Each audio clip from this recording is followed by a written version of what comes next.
Excited. Here we go. Look, we got Darren McDonald in the mighty Corolla. We got Dom Perry, of course. Well, he's got his indicator on. Let us know where he's going. Dom Perry. Now, Dom, that thing is that thing is capable of running 8s. I'm not too sure. I don't know if Dom's got the. It's got here as the 13B, but used to have a 20B in it. And I've actually been around Sydney in that car with the 20B in it. Has run into the 8s. So I'm not too sure why it's saying 13B, whether I caught up with Dom this morning, but he didn't mention he changed to a 13B. I don't know what that's about, but we're going to find out. The car is out of there. Darren McDonald's going to try and reel him in, but good luck with that. He's off a bit early there, Perry. Still goes 903, 125 mile an hour. I've seen the brake lights there a couple of times. McDonald, he picked up a bunch as well, 912, 149 mile an hour. So both drivers picking up a bunch of ET here in Q2. Perry goes to number 5. McDonald will stay in number 6 qualifier. Next up, Chris O'Neill to take on Dwayne Wispy. So Wispy there, the Buzz. Moving forward, the Mazda. Q1, teletape, he went an 18-second pass, so definitely wants to pick up some on that. Sounded stronger in the burnout, Mark. Chris O'Neill, both drivers didn't get in that track Q1, so both of them went 18 seconds and 19 seconds respectively. But both did sound better in the burnout, so Mark. So hopefully that will, they can relate that straight onto a proper run. Hopefully the boys can get it run, get a good run on the board and put themselves into a good position. Oh. Might have been a slow reaction, but it got out all right by Dwayne. That'll be definitely better. He's not off it, so that's looking good. 9:36 at 125, there you go. And a 9:33 at 169 for O'Neill. There you go, they are in the hunt. How did they go, Mark? Welcome to the 9-second club, boys. There you go, look, the third. Oh, now we go, where'd they Chris go? O'Neill went to number 8 qualifier. Yep. And Wispy went to number 9. Yep. Well done, lads. You're in the hunt. So Michael Osborne and Daniel Rijard. Of course, the All Epoxy Solutions Mazda. And the Tuner Racing. We're gonna have a lot of talk about that Tuner Racing, aren't we? We need to find out what it when actually Wade is. and I were calling the Winter Nationals, every time a Tuner Racing come up, it was always fast. You know what? You know what I'm going to do whilst we're doing the commentary here? Maybe Facebook. don't. Maybe, but is it a work phone? Maybe don't look it up. I don't know. No, I don't want you getting in trouble, Mark. But here we go. Osborne and Arugia. Here we go. The mighty All Epoxy Solutions little RX3 coupe up against that Hilux. You can fit that RX3 in the back of that Hilux almost. Oh, front wheel up there from Dan. 096 from Michael. That's a good light. Have a look. Second qualifier for these guys. Dan will go through for an 890 at 150 mile an hour, and Michael a 1009 at 112 in the Tuner Racing Hilux. Now, I don't know if you saw it earlier, Mark. Sorry, mate, I found their Facebook page. You have? It's all legit. Have you got? It's all legit. Tuner Racing. Tuner Racing. Thank you. There Welcome we go, to mate. Jamboree. Yeah. Check it out on Facebook. We'll find it out. But Tim Hawkins and the mighty Gemini Parry Georges picked the front wheels up earlier today. Just absolutely up in the air. Was impressive. But the West Mackay Mazda, of course, the 13B of Tim Hawkins up against the 13B of the Jackson Transport Gemini of Parry Georges. If you're a rotary man like I am, these are two beautiful looking cars, and it could be a wheels up affair.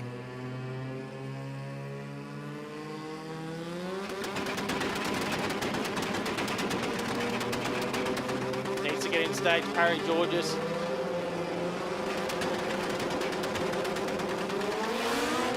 Whoa! Tim absolutely blazed the tyres. Parry just goes red. Lifted up a little bit. And here we go. I reckon we are just about ready to hit. Oh no, we've got one more competitor to come through. And I think then we're going to have the big fireworks display. Yeah, I'm going to. So Adam Broomham in the Celica. So I'm going to jump off and. No, you don't have to. Chris, you and I haven't commentated all day. What is going on? That's why I thought I'd get in here. I give Mark the early shift. Mate, I'm going to tell you something now. I've had people texting me, blaming you for things you've said, thinking it's me. Oh, okay. As you do with me. It's the way it works. Yeah. And so who's in more trouble? Maybe we'll take a tally at the end of tomorrow. Yeah. Well, I wish someone would be. Well, thank goodness for the live stream because you can go back and we might count brass Yeah, we can tacks too. next week. So right now, folks, it is that time of the evening as promised. Kids, ladies and gentlemen, do you want to see some fireworks? Come on, here, where's the clap cheers and the whistles? Kids, I want to hear you the loudest because we need you to be the loudest because I reckon you're nearly as loud as the fireworks. Children of Jamboree, who wants to see the fireworks? Somewhere in the future you will see these fireworks and we'll get into it when it starts popping, Terry Dale. Did you say somewhere in the future we will see them? Well, you know, when I say 6:30, I think 6:30, and then right, as soon as I finish saying that, they were going to go off. But you know what we do? We sneak up on this stuff sometimes. Everyone's looking to the sky. Everyone's going, right, go. There's always a chance they're going to be in the sky, isn't it? Fireworks. They don't generally run them down the track. My favourite part of a fireworks display is just before it starts, and then you hear that first tung, tung. That's it. And you hear the first two go up. And we're ready. We've got the skies of Ipswich, Queensland, home of Jamboree, 35th anniversary. A beautiful Saturday evening here in Queensland, birthplace of this almighty event. And the skies are in readiness. Not only beautiful, non-cloudy skies, but stars. All right, we've got to kill those lights. That's what we're going to do that, right? We're going to make it. Well, hey, apparently really? We're going to make it really dark, folks. Is that right? We're going to make it that dark. Opportunity to hold hands with your loved one, Chris. Now listen, with the lights go out, but feel free to get a little crazy with the scream and the cheer and the wolf whistle. I want to hear a Jamboree tribal jungle in the dark. I want to hear you all in there making your animal noises when the lights go out. And just let it basically fully express yourself when these fireworks go up, because guess what? What's up in the air popping and banging, they're explosives. What did we just see so far for the whole day here on track? We've just seen nothing, but every second gear, every third gear, every fourth gear has been an explosive. It's been a good day. Four-wheeled fireworks. That's what I call it. Four-wheeled fireworks. That's exactly what we're dealing with. We've seen it all so far on track. We've still got more to go. Look at this primping and propping. We've just got that on the screen right now. And they're trying to compete with the fireworks. Tell the boys they are not. It is on, Chris. Oh my God, it's on. Where's your animal noises? Whoop, whoop, whoop, whoop, whoop, whoop. Come on. Woo! Wow! Oh! Here we go. Go, son. Bang. So far, a lot of violet crumble, and thank goodness I've got a big bag of violet crumble in the car. All right, here we go. I'm going to stand back and watch the firework masters in action, Terry. How glorious, glorious. We're just going to let the fireworks do the talking, Chris. I'm going to give you traces of parrot metal as the different colours come up. Oh, look, copper, magnesium, zinc, phosphorus. That's it. There they all are. Oh, pure aluminium. That one's a banger. And that one's a banger. Oh, spark plug. There we go. Nitrous car. There it is there. Well, where's the blue flame? That'll be the nitrous car.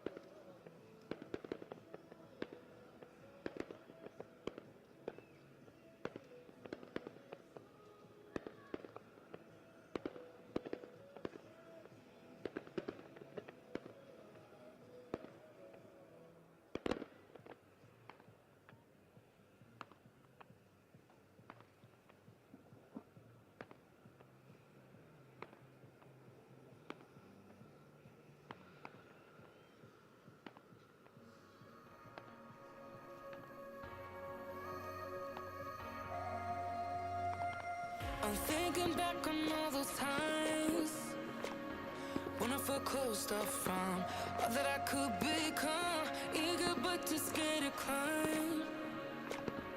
Wanted to please my friends, but it felt like the end of myself. I was shut down and all drained out. I was lost, so I had to change. Yeah, I shook off all the bad vibes, cut me loose from the pettiness they turned on me. But now I am perfectly free to be me.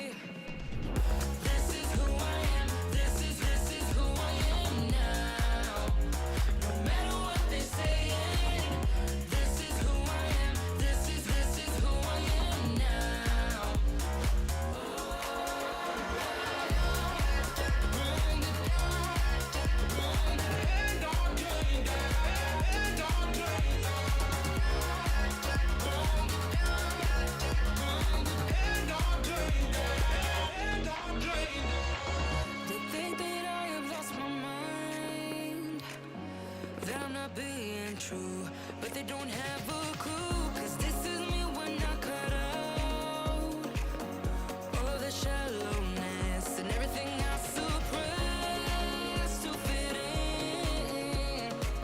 in a small frame. But I won't play your game anymore, so I had to change. Hey, come on, folks. What about get all your phones on? Turn your phones on, people. Get all your phone lights on. Let's line up the grandstands and the mount. Get your phones out, put your torches on, and let's get a bit of glow through the... There we go. Thank you. Turn them on. Turn them on. If you got them, that's it. You got them. This is who I am now. No matter what they say. Oh, magic. This is who I am now. Who's that bloke with a cigarette lighter over there? Rock and roll, son.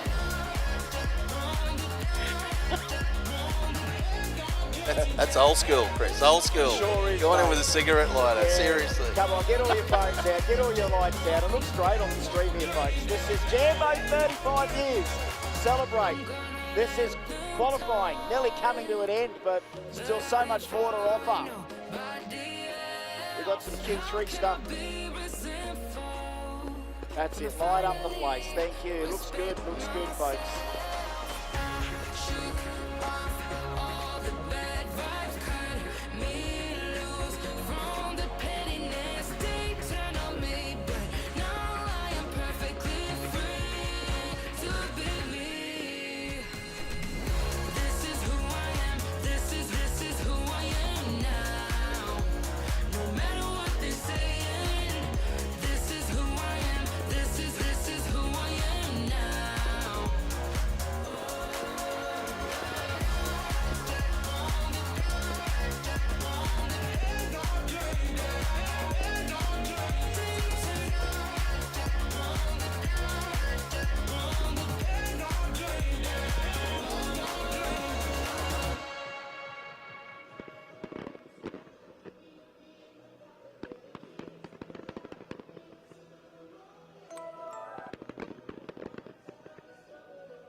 We never show emotions, we just keep it down, down inside.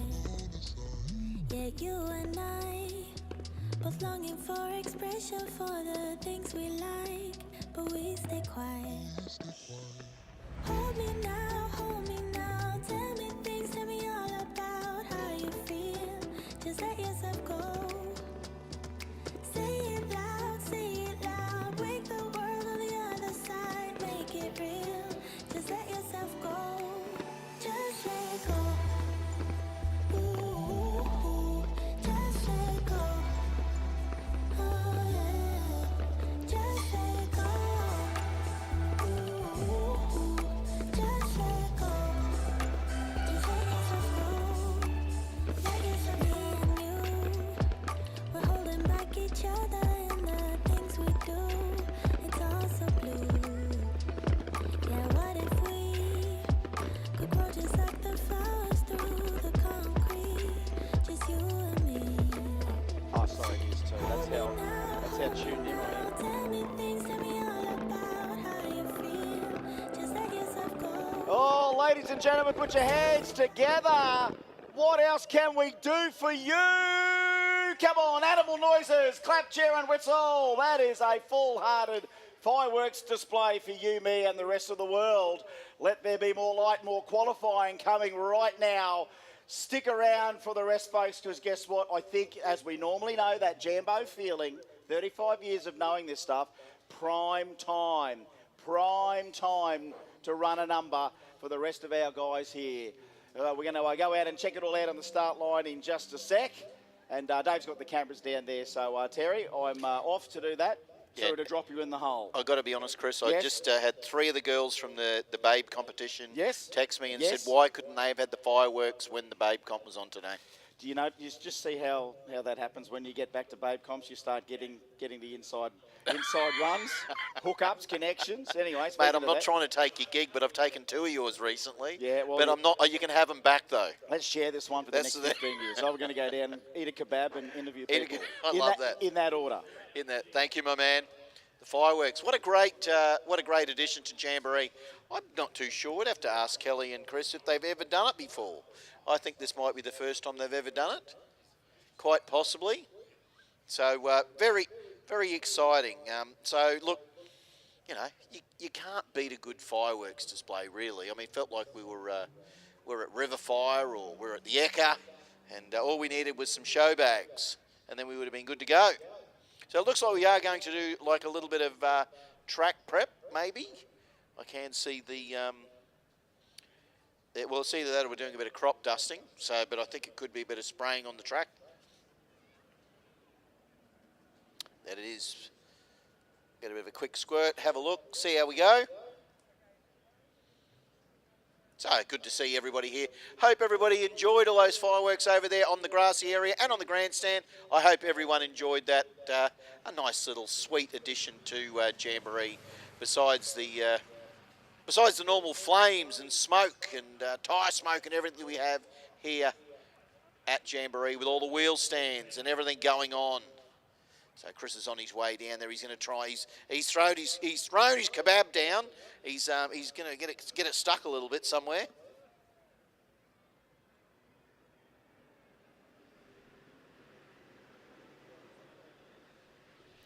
Can we get Factory Xtreme and Pro Turbo to the lanes, please? Factory Xtreme and Pro Turbo to the lanes, please. You know what that means, ladies and gentlemen. When we say Factory Xtreme and Pro Turbo, you know it's going to get wild again. So get ready. Hold on. Fireworks. You think you've seen the fireworks. That is only just the tester for what is about to come with Factory Xtreme and Pro Turbo. And it'll be on very shortly. So we're going to get those guys and girls to bring their cars around. And we're going to give you the pleasure of seeing those cars head down the track again with the beauty of night. So if you're a rotor aficionado like I am, you'll get to see those awesome big flames out of the rotors when they're on boost, loading it up.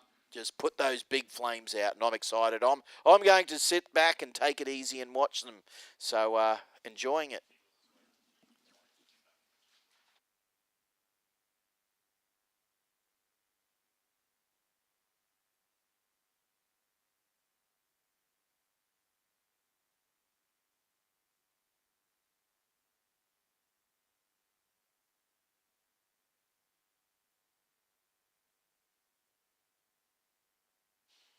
So yeah, I do hope. As I said earlier, we've got about 45, I do believe, around 45 vendors in the house. So if you haven't got yourself gone down to Toy Lock and got yourself a toy, and if you have a little model car, or if you haven't been to Talk Dirty and got yourself a Talk Dirty shirt, you really should have. So look, we might take an opportunity now while we're just getting the track a little bit of prep. We'll go pay a few ads. We'll go catch up with a few things on the big screen. So all eyes on the big screen. Everyone at home, go put yourself a cup of tea on.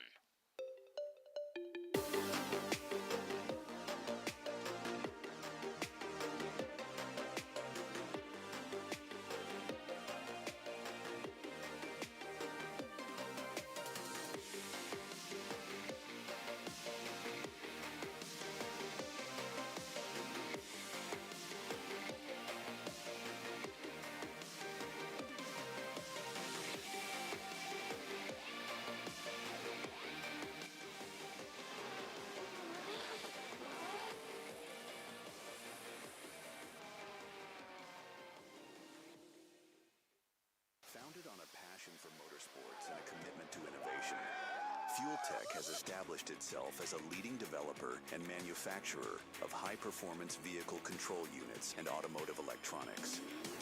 Our mission is to provide cutting-edge technology and solutions that empower enthusiasts and professionals alike to push the boundaries of performance and efficiency. Fueltech, everywhere.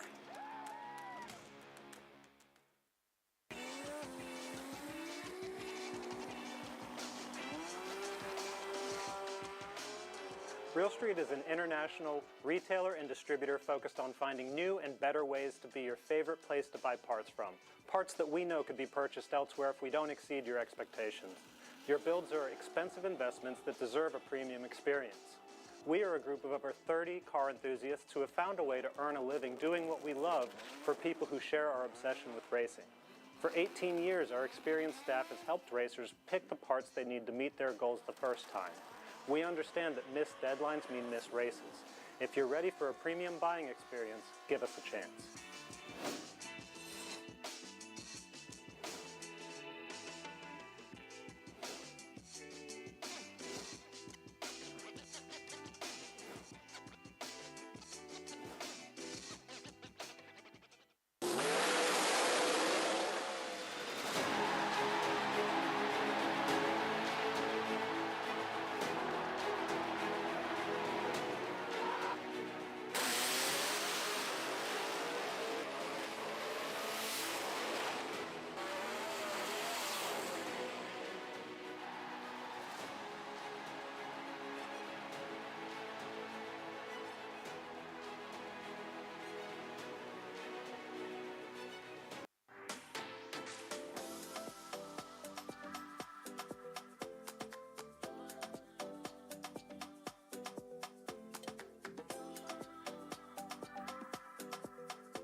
We've always had a few cars. They're all special. The T-Bird. Oh, that's mine. The Combi for when we want to get away. The XR8. It's going to be a classic. They're all insured with Shannons, We've also got Shannon's home and contents cover. which helps protect our automotive collectibles, tools and memorabilia in the home and garage. If you're motoring enthusiasts like us, it's got to be. Shannon's. Shannons, Insurance for motoring enthusiasts. Call 13 46 46 for a quote. What does it mean to be built with Summit? It means you're hitting the autocross, drag strip, road course, trail, dirt, or open road with confidence.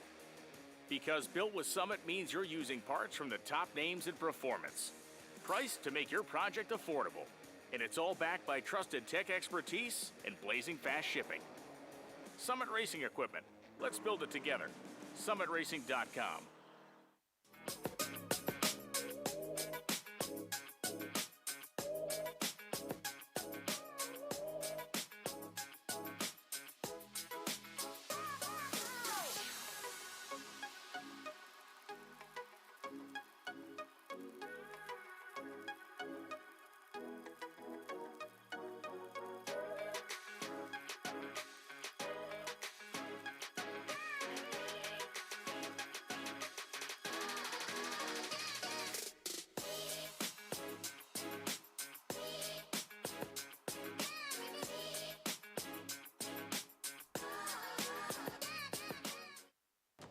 For over 120 years, Bosch Motorsport has fueled racing legends. Some things never change.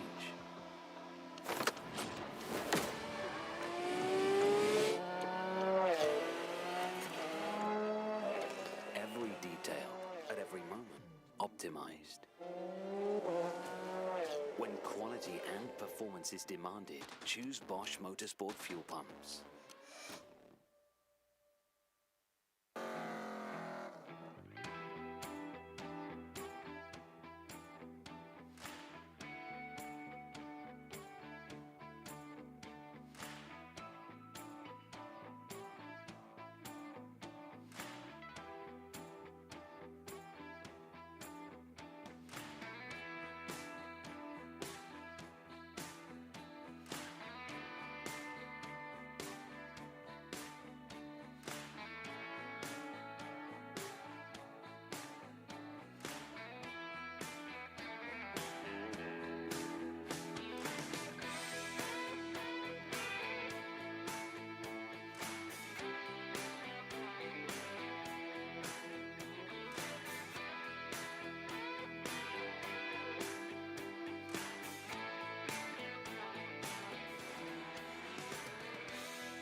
All right, we're just finalising our track prep here. Then we'll be getting into our final qualifying session for all of our brackets, starting off with the pro classes, and they'll be getting underway very, very shortly here for the 2025 Jamboree, brought to us by Garrett Advancing Motion.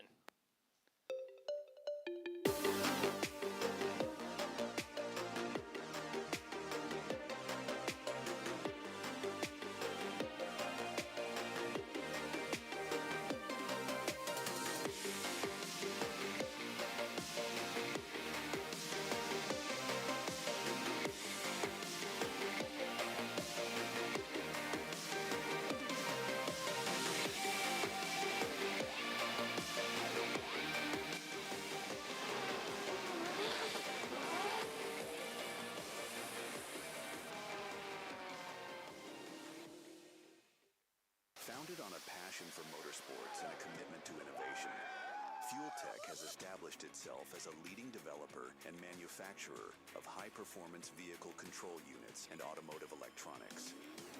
Our mission is to provide cutting-edge technology and solutions that empower enthusiasts and professionals alike to push the boundaries of performance and efficiency. Fueltech, everywhere.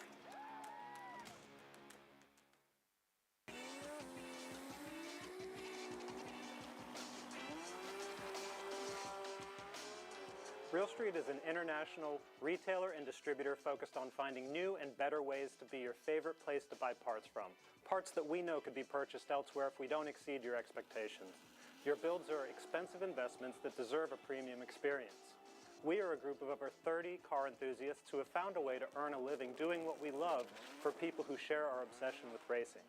For 18 years, our experienced staff has helped racers pick the parts they need to meet their goals the first time. We understand that missed deadlines mean missed races. If you're ready for a premium buying experience, give us a chance.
Okay, we are now moving back into qualifying. We've got modified 10.5 coming out. Yes, and we have a look at the tail of the tape. We've got Guy King in number 1, Po Tung, Michael Andrzejewicz, Mark Vazzardi, Rob Cady, Troy Whiten, Trent Bank, and Phil Penny, rounding out our 8, Mark. Yeah, Guy King with that 719, currently number 1 qualified. Modified 10.5, brought to us by Mainline Smart Dyno Technology. Long-time supporters here of the Jamboree. Check them out. As we go into qualifying session number 2, it will be Jason Scott to take on Michael Andrzejewicz. So the Calais, the mighty battle, the eternal battle, the Ford Holden battle, Mark. And as I said, only in qualifying, but tomorrow this will be serious tomorrow. But we did see Michael in the Calais run a 7:79 at 178 earlier. Yet to see what Jason can do in the Scott Speed Ford. Yeah, he'll give us 9 qualifiers once he gets to the finish line here on this pairing. So, as you said, Michael's currently number 3 qualifier. Yeah, 7:79, 178 miles an hour. These conditions, yeah, definitely better. I agree. Weather-wise, definitely better than what we had today. The track has just been prepped, so the track is going to have fresh glue on it. So I expect a lot of these guys to pick up here in modified 10.5. I think it'll be, it could be a wheels up affair too for a few of these guys as well, Mark, because if the track is on, it'll try and get all that power down.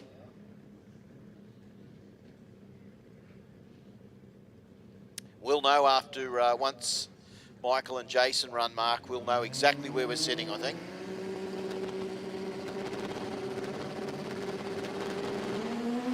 Oh, there it is, look at that. Jason's car hooked up, so did Michael's. Took a while to lead the line, but it doesn't matter. Scott will go through for a 786 at 176, and Andrzejewicz will go through for a 769 at 172. Yeah, he picks up a full 1/10 of a second there from Michael Andreevich there. Yeah, 769, he goes to number 3 spot. Jason Scott goes to number 4 spot with that 786. Good speed from Scott as well, yeah. 176 mile an hour. Next pairing up, Troy Whiten to take on Phil Penny. We can see Whiten there in the VL for Katona Carthage. He's currently number 7 qualifier, 817, 163 miles an hour. Phil Penny didn't get down the track in the first session, 1096, only 107 miles an hour. He can definitely run to that 7-second zone as well on that little Honda. Yeah, the little Honda with the mighty 2J, and of course turbocharged. If you can't tell that's turbocharged, I don't know what you're thinking even. But what a great little combination that thing is of Phil's. It definitely is an eye-opener. I don't think I could fit in Phil's car when I look at him. Well, Phil's probably about your height. Phil's not necessarily short. Yeah. So, yeah, mate, you'd want to have a crack at it. I thought you were about to say something about my size then when you looked at me. Not at all, there mate. There was a pause there. I was just thinking about... What are you going to say, Terry? I'm not going to say anything. I know. But, mate, I was thinking about how Phil's vision... how impaired Phil's vision is, just looking straight down the bottom of that thing. When you got the turbo on that side, so he's probably in the lane that he wants to see the Christmas tree, but in the other lane, that turbo would be in the way. Yeah, without a doubt. With his vision.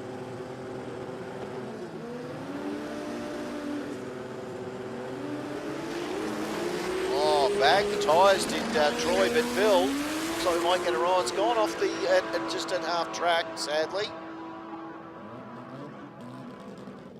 So, yeah, not too the car's not sounding too happy. He got off the start line okay, so it got to 330 in half track. It was off the power before half track, but it seemed like it was planted. I'm not too sure what happened there for him down track, but yeah, rolled through for an 11-second pass. He does have another qualifier later on. Yeah. So now we can see Rob Cady in the Power Seals Mazda.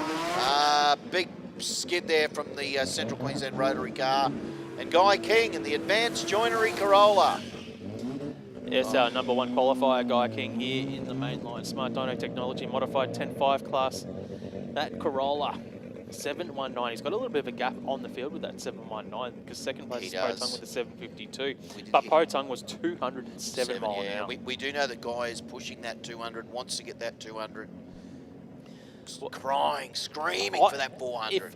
If everything goes smoothly here on this pass, like I think he could run 200 on this pass just with the track conditions, weather conditions that we've got right now. But needs to get it off the start line. That is the challenge for all of these teams. Rob Cady, 815, 175 mile an hour, so the speed tells me he can definitely go a little bit quicker ET wise.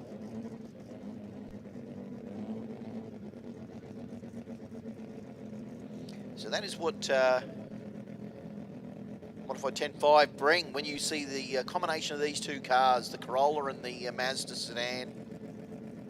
Two totally different engine combinations.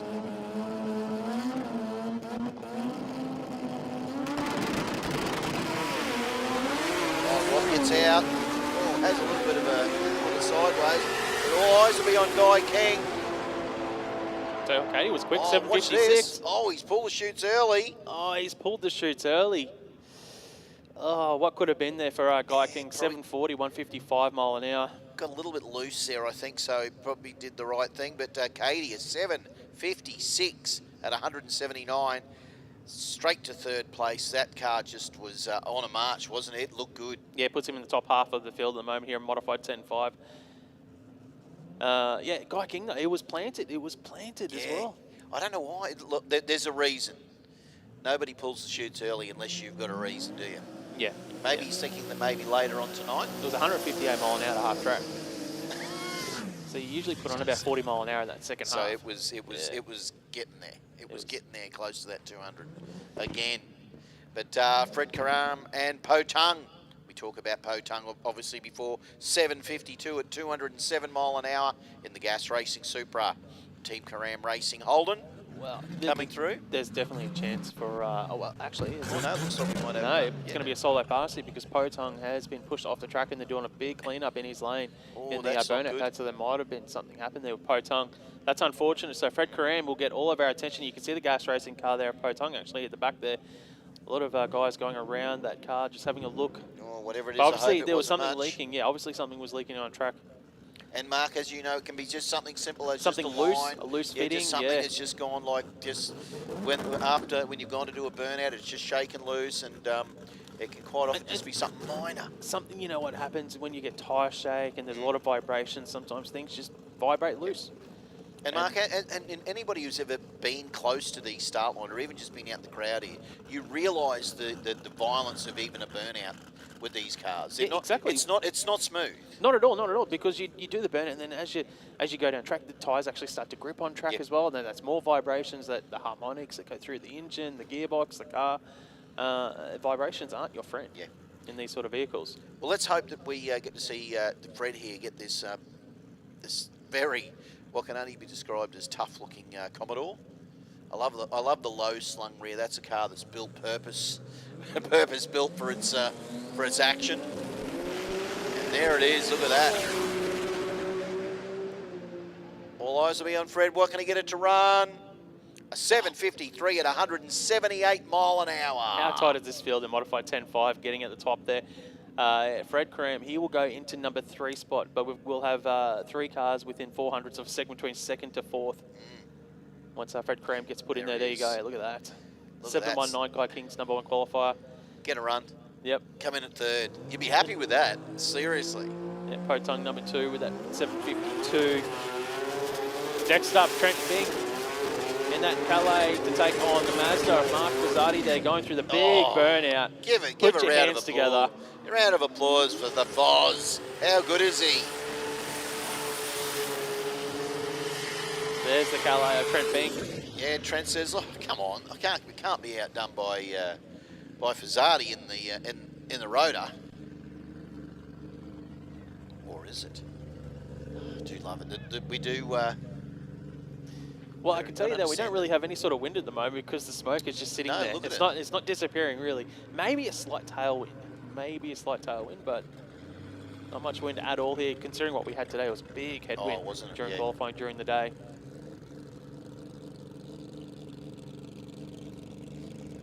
It's always interesting to note that Mark Pizzotti is actually using, because he's in a wheelchair, so I'm sure Mark won't mind me telling you that. So he's just been racing this car for a lot of years.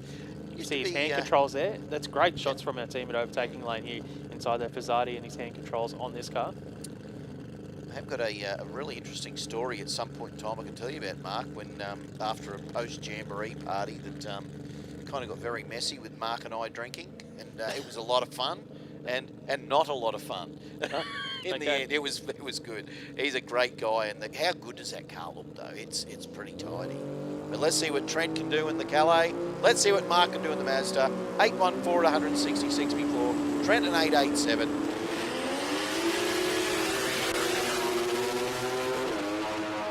Sound strong. They both sound strong side by side. Go through the stripe. That is nice work. An 840 at 162 for Mark, and an 896 at 158 for Trent in the Calais. Yeah, both drivers going a little bit slower than what they ran in that first qualifying pass there, so they no improvements for Mark Pizzotti or Trent Bink. They will stay in number 7 and 9 spots respectively with their previous ETs. You know what looks like it's coming? What's coming, mate? Oh, that looks like some of our pro categories here. That is most definitely. Look at that. We've got all the way from Tarabe to Peter Anastas. There you go. Yeah, a field of 16. That's a wild-looking field, Mark. That's the Factory Extreme class, so that'll be their final qualifying session about to come forward in Factory Extreme. Frank Tarabe currently leading the class here with a 585. Rob Marjan is number 2 with a 590. Zoran Gajic, number 3 with a 607. George Jezewski, number 4 with a 615. Afif Macau, number 5 with a 615. And then you've got a lot of drivers here, like Oh, Rod look at Harvey that. is currently 6th as well, the 619. He can get into the 5-second zone. Colin Wishley there with that 620, currently 7th. And running out the top 8, Jay Sadek with a 647. But we have 12 drivers in the 6-second zone already out of our 16. Incredible so far, Well qualifying here in Factory Extreme. And I'm going to They're take that about to move forward. opportunity. And I'm going to take that opportunity, Mark. I'm going to jump off and let Mr. Rusty Gregory jump on. And I'm going to get myself something to eat and enjoy the fun. Factory Extreme qualifying here, brought to us by Precision Turbo and Engine. This is their final qualifying session before we get into the pressure cooker of racing tomorrow here at the 2025 Jamboree on track in front of us. Rusty, you're joining us on the microphone. Hi, everybody. Just switching over our systems to Factory Extreme at the moment. Yes, this should be an interesting session because it has cooled down significantly out there since the last one. There was a pretty strong breeze blowing a little while ago. It's kind of died off now looking at the flags. But that breeze would have sucked a little bit of temperature out of the racetrack. And looking at it, oh, there's Mr. Diggles. Mr. Diggles having on the live stream. Give us your best dance. What a head. Good, mate. Good. What's the GO down there on the ground, mate?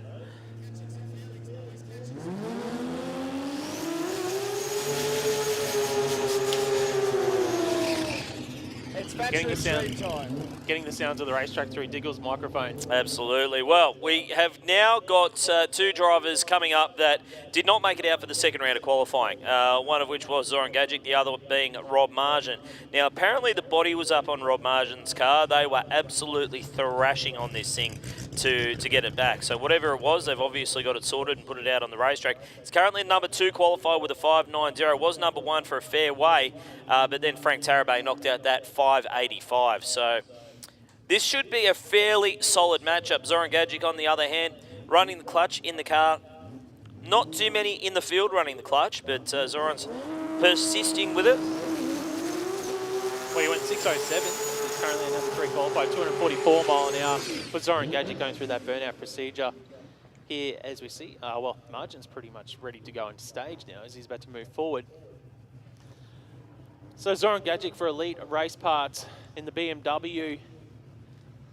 Backing up, so you think, you put your tuner's hat on here, not that we're tuners, Rusty, but you'd think that these conditions right now are made for running quick ETs for these guys. The quickest passes of the day they've had. Yeah. Well, most of the teams have had 2 laps of data already. These guys have only had the 1 lap. Look, this is flavour country for these guys right now. This is probably the best conditions that they're going to get to take a swing for the fences. And, you know, now's the time to put up or shut up. They really need to lay it down. Now, I've got to be honest, qualifying so far in Factory Extreme, it's been good, don't get me wrong, there's been a handful of very outstanding runs, but in terms of the overall field, it hasn't exactly been where we've expected it to be over the years. Oh, I think we're going to see it tighten up. I think we're going to see it tighten up massively, and it's going to start right now. Although these 2 guys, even though they've only made that 1 run, they are at the pointy end of the field in the number 2 and 3 qualifying positions, respectively. So, Rob Margin, number 2, Zoran Gajic, number 3. 5.90 best run for Rob Margin, but he has gone into the 560s with this car. He's run, I think, 567 personal best, so can go quick. Zoran Gajic, if you see anything with a 5 pop up on the boards, I reckon you might see a celebration on the start line that will rival anything else on New Year's Eve. Or kick stage at the margin. Oh, it's clean on both sides of the racetrack. Very clean on both sides of the racetrack. 597, 228. So Rob Margin backs up the 590 from earlier on. 611 for Zoran. It left really nicely. 106 to the 60 foot timers. 106 to the 60. It was 4.0 to half track. And it was 4.8 to half 4.0. track. 4.0. Okay, 4.0 to half track. So yeah, it's there or thereabouts. If he can get that just under 4 seconds, anything in around the 390 mark, he's probably going to be on track for a 5 second run. I was watching the increments as it went down. I was like, okay, when I saw the 4, I was like, that's probably not going to be in the 5 second zone here. But a 6.11, it still consolidates that earlier 6.0 that he ran. Yeah, and there's going to be a lot of guys looking to move and shake in this session. One of which is going to be this guy, Archie Kajeski. 7.12, 181 mile per hour. Leaves him in the number 13 qualifying spot. So a 7.12 only good enough for the number 13. Yeah, 4.08 he went to half track.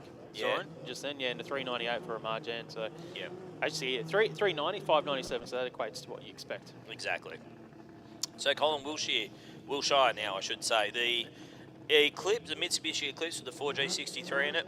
The compound turbo setup on it, very unusual in terms of what we've seen in this country. But he's making it work. Knocked out a 620 at 216 without any problems whatsoever earlier on in the day. It actually did it pretty easily, all things considered. Yeah, Archie Kajeski in the lane beside him, though, he went a 7.12, and we know Archie, this thing will run in the sixes. Yeah. If he gets it from A to B, yeah. The Mazda for Mazvik's performance, I expect them to make a leap here if everything goes to plan. I think he's got a PB of around a 635 from memory, 635, 636, somewhere around there. Yeah. So, but that was a fair while ago that he did that. You wouldn't say it was a recent performance. So Archie's not a guy who tends to sit back and keep everything the same. He tends to change stuff a lot. Doesn't race a huge amount, but when he does, he likes to come out and be a contender. You could probably say that for Colin as well. Yeah, absolutely. I don't think they bought this car out since Jambo last year. Yeah, so it's been 12 months for this car. Yeah, 12 months. There's a few cars that have a 12-month anniversary. They just, come out, turn it over, make a couple of laps. But we know these guys, they'll be swinging for the fences. Yeah. So the Eclipse of Colin Wilshire and Archie Kajeski in the Mazda moving forward here. The final qualifying session for Precision Turbo and Engine Factory Xtreme. Wilshire being guided into stage by his crew. Archie already in pre-stage. Both cars in pre-stage. Let's sit back and watch.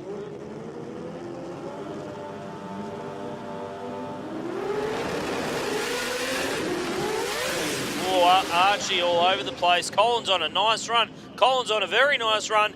And how does a 610 at 232? 232 miles per hour. That's a big speed for a four-cylinder. 232.67. Have a listen to the half-track increments for Colin Wilshire. 3.99 seconds to half-track for Colin Wilshire in that pass. That is running some numbers. I think that's the first...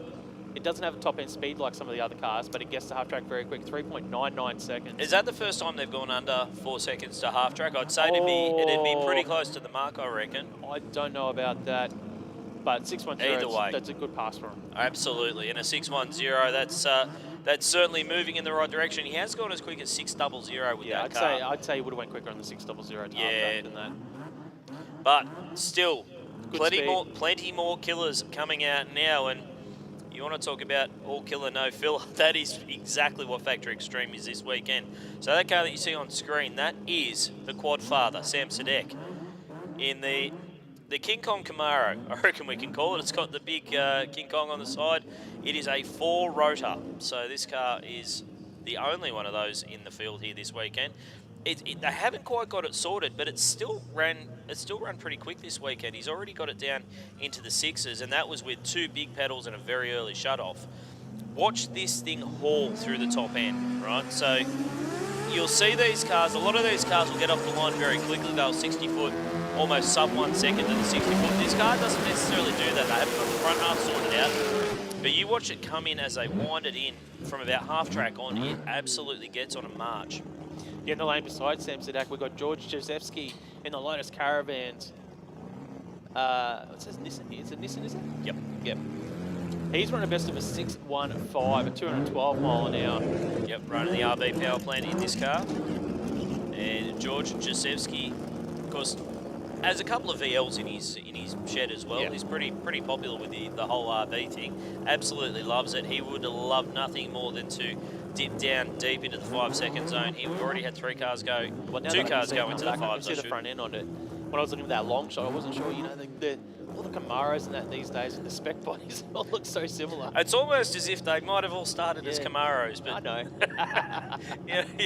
they've got different clips, and this car, there was actually Moit's Motor Cars who reshaped the body on this. They actually did a really cool series of Facebook posts on this car about the process of clay sculpting and doing all the modelling, and it was very, very cool to see the behind-the-scenes process as to how you go about turning a Camaro into a Nissan. Very cool. George Jejewski now to take on Sam Sadek. So Sadek went at 690, 294 miles an hour. Currently number 11 qualified. He's in full stage. Jejewski's in. 104 to the 60. 101 for Sam Sadek, but with a big pedal, George Josefsky, 607. He improves by a bunch, 607 to 226. Sam Sadek, a 745 with a couple of big pedals and an early shut-off. But George Josefsky, I think that might even move him up one spot in the list. It does. It actually leapfrogs him over Colin Wilshire. So George Josefsky goes to the number 4 spot, misses out on number 3 by 1,000th of a second. So, looking at the short times again, 4:02 to the 8th mile. So we talk about that if you can get under 4 seconds to the half track, you're probably going to be in the realms of a 5-second run, depending on what type of combination you've got. Yeah, you want 235 to 240 mile an hour top end charge. If you can go sub 4 seconds and you've got that sort of top end, you should run 5s. Exactly. It's all a numbers game in drag racing. Everything's a number. That's why if you're a kid, stay in school, be good at maths, you'll be good at drag racing and motorsports. I wasn't good at maths. That's why I'm a commentator. That's why you're up here with us. Exactly. I'm good at talking about it, not good at actually doing it.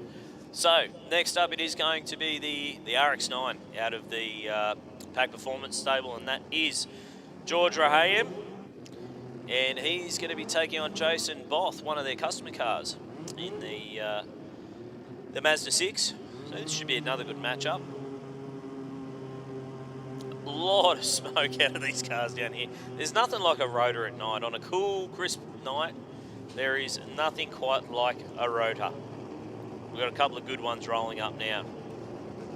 Interesting listening to Mr. Diggles earlier on today. The yellow pack car, or the RX-9, running a 7-speed box behind a clutch. Oh, wow. 7-speed, I think it was Liberty that they're running. Okay. Yeah, and apparently there are plans in the works for cars overseas to be moving up to 10 and 12 speeds, which is just out of control, let's face it. That's in a 400-metre track to have a to potentially put a 10-speed box into something. It's crazy. When you're chasing thousands of a second, mate, you'll do anything. That's what it comes back to, when money is no object, I guess. But the Pack Boys with the 7-speed, and Jason Both, a more conventional setup in that car.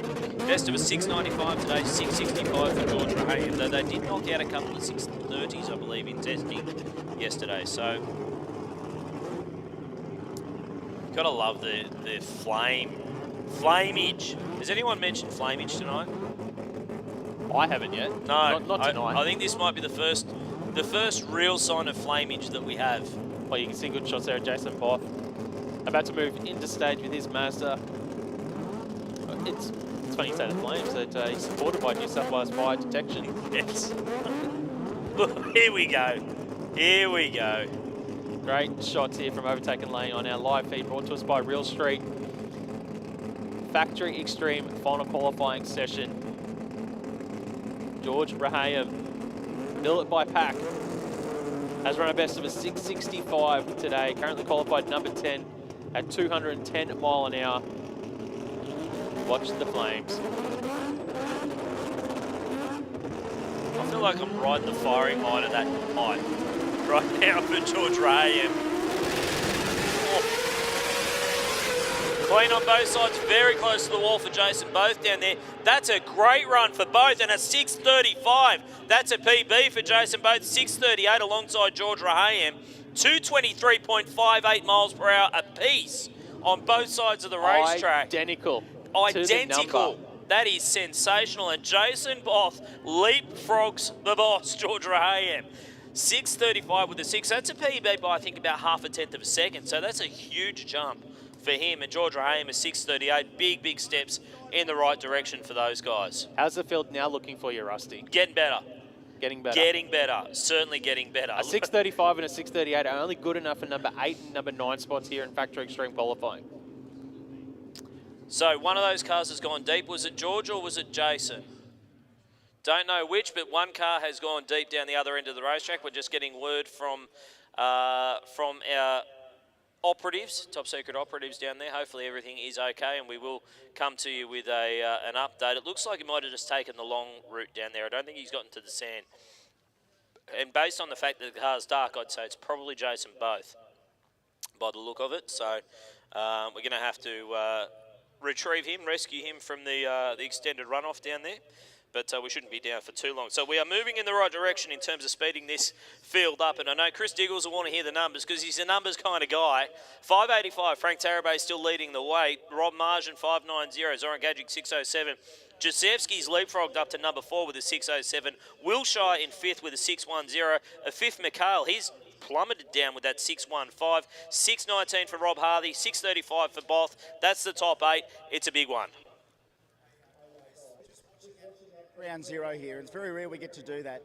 Not only that side-by-side 638s, was that what they were? Okay, I'm pretty sure that's the quickest side-by-side Australian rotary pass that we've seen ever. I'm sure that's happened just 35 for Both, 38 for George.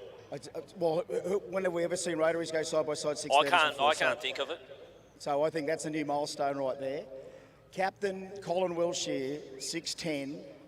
The captain never lifts, mate. The captain never lifts. That thing was wild down the deep end. It still went 610.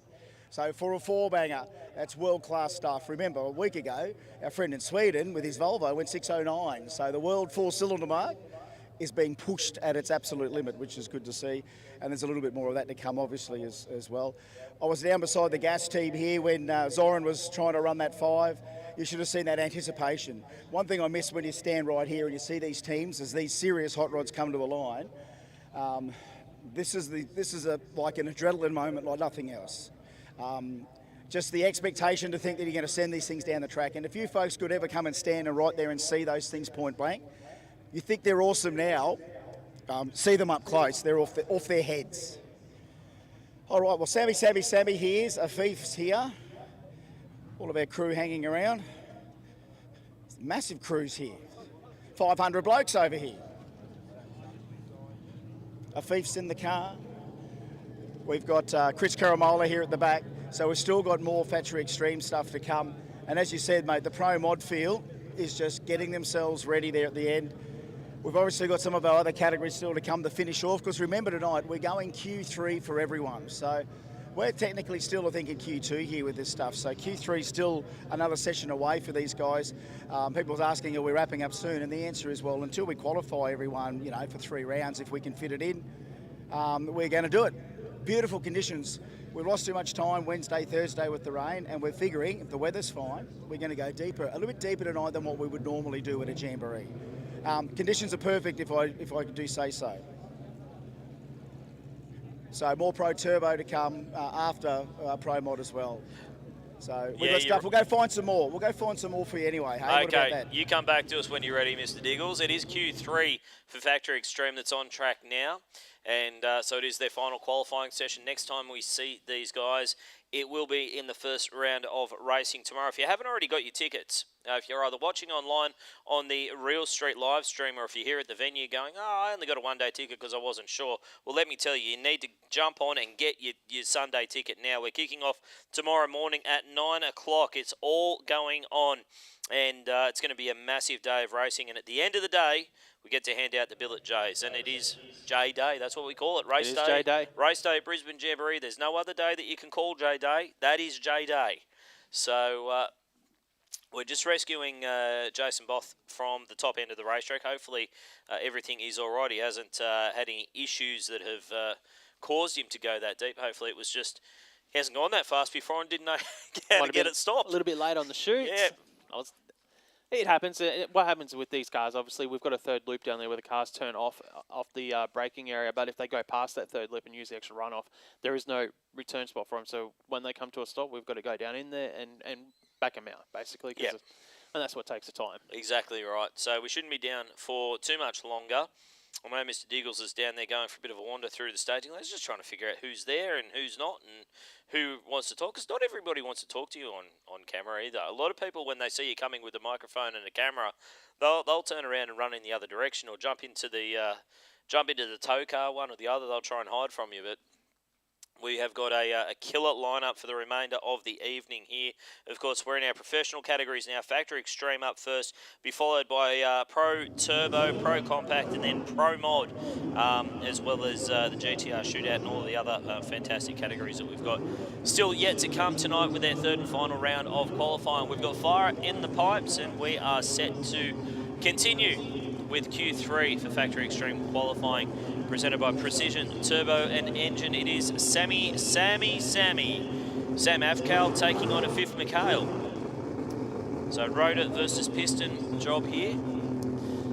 So having a look at what they've done so far today, Sam Avcal, he can definitely improve on his 10-second pass, so he can make a big jump. But I think Mikhail though, his 615 was only at 180 miles an hour. So he's at about 60 miles an hour there. That's on it, 40 flips. So he can definitely go to the Sam came out for the second qualifier, but rolled it into the burnout box, and there was a bunch of liquid that came out from underneath the car. So whatever it was, they've obviously got it fixed. For a fifth Mikhail, he actually hasn't been too far off the pace at all today. I mean, 7:30 was his first run. That was a bank of 6:15 in the second round. I'd say he can improve on it here with the 2J powered Toyota Camry. 6:15. I think he started this session in the number 3 or 4 qualifying spot, and he's all the way down to 6th already. So he'll be looking to maybe move his way back up the list a little bit here. The one thing we can't feel up here in the commentary box is how cool and how cold it is getting down there. Yeah, well, that's the thing. Nobody seems to be really throwing on the hoodies or the jumpers or anything like that. There's a couple of them floating around, but for the most part, everyone's still walking around in t-shirts down there. So, well, that's a good thing. Yeah, according to the bomb, it's 17.7 degrees at the moment. So those are good conditions for drag racing. Yep, and it feels like 15, so it feels a little bit colder, but you know, who needs temperature? So, the fifth Mikhail, Sam Avcal. I mean, Sam would love to knock out something in a mid to low 6-second range with his car. He would be absolutely over the moon. You can see there's a little bit of dew just starting to settle on the top of the car with the cooler night air, but for the most part, it's very, very good conditions for racing out here.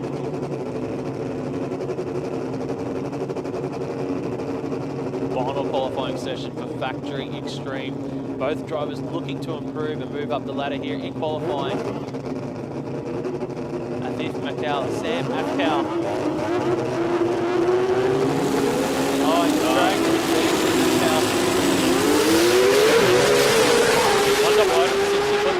He goes 379 That's to half quick. track. This is good. Wow. 570, 255 mile an hour. Goes to the number 1 spot. The crew are ecstatic. 255 mile an hour. 5.70 seconds for a fifth Mikhail. That is insane, Rusty. Where on God's green earth did that one come from? 5700 255. We'll call it 256. What's 0.03 of a mile an hour between friends? 5700 goes straight to the top of the tree. And as you said, it was 37, did I hear, to half track? 379 to half track. 379 to half track. The party is going to be on down there in the Matooks pits tonight, I'll tell you after that one. 204 mile an hour. 204 to half track. That is insane. Absolutely insane. One of the quickest runs we've seen for a long, long time. Wow. Chris Kermola now with the Nissan and the Nissan power plant. How do you follow up that? Well, we're going to find out very shortly. They're really just out here, just trying to have a go with this this new combination, new car. They haven't had it all that long, hasn't done a lot of laps, so they're just trying to find their way. 795 best run so far on the weekend, but still got plenty left in it, you would say. Yeah, if they only to, it's all about baby steps and improving each time you come out, learning a little bit more as a driver, as a team, as a tuner. Yep. So Chris Kermola in the Nissan from Victoria. After all, he's just seeing what this lane can hold, a 570. Well, I don't think there's any question about that. That was just completely out of the blue. For a fifth Mikhail, that's... No, I don't think anybody expected to go from a 615 to... I was expecting 5s. I definitely didn't I was expecting maybe a 590, maybe a high 580, somewhere around there. When I saw the speed of 180 mile an hour, I was like, well, there's a lot of potential there with a 615, because, as I said, he lost 40 to 50 mile an hour, or 60 mile an hour. About 256 miles an hour of potential. That was just... Yeah, that one's got me rattled. It's got me shook. You know what? Those sort of passes, obviously, it's going to give that team a lot of confidence, but it's going to give all these other teams confidence as well when they see cars that can put down laps like that, because they know the track is good, The weather is good. Everything is there for you to run well as well if you've got your stuff together. I don't think there's any question about anything here this weekend. The weather conditions are good. The track is absolutely mint as always. Chris Kermola, that's not too shabby. 107 to the 60 and shuts it off early again. Coasts on through for a 7.13. Shut it off just after half track and coasts to a 7.13. That is... Well, that tells me he went 420 to half track, Yeah. so he's probably on a 640 or a 630 pass out the back door for Chris Kormola, but improved 7.13. It keeps him in that number 14 spot, but it's another step in the right direction for the team. So we're moving into our exhibition class now, and that is the bikes, the Outlaw bike exhibition. Second round of qualifying rolling up to the line, and Craig Edwards taking on Matt Walker here. So a couple of the Queenslanders. Yeah, Outlaw bikes, I don't know if I've seen the Jamboree before. So these bikes can run into the 6-second zone well over 200 mile an hour as our number one qualifier at the moment. Nathan Nielsen has done a 670 at 202 mile an hour. He was the only rider that got down the track in that first session. Everyone else had some issues just getting off the start line. So similar to the four-wheeled counterparts, it's all about power management. They've got too much power on the start line, so they take the power away, try and get the bikes off the line. They sort of soft and then bring all the power back in as quick as possible. So Matt Walker taking on Craig Edwards here in Outlaw bike. Both these guys can run well down to that 7-second, high 6-second zone. And you just hope that you don't get the boost control. Nice horse for Edwards, just dangling the front wheel. But I tell you what, Walker's on another 652. That is a PB. 223 miles per hour. No wheelie bar, no roll cage, no fear. That is absolutely insane. 223 miles an hour for Matt Walker, 652. They were over the moon. You can see the crew, they were celebrating on the start line there. Edwards went 767, 155 mile an hour beside him. But Matt Walker goes to that number one spot. They've got another qualifying session as well to go here in Outlaw bike, but incredible performance there from Matt Walker. Yeah. No wheelie bar. That's nuts. Absolutely blows me away. Next up is Darren Foley from North Richmond in New South Wales, just down the road from my place, taking on Nathan Nielsen in East Mackay, or from East Mackay, I should say. This should be another good matchup. Now, Darren Foley's another guy who can run deep into the sixes. He probably doesn't realise he's rocking in that stage there. I don't think he does. He's run deep into the sixes. I think he's run 670s on this bike at over 210 miles an hour. So, yeah, can go quick. Can go quick. Just the big, long, extended swing arms on these things. Just look how long the chain is. Oh, blows the tire off for Darren Foley. Really hanging off the side of it is Matthew Nielsen. He was way off the side, and a 691 at 202 for Nathan Nielsen, 780 at 211 for Darren Foley after absolutely buzzing the tyre off the hit. So he only had about 350 metres of track to get that speed up. That 211 mile an hour pass there for Darren Foley because he spun before he was able to get it to grip on the start line here. That's wild. That's wild. I mean, Outlaw bikes, that's what I said, 200 plus mile an hour. I've done a lot of really silly stuff in my time. You haven't been silly enough to get on a bike like that? I would never get on one of these things. Not at all. Like, I'm on the same boat. I'd ride a fuel bike before I got on one of these things. I wouldn't ride a fuel bike either. Yeah, I wouldn't do that either. Don't anybody get any ideas out there, but these are just, this is next level bravery. That's really the only way you can describe it. There's it's a lot of faith in your equipment, a lot of faith in the way you put the bikes together. The thing with these bikes, and I've seen it happen a few times, is when they do really bite hard on the start line, they can go up into a wheel stand and literally launch. Yeah. And take off. Yeah. So they do have to be careful with the way they get off the start line, the way they slide the clutch out, because you can rocket to the moon. Yeah. And it can happen very quickly, and you it's don't a scary get moment. I think the thing is, you don't get a second chance at it with these bikes. Once you go past that point of no return, which creeps up on you very quickly, it's very difficult to get them back down without any damage, that's for sure. So it is going to be... We've got got rolling up to the line now? It is Brendan Miglianico, I think, down there in the lane closest to the grandstand. You're going to take on Matt Wilson from Nunda in Queensland. So, two bikes that haven't quite got down the track in any kind of representable fashion. Just to put it in perspective for you, at speed, when Walker was doing 223 miles an hour, 100 metres per second. 100 metres per second. They were covering Football field. Yep, in 1 second. Whoa, Brendan, hang on to it. We almost sent Brendan into orbit, but he caught it. And a 768 got back on it for 179 miles an hour. And an 807 at 129 for Matt Wilson. I didn't think he was going to hang on to it there because it was going, and it was very nearly gone. Brendan Miglianico, I think he even came out of the seat a little bit when it came back down. I was actually sent the phonetic way of saying his name today for Brendan. Miglianico. Miglianico? Yeah. That's what I've been telling you all day. I was just making sure we were saying it right. No, that's all right. It was early on in the day, so it was like 10 hours ago. No, that's all good. I've been calling Brendan's runs for many moons now. I have, yeah. Yeah, and usually when you get it wrong and you've got to give them a trophy at the end of the day, they're not shy in letting you know. There you go. So, yeah, that's how I can say it with such conviction. So I mustn't have been calling it with you then this morning. No, maybe not. It would have been with Terry. Yeah, I think it might have been. Yeah. Either way, good to have you here in that session. we're moving into Pro Turbo now. It is Justin Cook taking on Jason Payne. So Justin Cook, best run of a 782 at 172 miles per hour. But there's more left in this. This car's, I'm pretty confident there's a lot more left in it. Jason Payne came out, swung for the fences in the second round of qualifying. 661 at 214, absolutely gapped the rest of the field. He's got 0.4 of a second on the rest of the field so far. At the moment, anyway. At the moment. Now, Eddie could definitely pick up.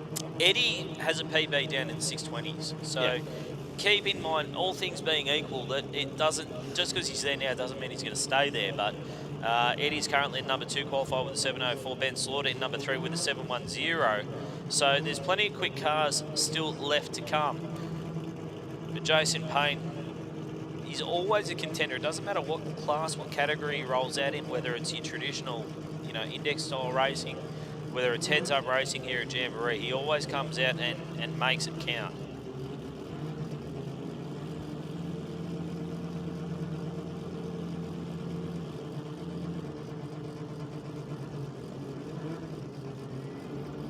The Chevy S10 here for Justin Cook, racing for Horsepower Solutions out of Thornlands.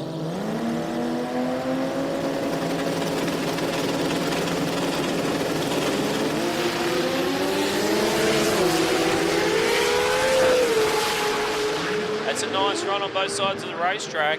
778 to a 657. Jason Payne lowers the mark. 657, 216 miles per hour to better his previous 661. And Jason Payne will remain the number 1 qualifier, but there's still a lot of cars left to come that can give him a red-hot crack at knocking him off, that's for sure. As we see next car rolling up, it is Sam Afkal in the RX2 taking on Ben Slaughter. Now, Ben Slaughter, I reckon, had one of the most surprising runs of the last round of qualifying. And I say that with the greatest respect. It's just that he hasn't had a lot of laps in this car yet, and they're really still trying to find their feet. Came out with 710, 207 miles per hour. But the speed's there. The speed is there, and it was super soft off the front half of the track, and he just absolutely gave it the beans at the other end, and yeah, 207 miles per hour. Sam Afkal, though, the 20B powered RX2. You'd hope that he'd be able to knock out something a little bit more representative than a 949. I don't see Ben Slaughter on track, actually. Ben's actually behind. He's got a lane change coming up for some reason. So it might be a solo pass here for Sam Afkal. Yeah, I think it might be. Might hit the nail on the head there. How's the flamage? The flamage from Sam Afkal, that is phenomenal. Every time he just lets off the throttle, it just has that run-off burn. Oh, yeah. Where else would you want to be? That is what Jambo's all about. It's about the flamage. It's about the prestige. It's about winning trophies, those billet J's. And we'll see what Sam Afkal can deliver here on a solo pass. This is Pro Turbo presented by Longburst Performance Parts.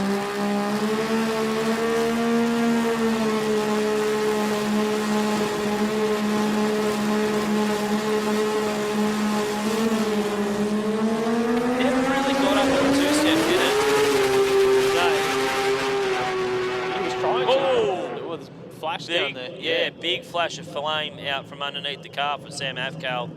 Hopefully it was just out of the dump pipe and nothing else, but there was a big flash of flame. And 9:39, it's an improvement, but it's still not quite what he would have been after. I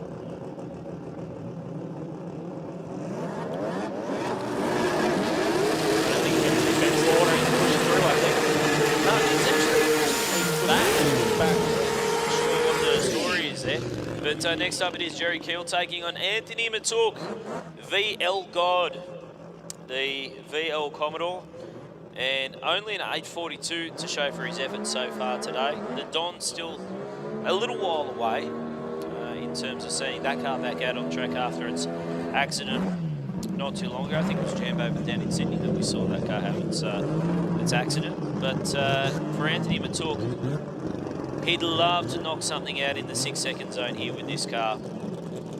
I don't know whether he'd admit it, but I reckon this car is probably his favourite in the stable. He's got a soft spot for it. This is the car that made him famous, you know. That's how I know him. Yeah. It's this car. Everybody knows this car. If you say VL God, even the people who aren't hardcore drag racers, who don't follow the ins and outs of it, if you say VL God, there's a very good chance that they've seen it somewhere, they've seen it at a car show, or if they came to the drags, they remember seeing this car run. Jerry Keel in the lane beside in the Mazda, direct clutch services Mazda. He has not got down the track yet either today, just a best of a 14-second pass. He'll be looking for something in the low 7s, high 6s as well for Jerry Keel. Anthony Matuk, VL God. Both drivers here looking to improve on what they've done so far in qualifying. It is their final chance here in Pro Turbo, brought to us by Long Boost Performance Parts.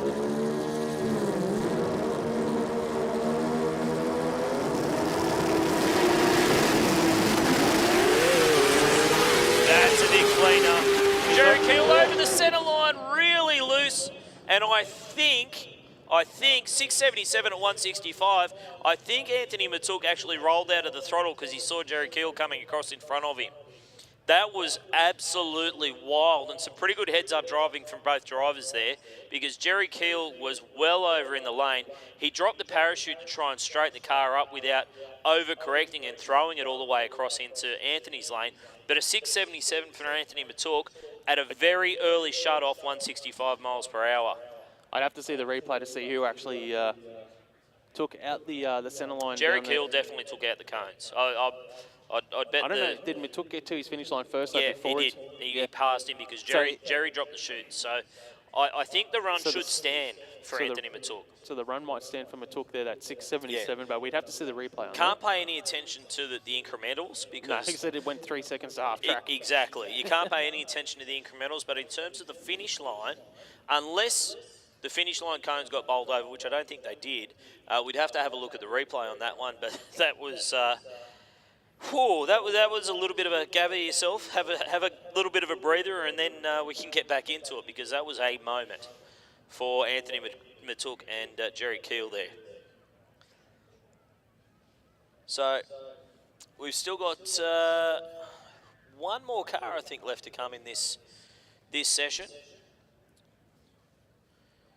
and just trying to refresh our screen here. So theoretically, that should be good enough for Anthony Matuk to move up to the number 2 qualifying spot if that run stands. Now, it is going to be obviously up to the meeting director as to whether or not that run stands. From where I was sitting, I can only judge it from 200, 300 metres away.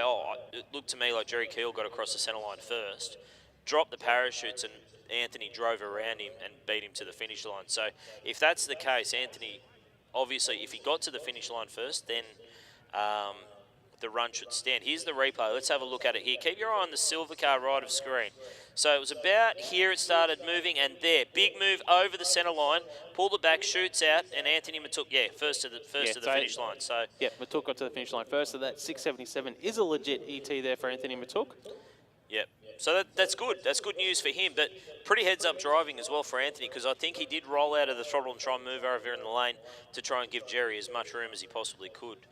So unfortunately, it looks like Ben Slaughter is going to be pushing that car away, so he will not be making this pass in the Supra, which is a shame, because after 710, which I don't know if it's PB, but I think it'd be pretty close to it. 207 miles per hour. It was a really solid pass earlier on in the day.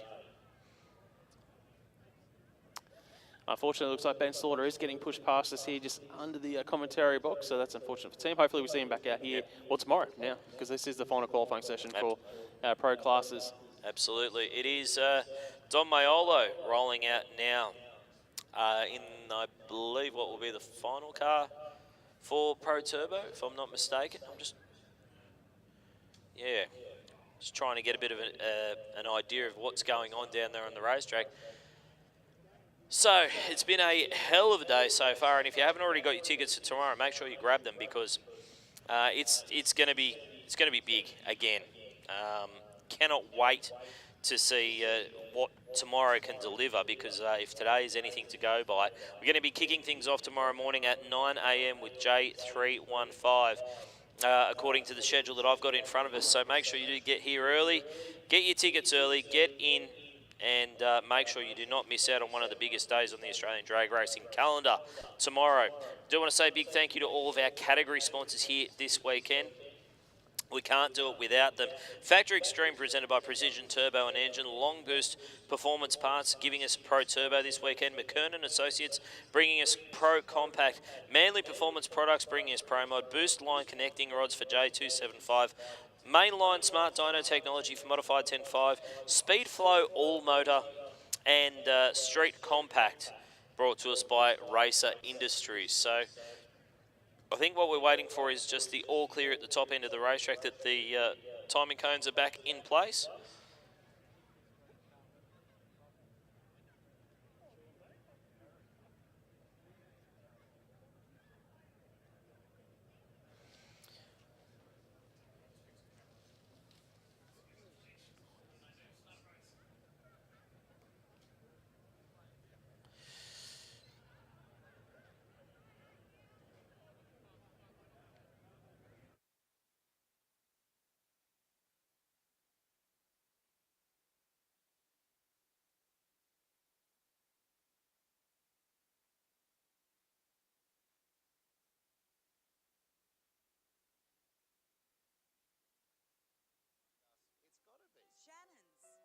Shannons, insurance for motoring enthusiasts.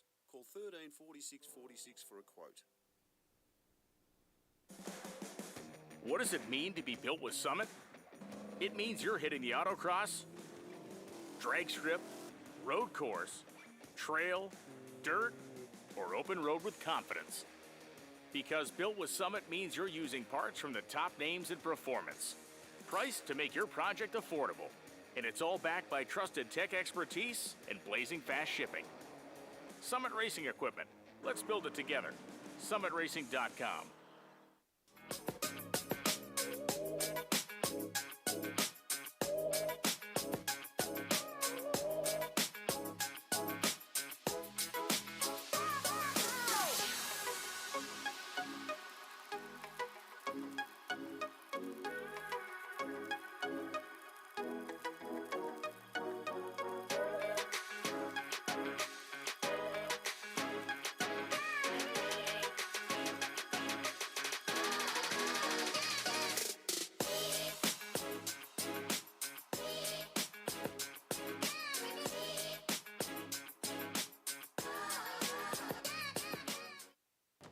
For over 120 years, Bosch Motorsport has fueled racing legends. Some things never change.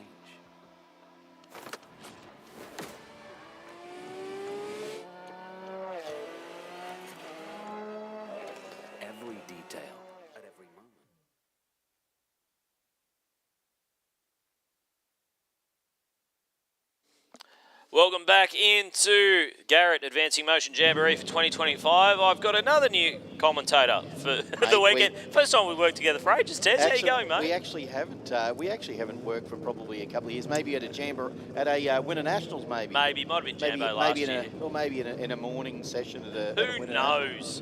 Who knows? It's good to be back, mate. Good to be back. Dominic Maiolo now in the Nissan out there, the ProTech Automotive car. Didn't really go through the burnout procedure. I think he might just be accepting the green here just to log a time or log a run in qualifying. Yeah, a little bit sad. So we don't get to see the ProTech car in full flight though, Rusty. But that's, you know what, life is full of little disappointments, and I'm sure for the crew, their little disappointments will be bigger than ours. I have a feeling that they may have been told, we know you want to concentrate on the S15. Yep. But you need to try and qualify this car to be in the field for tomorrow. So I think that's why they've accepted the green, and they're going to be pushed back. So either way, he will stay where he is. And next up, I think we're moving into Pro Compact. No, we've still got Isaac Afgal now in Pro Turbo. My bad. I was getting ahead of myself. Would have been the first time. Yeah, the mighty RX3 Got burnout sorted. Got the burnout sorted. Knocked out an 840. Very early shut it off just after half track, but it left really, really nicely. Like left hard, left good. Hard, front wheels up. You know, did everything that you expect this car to do. Because it's had a few drivers over the years, this car. It most certainly has, and I tell you what, it is good to see it back here. When you get a car that comes, not so much a rebirth, Rusty, but a car that just doesn't seem to want to leave the track. Yeah. It's always good to see somebody just do their own thing with it. Yeah. And whether you don't always have to achieve as much as the previous person, just as long as you have a good time in it. Well, and that's exactly right. I don't think, Isaac's out here racing for sheep stations yet. I mean, give it time. I'm sure he will be. I can guarantee he will be. His eyes will be on some sort of prize at some point in time. But good to see the car here, all the way from beautiful River Hills down there in the western suburbs of Brisbane. Steph, look, he's got more people at the watching. Got the whole crew. It's like a lights out back there. It really is. It's like a lights out, ladies and gentlemen. So you got to go into that. Rusty, how good is it? I haven't seen one of those for a long, long time. I don't think we'll be having them for a while. I think there's a lot of reasons. Yes. you and I don't even have to mention it. We just know why. But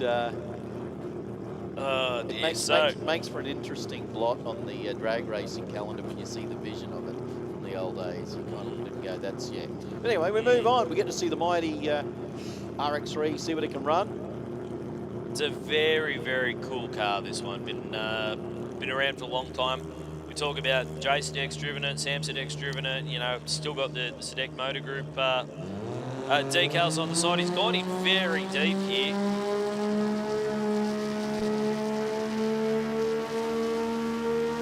Just doesn't want to quite get up on boost on the two-step, does it? It's going to get there. Might run out of fuel first, but it's going to get there. Once again, she just doesn't want it once they don't build up. Just shows you how important it is to get them up on boost. Yeah. Like when they're not where they want to be in that sweet spot, that little window for the launch, they just do not want to leave at any kind of RPM or speed, do they? It's like a toddler that's decided it doesn't want to go outside to the family outing, and it's just going to sit there and I'm not doing anything you tell me to do. That's just what it's going to do. And it must be frustrating for the driver because they probably had it back in the pits, Rusty, and it's probably been running sweet. And you know how it works. That's the thing. It's always running good in the pits. Nothing ever goes wrong in the pits. It's only when you roll it out on the racetrack. So next up, it is going to be the Boostworks cars. The team cars, What Up G, now campaigned by Moose, Mustafa Sakina. He's going to take on Alan Dodd in the RX-7. The very swoopy, sleek RX-7. The very green RX-7. Yeah, that is. Both cars, like, I don't see too many green cars, really. I think there's a thing about green cars. There's that old wives' tale about it being bad luck, superstition, whatever you want to call it, in drag racing. Didn't Tucker ruin that and said, no, I can just win all these things with a green car. Yeah, I don't care about what you say. Among others. I mean, John Force has done okay over the years with Castrol sponsorship. A few other guys, Victor Bray did all right with Castrol sponsorship. You know, it's one of those things. I think a lot of people. But I mean, here's one I will tell you. There is one professional racer, Group 1 racer, who's won a lot of championships. If you try and go near his car with a green sticker, he will knock your teeth out without a shadow of a doubt. Truly. He will not have it. Like, if you have the event sticker and there is green on the event sticker, he will not put it on his car. You don't want it. No. That's, you know what, and that's fair. If you've got some, got a suspicion like that, you should really just hold on to it, because you don't want to be proven wrong. So have a look at that. Absolutely out of the side of the boost works. Out of the side of that exhaust, you can see the big, beautiful road of flames kicking out. So we get to see Dodsey and Moose have a crack at the track. As I said, 787 for Moose earlier on, 819 for Dodsey here in the Mazda. I love the colour on that car. I know it's not for everybody, but I love that colour. I think it looks fantastic. You can't tell me it doesn't pop here on a drag strip. You can't miss it. There's too many black cars on drag strips. We need bright. Bring back neon. Where's Dayglow Orange? We need some Dayglow. This is like the Greek version of Dayglow Orange. It is pretty well. It is. It's like a highlighter. Who's getting out nicely over near the wall? Both cars bouncing around a little bit down there. And a nice pass, 776 for Moose and a 797. It's an improvement for nice Alan Dodd, 164 miles per hour. So both an improvement. I think there's probably a little bit more in them though, Rusty. So it'd be good to see them both get down with a representative run, at least in this qualifying session, so you've got something serious to work with. Absolutely. Looks like we've got, well, it's a battle. Do we call them the micro cars? Pretty well. The short wheel base is in the house. That's without a doubt. If you want to race in the next matchup, you have to have a blue car that's wheelbase is the same as the rear axle to the wheelie bars. I agree. it's very, very small cars. Sam Kiprios taking on Tony Goodrum. Now Tony, all the way from Toowoomba. Now I've known Tony for a lot of years. Now Tony, when you see that little car, that little Suzuki though, Rusty, Tony is probably about 6 odd foot tall. It's what everyone keeps telling me. He's not a short guy like me. Like, whereas Sam's a regular tall sort of guy. He's our size. He's a regular. And, you know, and he's got this this mighty 3RZ, which is a record holder here in Queensland in that car. The car has got some serious credential. And look, sadly, we are not going to see it this time, but we might get to see the squirrel though. Maybe not. Are they both being pushed back? What's going on? No, I can't see anything on the racetrack. Unless it's down in the braking area. That's all I can think. Yeah, because they've just both shut them down, so I'm not too sure what's going on. Now we've got some vision there from down in the braking area. Doesn't look... I was waiting for a kangaroo or something to run across. Yeah, for us. look, You know how it is. potentially. Look, it's... I can see the little door opening up there, so maybe there was somebody's left a junior dragster on there somewhere, because that's their exit. Might just be that they need to go down and pick something up and it's too far to walk. Who knows? So tractor's rolling. Okay, so must be a little bit of stuff on the racing surface.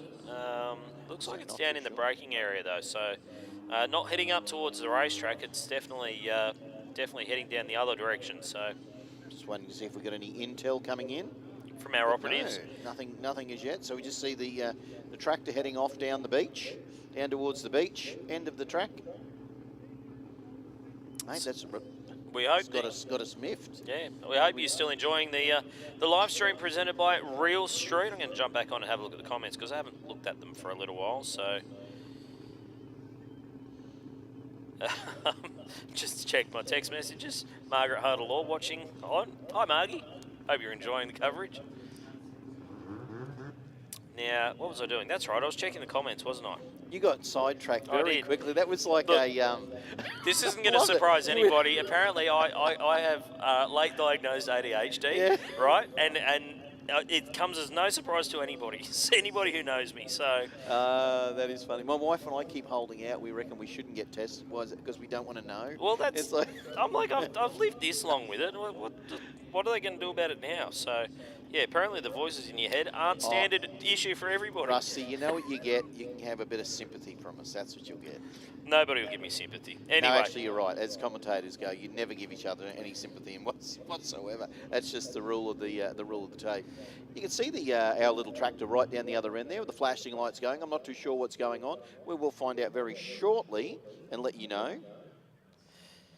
All right, so looking at some of the comments on the stream, there's a few complimentary comments for the commentary. I don't know whether Luxy96 is being sarcastic or not. Anyway, it said brilliant commentary, appreciate it. It's nice to have fans. Justin Roylance watching, great coverage. Good on you guys too. And Zane Condello watching as well online. So we've got a lot of people still watching, 2,500 people still watching That is a online. solid. At one point it peaked up over 3,000 people watching. So yeah, we've still got plenty more to come. And I'd tell your friends, because we got the remainder of Pro Compact coming out, and then we have got Pro Mod presented by Manly Performance Products. No, nice work. Yeah, look, I'll tell you what, Rusty. You know how you know how I deal with the bad comments online? Mm-hmm. I just don't read them. Yeah, it's as simple as that. And look, See? I think you said it before, and actually our production manager in here was sitting here before, and you actually said something that I have actually said when I'm calling a different event. When people have a complaint about a live stream they're getting for free, there's no right. That's exactly right. You're getting it for free. You should just. I've watched Santa Pod, and you and I'm sure you have plenty of time. And I sit there and I love watching an Escort run nines or a you know whatever an Audi, and it's just like I don't care about the commentary. I'm just happy to be in my space watching drag racing from the other side of the country. and you know that's exactly right. If you can watch from the comfort of your own home or the pub or wherever you happen to be, and you can watch what is without a doubt world-class drag racing. I know, we've got all these cameras now. What does that button actually do? Does it actually... Oh, denied. I didn't say that. So we've got a panel in front of us so we can push buttons, and some of them turn mics off, turned on, all the rest of it. There's a button here that says request deep end camera, and apparently this is Terry's button. And when you push it, it comes up with request denied. And that is because of the fact that we didn't have a deep end camera at an event, and the poor guys from overtaking lane, I just kept saying, gee, I'll tell you what, can we throw to the deep end camera? Knowing full well there is not one there, and it was just an in-joke that they obviously decided to get me back Well, we now have a deep end camera. However, can we have a deeper end camera, please? Can we get one further down? There's another little thing up the thing here. It looks an injector. Yeah. Soon it'll be a rusty access. Shut up, Rusty. Absolutely. So Luxy 96 said he's being honest about the commentary. What a show. Just left. Can't wait for tomorrow. Neither can we. Let me tell you. Luke Webb wants Diggles back on the microphone. He's on his scheduled break now. He's done his 16 hours of commentary for the day. So we're giving him a little bit of a break. We've locked him back up in his cage for the night. So Colin Crawford loving the coverage. He is not in his cage, mate. Calm yourself. No, we will get him back in his cage. We'll lure him in with some Japanese whiskey and squid. And that's an in-joke for anybody who knows. Yes. Nathaniel Johnson, loving the coverage from New Zealand. Go the New Zealand boys. We've got plenty to cheer about. That is for sure. Brendan McCann, thank you for the props, guys. Really appreciate it. Yeah, loving it. Let us know where you're watching from, guys. A lot of people are having a stretch out there in the grandstand. Oh, hang on. Mr. Diggles has got his kicking leg out. Mate, if he pulls a hammy and he's having a, and he's not good tomorrow. Well, I saw him stretching before. He shouldn't really pull anything if he's playing with his balls right. He should be able to get those balls into the crowd without a shadow of a doubt. I'm just not touching anything you're saying. I'm going to put an access denied Rusty on our screen. Yeah, we need we're on an 8-second delay, aren't we? We're going to find out on the live stream comments, aren't we? The good news is we're on YouTube, so it's kind of the Wild West, isn't it? It's not like It is the Wild West. And look, as you know, we just went through the whole Winter Nationals, and I know that Wade and I, when we were commentating, we've been back over it, and we've heard a couple of times, I've thought, sometimes we were funny and sometimes we weren't, and sometimes it was just good to hear just the ridiculousness. Well, I always keep myself amused, so I agree. That's really all I can ask for. So we've got the balls out there. We've got Mr. Diggles. Remember, now, Diggles, it's the black ones that they can keep, correct? Black ones to keep and coloured ones to take for a shirt. Yes, That's right. yes. Right, I got it right. I finally got my head around it. So the black balls are just a commemorative ball from Jamboree, and the coloured ones you can get a free T-shirt with it. Is that right? Sure. Rusty, there's a code, isn't there? Surely. I don't know. Is there? Sure, we'll go with that. So, people, where they're watching from, we've got Mo watching from Istanbul, Turkey. I wonder if that's just a bot. Seriously, No, come well, on, is it? His name's Mo, so look, it's on the cards. That's a good Istanbul name. Watching Mo. from Glengarry, Victoria, Lockyer Valley. Well, if you're in the Lockyer Valley, that's not far away, is it? No, that's just up That's just up the road. Why aren't you here? Come on. Harry watching from Ipswich. Well, you should give yourself an uppercut, Harry. You should be out here. Luke watching, great coverage. G-Force, great job. We deserve a beer or three. We've got some Japanese whiskey to rip into later on. Oh. So, let me tell you. And All right. You know what that means, Rusty? We are actually back on track. How's that? It is. Absolutely. Got down to the top. No, I haven't even had any whiskey yet. We can talk about the short guy and the tall guy in the two short cars. So, how does Tony Goodrum fit in this? Is it more of a lay-down style car where his legs are out behind him, or? No, he's just, I think he just has his knees up in his face pretty well, but he used to own well, he's still got the FC, he's got an FC RX-7 as well. They're a little bit more forgiving because you can put the seat right back. Yeah. And whereas the Squirrel, look, I've got to be honest, but is he sitting at the back of it, like is it the seat right back? We'll have to have a look at it. Tony will be going, I'll be glad that Tony's not listening because he'll be going, Terry, I know him pretty well, or even Teresa might be, his wife might be able to send me some info. So good to see Sam Kiprios back out there. Had some fuel pressure problems earlier on in the day, so they missed the second qualifier. They've rolled it back out here for this one. Hopefully he can knock out something better than a 17-second pass. Tony Goodrum knocked out a 781 before, but this one... Oh, that was cool. Look at it. Squirrely. Exactly like the Squirrel. Got a little bit squirrely. There you go, an 806 at 145 with a little bit of a puff of smoke over the line. Would have been on a better run. Would have been on a better run on that 806, but wasn't meant to be. 079. I actually thought he left before the tree was activated. He was that good on the tree. You're waiting for no, but it was a 079. Well, from where I'm sitting, I can't actually see the Christmas tree. So Sam Kiprios didn't move. So I just assumed that he was just. Anyway, we got a time. And exactly. He did well. And not too far off his previous. Exactly. A few other shout-outs, people watching online. Watching from Newcastle, from Adelaide. We're watching from Bump City, baby. It's Chris just texted.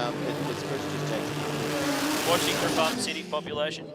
One. That is it. So, yeah, plenty of people watching online. That's what we want. And I can see that we've got, how many cars left? 1, 2, maybe 2 cars left in Pro Compact, and then we get to go playing with the big boys in Pro Mod. Most certainly. So then we actually get to see Chris Hall and Simon Ionu, of course, in the Built Pro Mazda and the DC Locators Mazda of Chris Hall. So Chris has pushed this car finally, got it into the sixes. I tell you what, you know when you get there's a barrier. You know how it is, Rusty, and you get the barrier and you push that barrier and you get there. And these boys were extremely happy. I'm sure they'll be hoping to do it again. But I cannot see. It's just a nice solo run. Hopefully. Sadly, we don't get to see Simon's car come through. No, Simon's car's there. And in fact, there's the other car, Fred Karen, rolling out as well. Maybe they might be pairing up. Maybe. Yeah, I think they're going to be pairing up. I think I got a little bit confused in the system here about who's running who, but that's okay. It is only qualifying, so not super important at this point. So, Chris Hall, the car out of Redbank Plains, 712. He'd love to see something pop up on the boards with a 6 again.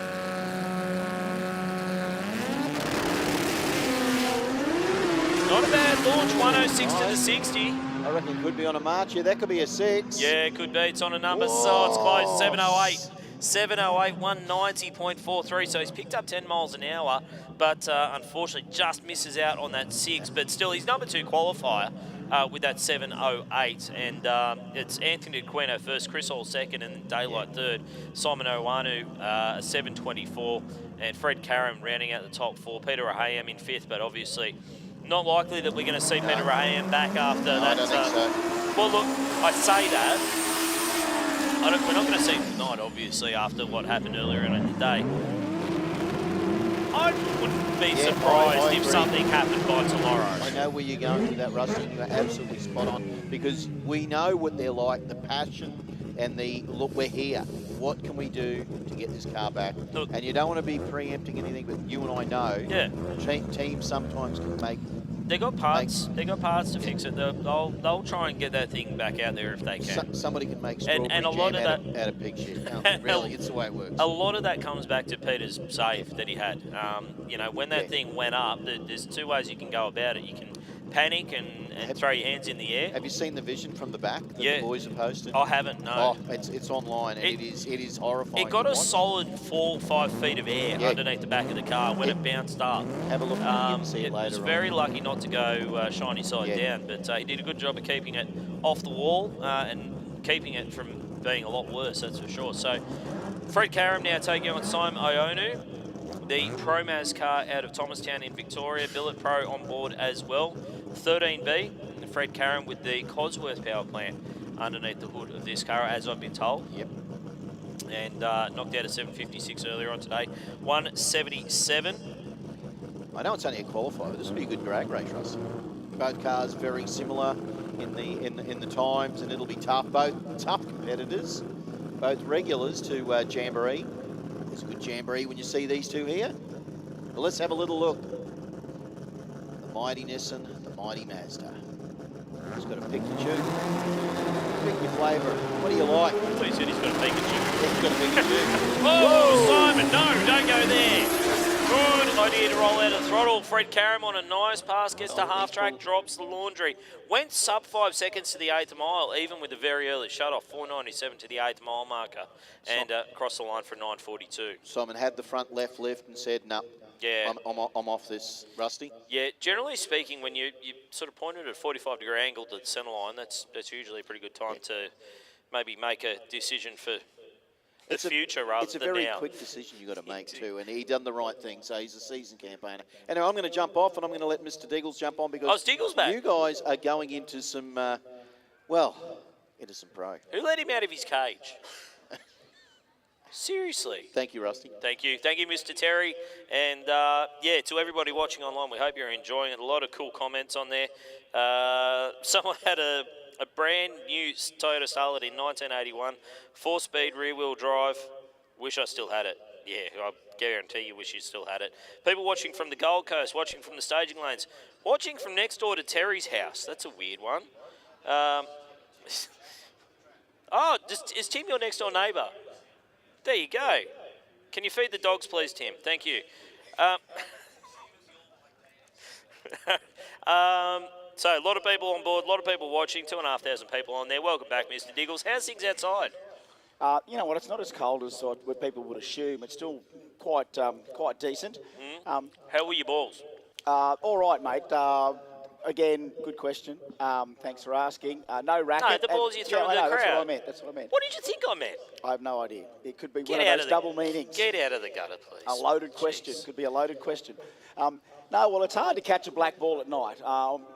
The completion rate then was like 12% as far as catching a black ball on the full. They could play for the Broncos with those kind of numbers. Oh, yeah. Well, I actually was going to ask this question. I asked Rocky and Karen before, because they're Doggies fans, right? And, yes, and they almost won last night against the Storm. Yeah. And I said, I'll ask you, a dyed-in-the-wall New South Wales Doggy following supporter, which team do you hate the worst? Penrith, the Broncos, or the Storm? Storm. They said exactly that. They said exactly Storm. that. It's a Victorian thing, sorry. It is. There is a lot of hatred for the Storm. Yeah, like... it's almost like before he retired, Cameron Smith and Billy Slater pissed every New South Welshman off forever. That you could never like the Storm again. Absolutely. You reckon? Absolutely. Yeah. As a hardcore Penrith supporter, I cannot agree more. Yeah, no, I agree more. I agree. But yeah, no, they were biting the nails last night. And, it was a pearler there last night. So, yeah, look, I went out there, threw those balls out there. Wish my beloved racket, Clarabelle, somewhere around here. I just can't find it. Clarabelle? Did you name it? Yeah. Nice. Yeah.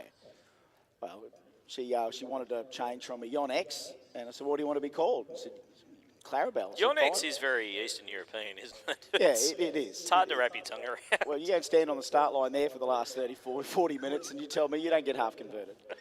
It's incredible down there. The horsepower is incredible at ground level. I just wish we could have some start line experience that gives everyone just a couple of runs of these big animals right up close. The crew, the anticipation in the background as the last final checks get put on the machine before they send it into orbit. It's like a space launch every 2 minutes, literally. These machines getting thrust down the track here. It is like sending astronauts along the land into space. Well, strap in, astronauts, because we're about to go racing. We've got the Manly Performance Products Pro Mod category coming out now, and if you think these guys aren't swinging for the fences, you'd be wrong. This is what it all comes down to. Just to recap the qualifying list as it stands at the moment. Johnny Ricker, number 1 with a 561 at 205 miles per hour. Very early shut-off. John Canuli, a little bit of a surprise, number 2, qualified with a 569. Barry Plumpton in number 3. The Kiwis flying the flag with a 575.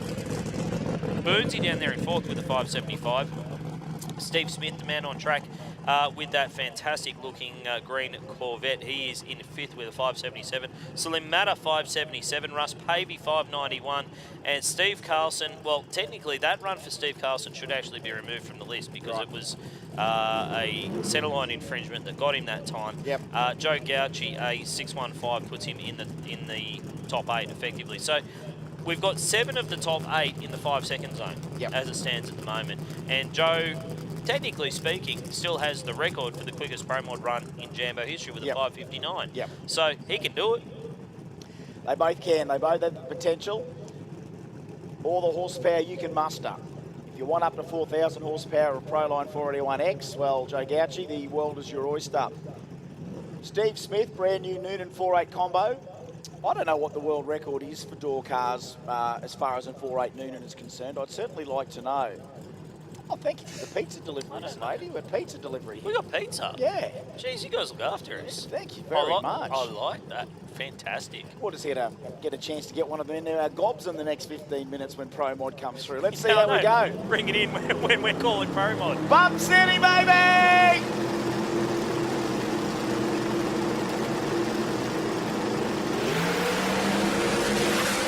Oh, 985 for Joe, half track out of the shoots, goes for a monstrous walk. 595, I've maxed out the mic, 595 to a 592, tail of the tape, off the button, Joe Gauci, and what a great run there. We missed the half track incrementals, but that was a sub 1 for Joe. You hit the rev limiter. Yeah, I had to. You hit the rev limiter on the system. Well, Joe locked up the converter. That thing went on a march, and it was doing a bit of the Smithy with the power wheel stand action. And when you start going towards the centre line... Someone needs to run your valves now, mate. Yeah, Seriously. You need to run the valves on that one, mate. Stu Walsh now and Steve Carlson, a couple of the bros. Stu Walsh has not yet made the representative run down the racetrack, 894, 109 miles per hour. Now, we've got Steve Carlson in the field at the moment with a 593, but I am sure that run was as a result of someone else taking out a timing cone. It might have been John Canuli, actually, now I think about it. I might be wrong on that, but don't quote me. Here's the replay here on our Real Street live stream. Both let go of the button. And this thing starts marching at half track. Oh, yeah, you see the move for Joe. Yeah. Wow. Yeah, took out those poor little cones. They're bouncing down there at the 13, 20 foot and mile an hour. Can we glue them down? Yeah, I don't know how we do those ones at the deep end. Like, either that or can we get somebody to sit there holding them? Oh, no. Right, you reckon? Yeah. Or at least weigh them down in some, or wet them or something. I don't know. I don't know. Ocky strap. Could you do an Ocky strap maybe. or something? I'm telling you, magnets work at other tracks around the venue. I don't know what the magnetic polarisation of Queensland is, but I'm pretty sure it's the same as everywhere else. What about a spring-loaded roller system on a tether? So when you knock them, they go and then go and they come back up. Hey, now we're talking. Now we're talking. Someone go out there and make $1 million out of that. Actually, you know how do you make $3 million in drag race? You start with $5 million. Start with several. Yeah, you start with $5 million. Yeah, exactly. So scratch that idea. Whoa, look at all the fuel that just came out of Steve Carlson's car. It must have had a gut full of fuel when they fired it, and it gave one of our officials a shower down there.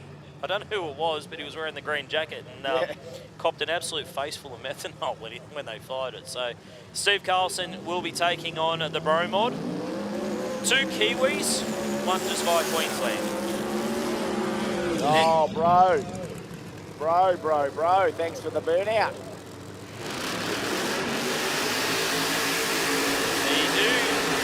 You do have to be careful around the front of Steve Carlson's car, because with that big injector hat on it now, it will eat small children. Oh, absolutely. It's a scary deal, very imposing. But again, if you're brought up around the sport, the first time you ever saw a door car with a blower out the bonnet, you were hooked. Yeah. That's why most of us are sitting here now, especially our vintage. Yep. But Steve Carlson, he's had a pretty good run on Australian soil. He took over runner-up in Pro Mod at the Nitro Chance down in Sydney earlier on in the year. Ran at the Winter Nationals in the 16-car door slammer field, qualified for that. Done a lot of testing, been running deep into the 5-second zone. So you can't ask for much more than that. And I reckon it's safe to say there's a chance the cars might just live over here from now on. Yeah, well, it works for Rod Harvey. You know what? When you watch some of the New Zealand drag racing that's on there, the great YouTubers that do that, the Kiwi drag racing scene's off its head. Oh. Like door slammers, they've got just as many as we've got. I think the thing with New Zealand drag racing, no disrespect, Ben, whatsoever, but the facilities aren't necessarily at the same standard as the cars. They can't send all of what they got. Exactly. They can't lick all of the stamp. They can only lick sort of 45% of it and send it. So Steve Carlson will be looking to lay down a number here. He's got Stu Walsh. If Stu Walsh could put this thing up on the two-step and hold it in stage, I think he'd be absolutely stoked, because that seems to be the problem.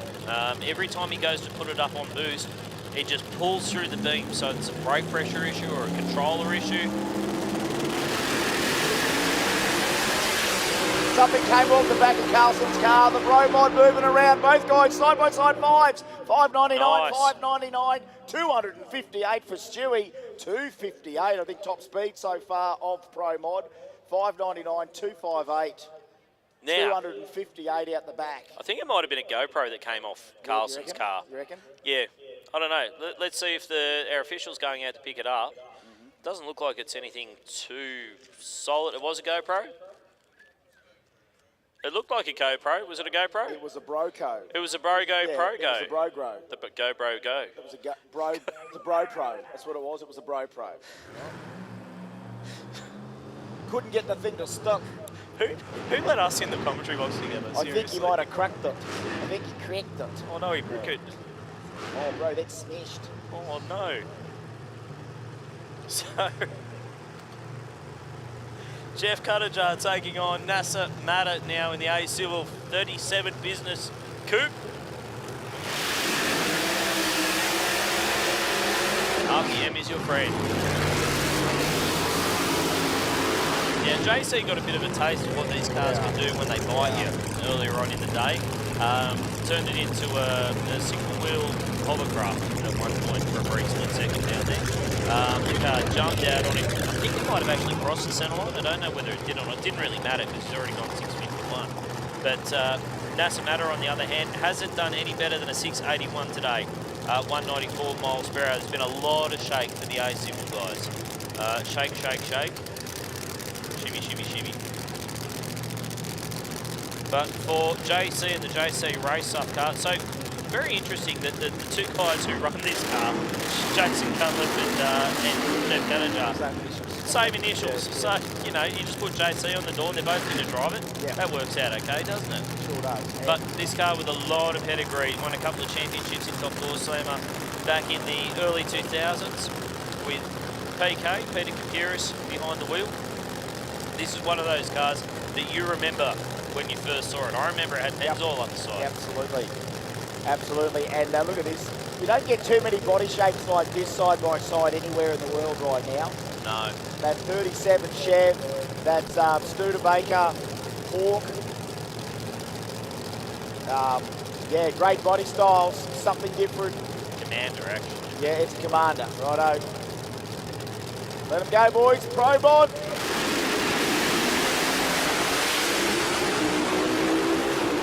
JC on a nice run there, shoots out 5.99 with a 2. Shoots come out down there, that's good, 249 miles per hour. So that'd be the third car with a 5.99 that we've seen on the boards. Yeah, no, that's a great, look at those 5.99s, Stu Walsh, Cutter and Steve Carlson as well. So we're now up to 11 cars out of the 15 that we've had down the track in the 5-second zone, led by Johnny Ricker at the moment. No change at the top half of the field, but those guys are still yet to come out. And look, they could very well get a bit of a shuffle before we're done here. Johnny Ricker, 5.61, currently number 1 qualified. John Canuli, number 2 with a 5.69. Barry Plumpton, who we're going to see up next with the Candles in the nitrous car, 5.75 with a 0. He also went a 75 with a 7. Craig Burns, number 4 with a 5.75. Steve Smith, number 5 with a 5.77. Salim Matter with a 5.77. Don't get much better than this, mate. No, it's the cream of the crop. It's just exactly what we thought it'd be. They get a couple of sessions. The guys that tested yesterday as well start honing in on those numbers. Remember, this is qualifying. It's about how they run again tomorrow. And again, things happen. Shake, pedaling. Wind lights matter tomorrow. Wind lights matter tonight. Numbers, they kind of matter when it comes to where you are seated. But side by side, it looks fantastic, but it's not a race until tomorrow. Now, race day is going to be very interesting because it's going to come down to reaction time. So reaction time is going to play a massive part in things tomorrow. There's some guys who are really, really good at it. Some guys who probably need to jump on the practice tree tonight. Some guys who are just leaving a little bit on the table in terms of the start line prowess. But a lot of guys in the zeros, but the guys in the middle of the field, they're sort of some of the best. Craig Burns is one of the best levers in the business. Jeff Cuttajar as well is proving to be a fairly stout driver in his own right. We know Rob Harrington's pretty sharp. Joe Gauchi's very sharp. Even the Matter guys, they're pretty sharp on the tree. So reaction time is going to play a huge part in things tomorrow. It doesn't necessarily mean just because you've got the quickest car, hey, well, we can start engraving your name on the trophy now. That's not how drag racing works. No, and this is the most eclectic mix we've ever had in a door car field in this country. This is the most eclectic mix we've ever seen so far, because for the first time we get to play with all 3 power adders in this class, and all the names are different. It's still fast door car racing, but all these names, we've never had this collection of them all before. In this country, we've normally had names like we know Zappia, Gregorini, Fabietti. They're all, none of those names are in here. All of these ones are completely different groups. Well, the Brays. Well, I mean, Rob Harrington's one of the ones that normally runs in Slammer. We know that JC would probably be ready to run that car at any time in there. But and the Matters as well. Yep. And then Burnsy can run that thing in about 6 classes, right? His thing. Burnsy can run in top sportsman if he could. He could. And there's a variety of different reasons why other nitrous and turbo cars would not fit in that door slammer trim legally, but this eclectic mix, we wouldn't get it unless the captain throws out the whole idea of Outlaw Pro Mod. Fast door cars, no matter what, they all have different deals, different overdrives, different weights, different power adders. Now, I'm just looking at some of the comments on the live chat here, and you're going to love this, Diggles. Yep.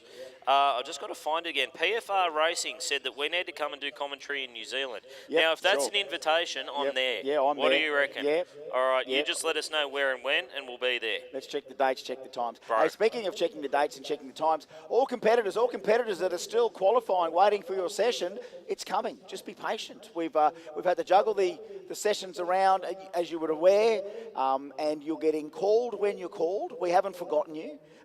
Unless you've got another arrangement to be somewhere else, well, we're going to call you. So we'll give you the SMS deal. If you should be on the SMS deal, right? And I've been getting copies of the SMS deal. So J275, Modified 10.5, all those categories. They've been getting the calls to come to the lanes. People were starting to freak out, thinking, hang on, it's getting late. Am I going to get another run? The answer is, if you haven't had your 3, we're trying to get you your 3. That's what it is. So keep your ears peeled. We're going to call you until you've all got 3. Simple. I know that some of you have been missing out and it's been a long delay, but the schedule being juggled, guess what? Yeah. This is a qualifying day for a reason. Now, interestingly, we get our information from all different sources here, and I'm just looking at one of the comments on the live stream. So Gary Darla has said that Rob Harrington's packed the car away. The blower is apparently no longer attached to the manifold. So they've said, you know what, time to put away and figure out what's going on. There's a suspected fuel pump issue. This is second-hand information. Don't have that from Rob, but it seems fairly plausible with what we saw happening earlier on today. So next up, it is another Bro Barry. Yes. Up against cousin Lorenzo from WA. Yeah, good old, good Lorenzo. New pride and joy for him. Great races, the Galotto family, great races. This is a great looking car. Yeah. It is just a sleek, sexy looking car. Right now, have a look at what we got out there right now. This is a 2025 Australian door car analysis right now. This is what some of the coolest door cars in this country are doing right now. They're at Jamboree. They're on the big tyre. They're Pro Mods door cars, nitrous versus turbo in this case. And you know what? For too long, 20 plus years too long, we've been devoid of this. Thank you. Yeah, Barry Plumpton's daughter is actually watching on the live stream. Hey, Tammy, how you going? Hello, Miss Plumpton. Nice to see you there. Full credit to Barry Plumpton as well for having the zoomies with a nitrous car. Yes. I love zoomies with a nitrous car. All right. If you don't know what I'm talking about, you'll learn. All right, little 471 cube Brad twin turbo against 959 cubes and 4 kits. In New Zealand, that's kuts. So 4 kuts for Barry. You have to let him go, let him eat. Let's listen to him.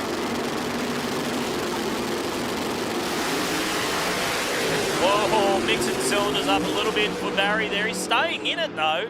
Yeah, no, Barry took the nitrous off that thing for a little bit. 609, 198, 384 to half track, 945 to the 60 foot. So that was still moving. 384. Geez, a big cube nitrous car. I'm loving it. Lorenzo Galotto was like 393 to half track there. Yeah, so that was on a solid number. But it went away. 741. Not sure what happened there, whether the timing cones, whether someone tagged it at the other end. Not quite sure exactly what happened there. But Barry Plumpton will stay number 3 at this point, 575. Now, we say that we have plenty of cars left to come. Well, I think we're down to maybe 4 left to come, I think, from what I can see down there. Righto, well. I can see Johnny Ricker, the Mowers Online Camaro up against the Mustang. I'm yes. having flashbacks. Like, to quote Coxie, oh yes, oh yes, oh yes. All right, no burnout for Johnny Ricker, nothing under any power. Nothing under any power.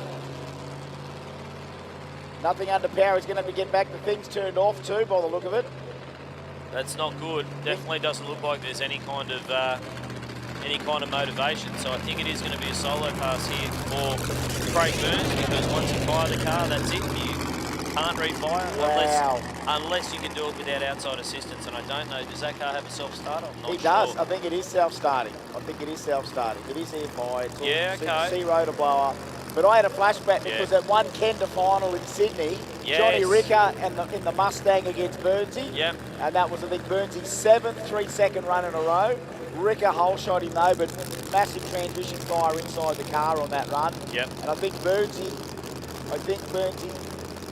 Ricker got him that night. I can't remember whether Burnsy had to get out of it. But this is a solo now, you would assume, for Craig Burns. A free hit at the track. Now, Ricker's 561 will stay. The super team that works. Hang on, is this thing running? No. No? I think they're trying to turn it around. I think they needed a little bit more purchase on the steering. So, okay.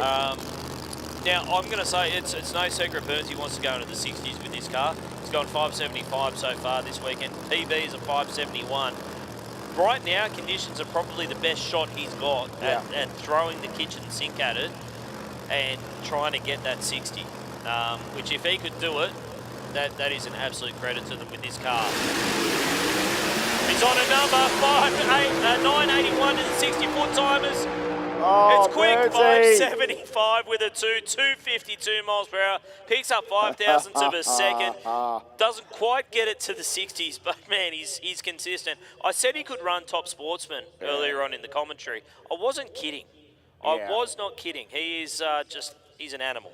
And you know, the other thing about that, because it's, you know, an all-steel sort of car still, is that's sort of giving up a few, honestly, between him and Ricker, I'd say Burnsy's thing's 300 pounds heavier than Ricker's. So Yeah. why does it run 570s? Well, one is because it's also a little heavier than a lot of the other Pro mods. Does it affect it too much? Not really.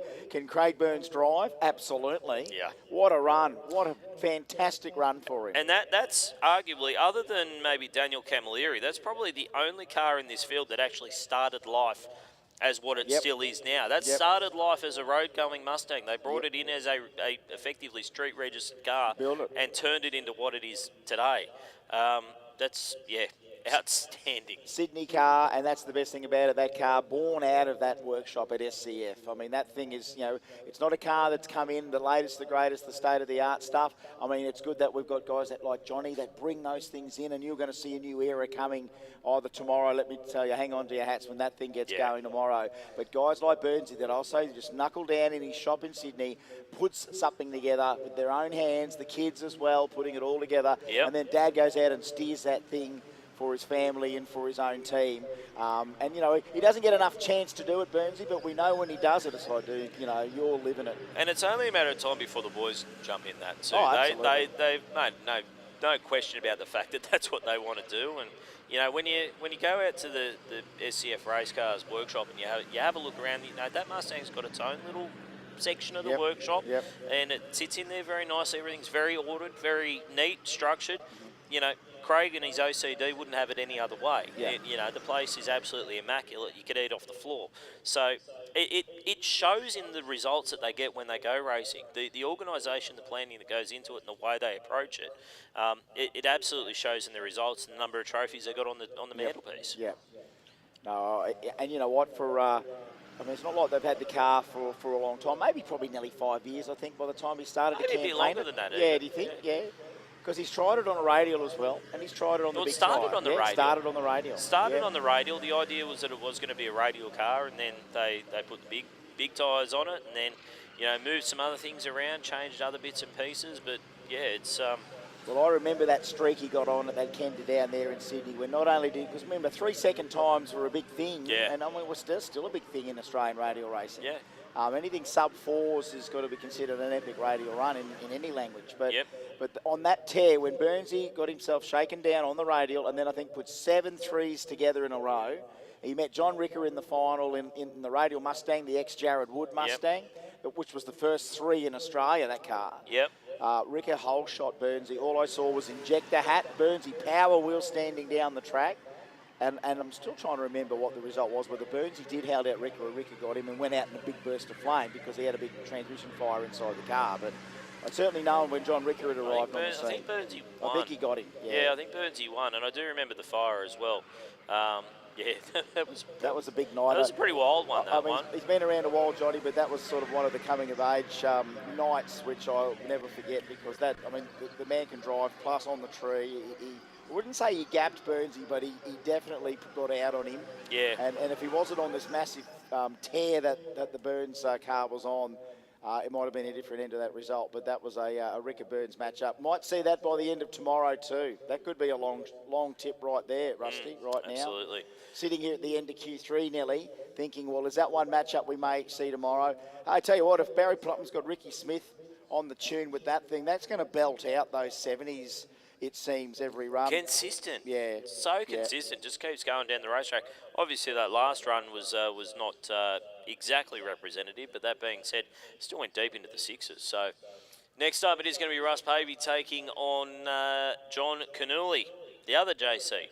Yep, and we need to have JC1 and JC2, JC A and B. I don't know. Yep. We need to have a differentiator. Yeah, we would have to. Especially when you got those identical, three identical initials there. Yes. Well, let me just say, John Canuli in this car, yesterday I wouldn't have given him a snowball's chance in hell. They were having all sorts of problems getting, probably the fuel system trimmed up for it to make any power, for that converter system to work, and all of that stuff that they've never nearly had to deal with. With the alcohol funny car, it's always been the pedal clutch. John always used to handle the way he left the line with the pedal clutch and his right foot. To do a converter thing has taken a little bit of time, but he has caught himself I went down there to try and get a bite out of Kirsten before to say, oh, well, what are we doing with Buffett driving this thing? She goes, as a matter of fact, I think he's doing a hell of a job in it. So she basically went against what I said. Well, she's going to bag she could have said he's doing a great job in my car. Yeah. All right, so let's see what they do here.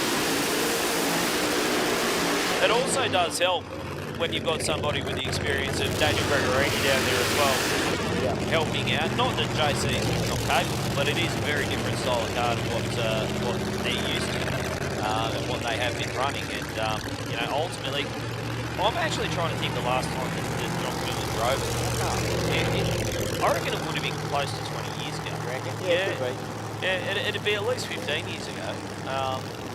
And it was the Tirana, the Crossroads Tirana.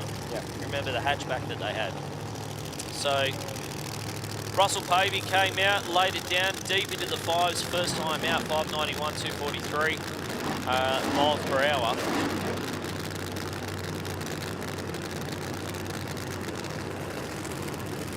All right, not much of a burnout for Russell. Benny Bray there in the ejector hatches. We've got some brains trust down there, don't we? Oh, yeah. Gregorini. Send Bray. it to the moon. All right, what are we going to do here with giving a bit of a squirt there on the hat there for Russ Pavey? Anything's possible right now, this Outlaw Pro Mod Q3 for these guys. Look, Canuli didn't probably have to come out and burn parts up here, but he's got a taste of the 560s at nearly 256 mile an hour. Yep. He just wants more seat time in this car. And you can't blame him. All right, here we go. Q3. Oh, Pro Mods. Been very, very entertaining. Oh, no, they've got Benny said something. Something's happened to Russell. Benny's saying, shut it off, Russ. Yeah, if Benny's shut it off, Russ. If Benny's telling you to shut it off, you need to... Well, Johnny, as he rolled the beams, he did. He rolled. He's got a reaction time of 198. He's rolled the beams. The clocks are ticking. Yeah. And something has gone wrong in that car too. There's a puddle down there. Oh, boy. Benny caught that one very, very, very quickly. Oh, boy. And full credit to him. He put himself out on the line to jump out alongside the car and say, don't send it, because, you know, that can get sketchy sometimes when you've got a car that's almost in stage. You've got a driver that's focused on what they're trying to do down there. For John Canuli, it sounded like it went up on the revs, but just didn't go anywhere. Whether that's something in the converter, either just completely letting go or just not engaging, whatever it was when he went to try and put it on the chip, the thing's just completely shut itself off. Be curious if the blower belt's still on it. Yep. Because it sounded like can do that. It sounded like that, or the cool shaft in the blower as well. Blower drive. Yeah. So either or. So we're going to be going with the GTR Challenge now. Oh, okay. So there's plenty more still yet to come. I'm going to see if we got Terry or Mark. Who wants to jump on? One or the other. Everyone's abandoning me. That's all right, Rusty. You know, you need a break, mate. You had a good stretch there. You've had a good been stretch. a little while. I'm going to go and have You need a cup of tea and a lie down, mate. I saw a Japanese bottle of whiskey over there. Yeah, before. we'll get you in there, mate. I'll break out the photo of Nathan Cleary and have a long, quiet moment with yourself. So why don't you do that? Russ Payne. No, I know. I thought, I can't believe I said that out loud. I was going to say, at least it's not Reece Walsh. I know, it's not Reece Walsh, no. Well, I've got to put up with that in my room because my wife loves him. So, yeah. Sometimes in her sleep she'll roll over and go, oh, Reece. And it's like, oh, what's going on? All right, the GTR challenge was we're going to do, but yeah, we've still got a little bit of oil to mop up there. And again, you know, Benny did admit earlier on that, you know, they put a 4-speed in the car for Russell, and Benny had admitted that there was an O-ring there that he had to put in because it had a leak. And I guess after that earlier 5-second run for Russ, a little leak's broken back out again and leaking out of that transmission. Mark Allen back in the box. Big stint by Rusty. Well done. And what have you been up to, young fella?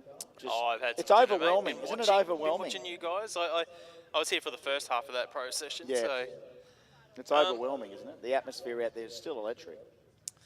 Yeah, not the way you want to finish off the qualifying session there in pro with the cars not getting down the track, but build us up to tear us down, mate. Build us up to tear us down. And this is one of the things about Jambo is you get these moments and they keep going. When everyone flows and everyone runs, run after run after run, you get into this amazing run of horsepower coming every couple of minutes, and we love that coming as thick and fast. And I think that's what, like this morning, that first quali session for everyone, into a it rhythm. couldn't have got nearly as smooth as that. We honestly, you know, we've seen some roughies in the past when it comes to disturbances, disruptions, breakages, whatever. But we had a pretty good run there today, first up, got everyone through. It still took 3+ hours, Nelly, for 250 odd cars, or 235, whatever we've got. So this is what it looks like on one day when you need to qualify, 200+ cars with 3 passes each. It's a drawn-out process. We've asked all of our other competitors. I know that the schedule got swapped around and we got pro guys out of the way in sort of, you know, still with decent turnaround time for all of them as well. Yeah, once in a while, when the adrenaline's up and you're ready to see something, bang, bang, anticlimax, anticlimax, and in one quick succession. It can be like that. Oh, mate, drag racing is brutal. It's a brutal sport. It will humble you. Just something out the post I saw from Rob Harrington today. You know, drag racing is a humbling sport. One day you're on top of the world, the next day, well, it happens. Well, you can be one session really the king of the world, and then you're down in the slums for the next 2 rounds trying to fix something. And look, I dare say, if you rumble around the pits here a little bit later on tonight, there'll be a little bit of yakka going on, if not already. And for people around the world that don't know what the term yakka, in Australia that means hard work, hard yakka. There'll be plenty of that going on, I think, fixing these bits and pieces. Yeah, so whatever that was, blower drive, something, they'll be checking that out in that pro mod. Great run earlier on by John today to be in the 560s. That was one of the passes of the weekend so far. But there'll be 569. There'll be a lot of thrash going on in these pits here tonight before J Day, because tomorrow it's the day to win a J, and J Day race day tomorrow, 9 o'clock. I heard. Is that right? Yeah, we're off the J315 off first tomorrow at 9 a.m. for racing, but we've got one more qualifying session for all of our sportsman brackets here this evening. First up will be the GTR Shootout. All right. We've got Hamid Mansour looking to get some assistance there. I think you've got Jay Sadek. They're looking to turn the nitrous. I reckon they forgot to turn the nitrous on. I forgot to turn on the nitrous. Aki Kador beside it, 3.2 litre. So a couple of GTRs coming out for the challenge. There we go. So Hamid Mansour has done his. Aki Kador is back there. The R34. So Hamid hasn't had a run today. Yeah, only seen Aki so far with that 867. He came out earlier on. Look, we had them scheduled a few times today, but I just don't think they were ready when they were called or hadn't all assembled, because now this is the biggest group we've had so far all today. Not really seeing them until now. They're both 3.2s, by the way, so the R34 against the R32. What an iconic shape the Skylines are. For people watching right around the world, we got them on our racetracks on free-to-air television during the Australian Touring Car Championship when International Group A allowed R32s in. Gibson Motorsport, the best R32s in the world. All right, no good there for Hamid off the line, no hit.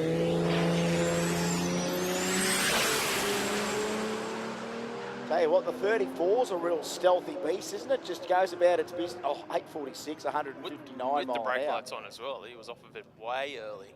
No, Hamid could not get the performance out of it. Makes you wonder, you know, in the case of the nitrous bottle, whether or not it had a warmer on it and stuff like that. Now that we are slightly cooling off, that bottle temp's very, very important on nitrous cars, especially if you're using that to light the wick and get that big turbo boosting up, which obviously clearly didn't do.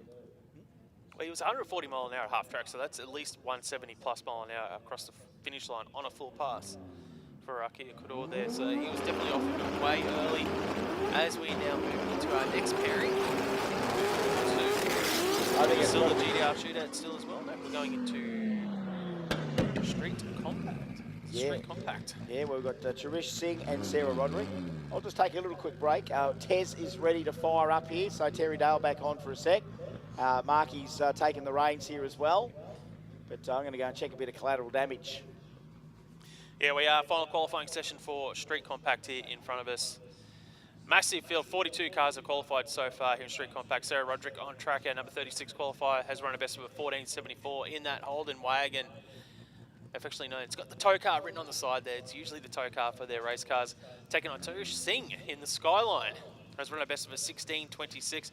But that pass of things went 114 mile an hour, Terry. So the horsepower is there. That's a 12 or an 11-second car. Yes, a 16-second car with 114 mile an hour top end.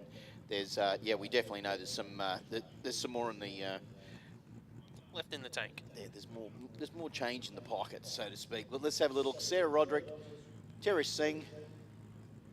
Sarah, she'll be hoping to take home a J, I reckon, this weekend. She'll be really hoping strongly, coming all the way down up north. Oh, that hurt. That was not good.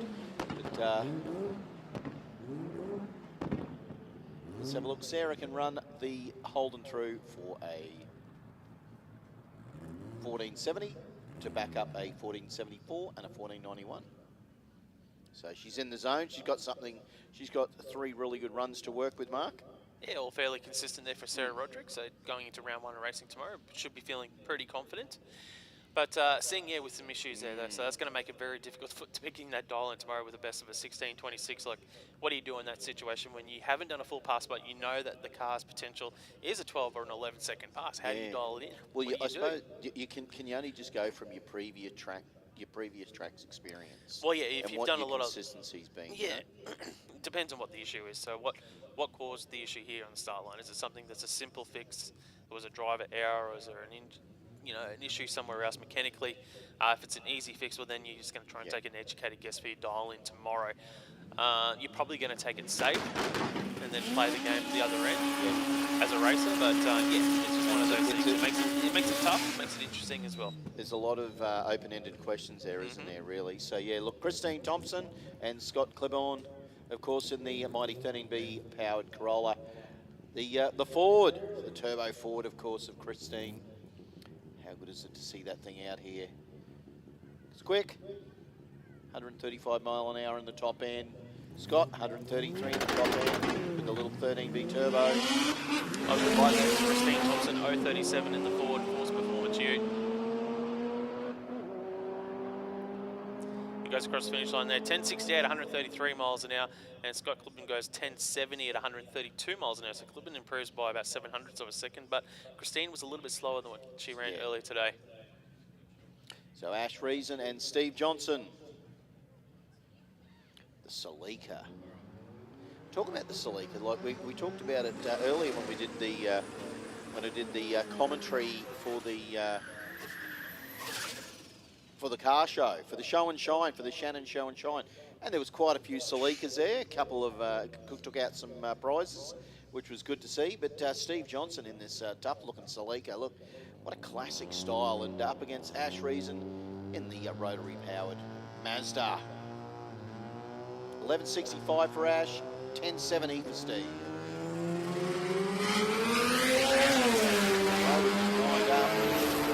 Steve on the boost with that Celica. Have a look, see how Ash can go. 1161 after an 1165. Steve Johnson at 1073 after a 1070. He's got a couple of good runs there. He can definitely choose a good dial in for tomorrow. They'll be up pretty early in the morning too, I think, from memory, Mark. Yeah, these guys. 9 a.m. No, Street Compact is third off the rank, so they're around about 9:30 a.m. tomorrow. That's so still early in a sense. get the wee picks in them and out for first round of racing. So Chris Johnson and Ben Phillips. Both guys got a little bit on the tree, but that's okay. It is a final qualifying session. Chris Johnson. Let's see, 10.15, and he'll go through to 10.33, not too bad. Ben Phillips, a 14.19 after a 13.5 and a 14.4, so got a little bit to think about there. You definitely want your third qualifier to be pretty much where you've been running throughout the day. Yeah. A good reaction time as well going into round 1 of racing. Zachary Anson's one of those drivers. He'll want a 0 light here, and he'll probably want another, like a high 1140, like an 1148 or 1147. Pretty happy with that, I think, Zach Anderson. Matthew Kelly, on the other hand, has gone a best of a 1254, so if he can go around that 1250 zone again, he'd be pretty happy as well in that Supra. Well, Zachary Anderson out with a 120 reaction time. Solid. So let's see see Zachary Anderson's running best with 11.52 at 129 miles an hour. Good speed. This time around he goes 11.52 again, so very consistent, 128 miles an hour. Matthew Kelly, he improves by a bunch. He goes 11.35 at 130 miles an hour, so he picks up over a full second in that Supra. And he'll move up to number 17 in qualifying. Zachary Anderson will be number 19 at the moment here in Street Compact. Moving on to our next pairing here will be Bradley Halliburton in the Cressida to take on the Celica of Andrew Rankin. Actually, where's the Celica? I was about to say that's not a Celica. That's a strange looking Celica. Yeah, it's got Celica down here. I was just looking at the computer. I should have looked up from the computer. See, that's a rookie error right there. Can't always believe what's in front of you on the computer. See, that's a Cressida for Bradley Halliburton track. We definitely know that. And we know it's got a 1J in it. But we know that is definitely not a Celica for Andrew Rankin. Well, it's a Toyota. We know that one. And it's a tuner racing car. So it's probably a Hilux. Look, even out. Look, there it is. There we go. Look at these guys. They're onto it for us. It's a 2.7 litre Hilux. There you go. Thank you. Thank you for that. Even got the thumbs up from Brad. Thank you, mate. He's very efficient, isn't he? He does like a good. It's good that he's listening into us as well. A good bit of a joke every now and then for the young fella. Yeah. But Andrew Rankin and Bradley Halliburton, so the Cressida and the mighty Ute. Let's see.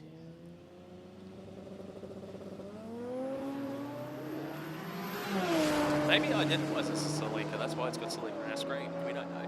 Yeah, look, 0.21 light for No Bradley judgment. and a 0.89. Both of those guys hit the tree good mark. Yeah, 10.68 for Halliburton there and a 13.03 for Andrew Rankin at 104 miles an hour. 10.68 is way under the previous two runs, so maybe that's where he is generally sitting, so maybe he's finally got the car sorted. Ian Clifford now in the Hilux for Long Boost Performance has run a best of a 10.53 today, taking on Nick Wright in the RX2. He's run a best of a 13.42. And he's gone close on both of his runs, so well done. Oh, red light there, but that's okay. Ian Clifford, our local lad, he's gone, I'm out of there. That'll be quick. It is quick at 10.13 at 134 mile an hour. So Ian's got a whole lot to think about. Yeah, that's one of the quickest passes I've seen from Ian actually in that Hilux. I can tell you now, that is probably his quickest run ever. That could be a PB for Ian right there. The local lad from Umanto, not too far to travel. Next up, Ben Moore in the Mazda to take on Joseph Friere in the Cressida. So Ben Moore in the Mazda has run best of a 12.26, but this thing is awesome for Ben Moore. How good is it? It's got a little bit more left on the table as well. Joseph Friere has run a best of 10.65. Tell you what, he's coming back at him. He's going to drive the little Mazda truck here. He's going to drive around him a second there. Like, oh, he goes quicker. Yeah. He actually went quicker.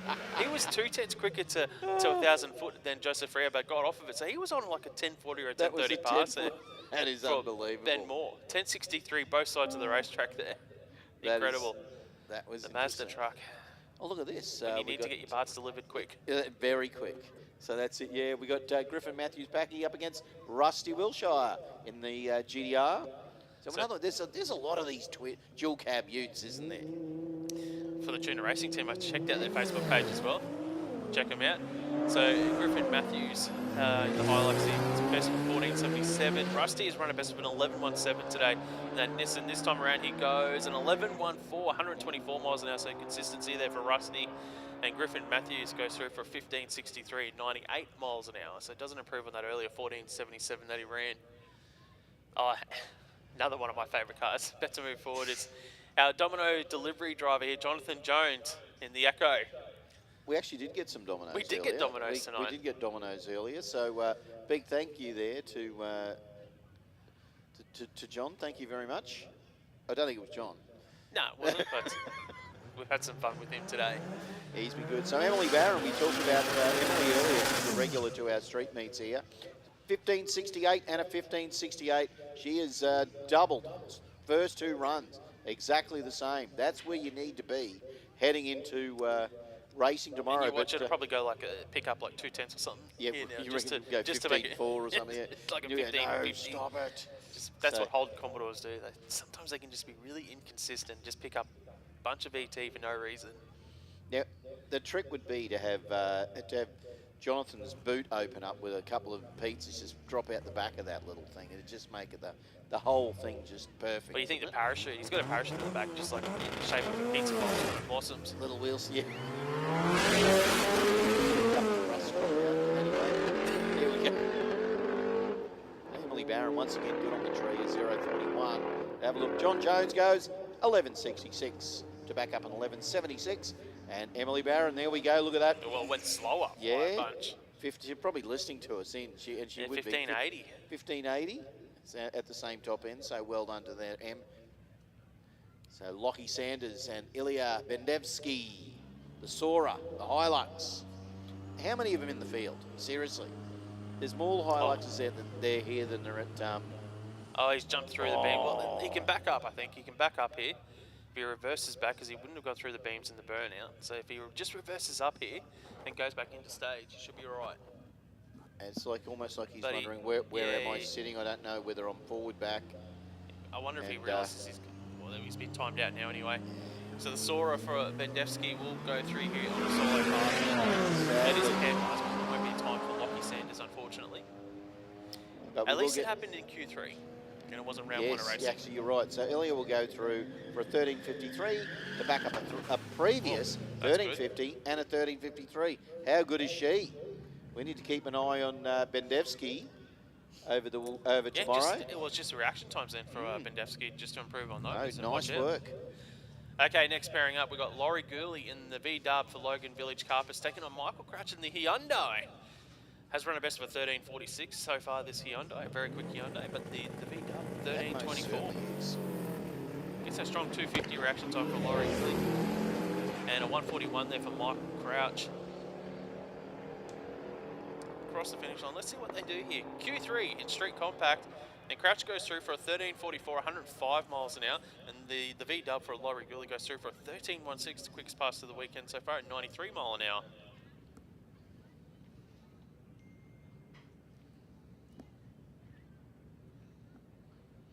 So look at this, Anthony Dunn and our man, our legend, Mr. Wade Benson, one of our commentators here from the track. You will hear his voice around southeast Queensland. He was really confident as well this weekend. He didn't think there was much competition for him in the field, just really talking it up. He actually, wasn't really. No, he actually came down to the car show. He actually came down to the car show, Mark, and I was going to rope him into doing a job. And I asked him, the first thing I asked, what do you think I said to him? What'd you say? Did you have 88 FM on when Mark and I were commentating you? He said, of course I did. And he will have it now. He'll be listening and going, I just want to keep an eye on those I want to see a double O light. A double O light. I don't think I've seen one today yet. So Anthony Dunn in the lane beside him in the Mazda. The little Mazda wagon's running best of a 1080. He's currently number 14 qualified. He's jumped through. Back up, Anthony. Yeah, come on, Anthony, back up. See what Wade's done? So Wade has just reversed out of stage to let him know, hey, just come back, mate. It's all good. Wade's like the true gentleman. Like he almost deserves. He deserves to go rounds tomorrow just because he's been such a gentleman. I take back all the comments I've said today. Half of them, anyway. Let's see the lights here. 130 to a 161. Solid reaction times both sides of the racetrack here. The SCG Racing Parts, Ford Ute, Wade Benson, and Anthony Dunn in the Mazda. So Dunn will go through for an 11.01, 130 mile an hour. And Wade Benson in this manually shifted Ford Ute goes through for a 17.11, 82 mile an hour. It was a little bit off. A little bit off. The light was good, but the time was a little bit off. Maybe Fords don't like cool air. I don't know. Don't know. So here we go, Alvin Johnson and Troy Dunn, the Benny's Auto and Dyno, and of course the Rotary Reaction. And Alvin, of course, the owner of Rotary Reaction. Troy's staging on the Troy, back wheels here. mate, it's no prep. You can't get a head start. And if you want a head start, you've got to ask the other racer if he can give you the head start. I'll give you the rear. I'll give you the... So here we go. Slow. Yep. There we go, he's in. I'll tell you what, he wasn't mucking around, Mark. Not at all. I was worried he was going to go through the beams again. Alvin gets out right there with a 275 light. The 1029. Let's see how quick. I reckon he might go under that. Oh no, you got around the same. A 1039 at 121 for the mighty RX5. I saw his brake lights for a second there, just after half I track. think so too. Johnson, yeah. The car is well and truly capable of running well and truly into the 9s. We know that. He does run low boost because he likes to keep it just maybe he's just worried about going under that 10-second ET. Okay, next up we've got Martin Klein in the Supra to take on Sema Rose Wood in the Mazda for Pro Boost. So Sema Rose is currently a number 41 qualifier with an 18.01, but issues for Martin Klein here off the start line in that Supra. It's not happy, is it, the Supra at the moment? Has run a best of a 10.68 so far here in qualifying for Street Compact. So Summer will go through. Let's see how close she goes to that 18.0. Yeah, there you go. 18.14, 75. So she's in the hunt. So nice work. But Martin, the Supra did not want to play. Did not want to do as it's told. But that's the way it goes. Bad Supra. Cody Alexander, Trent Mottram. The Mazda from Trent. The Mazda from Corey. Hey, there's 11 billion Mazdas here. And I reckon how many Hilux Utes has there been? There's a lot of Hilux Utes. Just as many Hilux Utes. Side-by-side burnouts here from Trent Mottram and Cody Alexander. Okay, let's see how they've done in qualifying so far. So Alexander and the little Mazda wagons run a best of a 10.07, 141 mile an hour for Cody Alexander. That's a big speed. Trent Mottram has run a best of a 13.84 in this Mazda Ute. 141 miles an hour, Mark. That'll give you some opportunity to do a bit of womp. Even Mottram's speed, 119 miles an hour. That's a 12-second, 11-second car by the speed. That wagon is just like, good night, see ya. I'm off to the shops. It's a little bit quick. 966, 139 mile an hour. And Mottram picks up a bunch of VT as well. He goes to 1220 and 122 mile an hour. That 966 is going to hurt. Yeah. Especially when he's going to pick a dial in tomorrow. When it's going to be 10 seconds and slower. Yep. So Brett Thompson, Brad Dalziel, the Cressida, the RX-7. 1084, 1084 from Tomo. How good is that? 1135, 1169. I think we'd be front third one.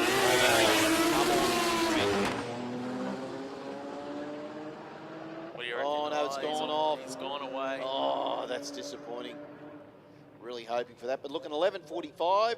Actually, Brad's gone all right, but a 1253. The car was on a march again, and I reckon Brett, whatever's gone wrong, hopefully it's just something minor. It might have been just a gear shift stick, or it might have been a gear didn't shift up right. I don't know, but let's hope it wasn't much anyway. So Trenton Lidgard, Paul Wilkes, the RX-7 and the Falcon. To Mark, a lot of these guys getting a little bit, they'll be getting a little bit nervous, thinking, well, this is my race, and it's what's the time? It's 9:15. They've got to get up at Sparrows tomorrow, and they've got to, like you said, have their wheat bix, do what they've got to do. I think the nerves kick in once you finish Q3, because then you know, okay, all right, next time out, it's round one of racing. That's when everything that we've done so far to this point, it matters. And you got to go and try and sleep. And you got to try and go to sleep knowing that when you wake up, it is first round of racing. No party time tonight, mate. Is it? No time for shenanigans. Definitely not. None of that goes on at all, Terry. It's all professional here. No, everyone will be all tucked up in bed. And we're all mature people. Yeah. Paul Wilkes here, Trent Lidgard. 382 reaction time for Wilkes, 429 for Lidgard here in the Falcon. The RX-7 looks like it will go across the finish line first, and it does with a 12:30 or 119 miles an hour. Trenton Lidgard goes through for a 13:04, 112 miles an hour, his quickest pass so far of the day. Nice work. It looks like a Sylvia down there for Kai Morgan. Yeah, Kai and the mighty, all the way from up Toowoomba, up against Dave Rodgie in the Tuna Racing Corona. 14.0, 14.2. Look at that Corona. That looks absolutely like it's rolled off the showroom floor. Looks completely original. Except it runs 14. They did not run 14 when they come off the showroom floor. They run 17.8. Something around that. So here we go. Let's have a little look. Kai Morgan, Dave Rodgie. Dave goes through. There you go. 14.1 at at 102 miles an hour. Kai Morgan, a 13.12 at 123 for that Sylvia. Looks like we might be winding up on this category with Haley Scott in the Scott Speed Skyline. 10.03 PB today so far for Haley Scott in the Skyline for Scott Speed. 135 mile an hour. It looks like it's going to be the final car of this qualifying session for Street Compact. Cool number plate. What's it say? Hales. Oh, nice. Because she's Haley. I'm just assuming that's what it says. That's just, I'm just working it out in my brain, but Hales is Haley. Yeah. Mark, you don't have to say anything. No, that's fine. Let's see how she goes. The 151 all the way from beautiful Sky. 151 light. Let's see how close she goes to that low 10. Oh, 10.46. So she's probably having a bit of a test of it because obviously the car is quicker. So he's probably having a little bit of a test, just seeing how much she can go off that. Got a bit of womp tomorrow, haven't she? She can give it a bit if she needs to. Yeah, 100%. Yeah, 10 O's. Going to be in control of all the racing, so she'll be chasing every pass tomorrow. You got to have some fat in the game, do you? But you know that doesn't always work. Having when you're in the quicker car that's having to slow down, it can be an advantage and it can be a very distinct disadvantage if you get anywhere near wrong. That's it. There's always advantages and disadvantages of being the quicker or slower car. In her case, the biggest advantage obviously is that you can see the whole race in front of you, so you can watch your competitor the whole way down. And obviously, because you're leaving second, that means it gives an opportunity for your competitor to red light first as well. But anyways, it's all about consistency and good reaction times in these die your own classes, which we'll talk about more tomorrow when we get into racing.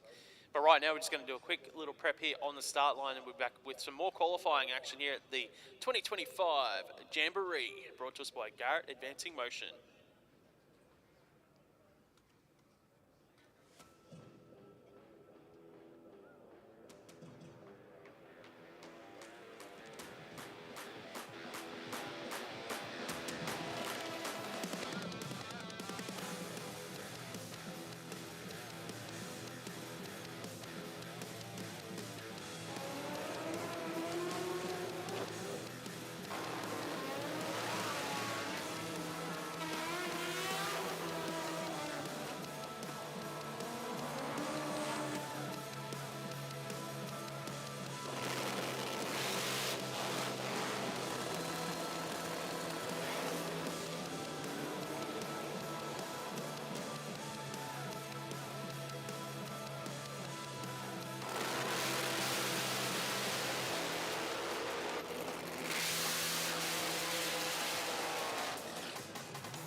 passion for motorsports and a commitment to innovation, Fueltech has established itself as a leading developer and manufacturer of high-performance vehicle control units and automotive electronics. Our mission is to provide cutting-edge technology and solutions that empower enthusiasts and professionals alike to push the boundaries of performance and efficiency. Fueltech, everywhere.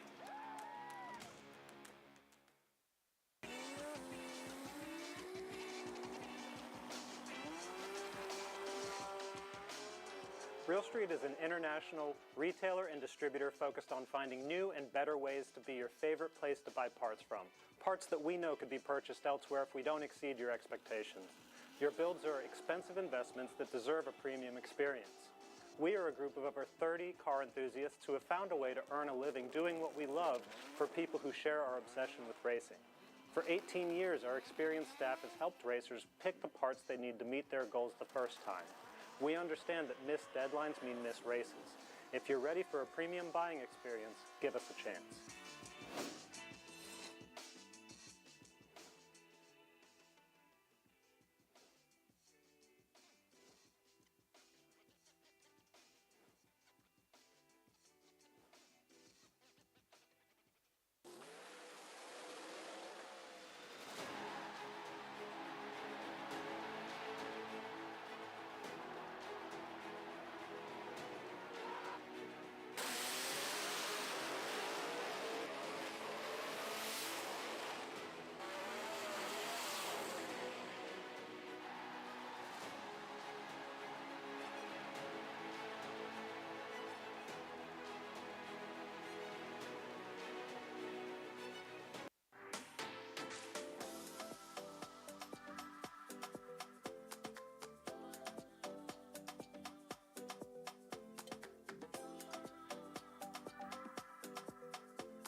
We've always had a few cars. They're all special. The T-Bird. Oh, that's mine. The Combi for when we want to get away. The XR8. It's going to be a classic. They're all insured with Shannons, We've also got Shannons Home and Contents cover, which helps protect our automotive collectibles, tools and memorabilia in the home and garage. If you're motoring enthusiasts like us, it's got to be Shannons. Shannons, insurance for motoring enthusiasts. Call 13 46 46 for a quote.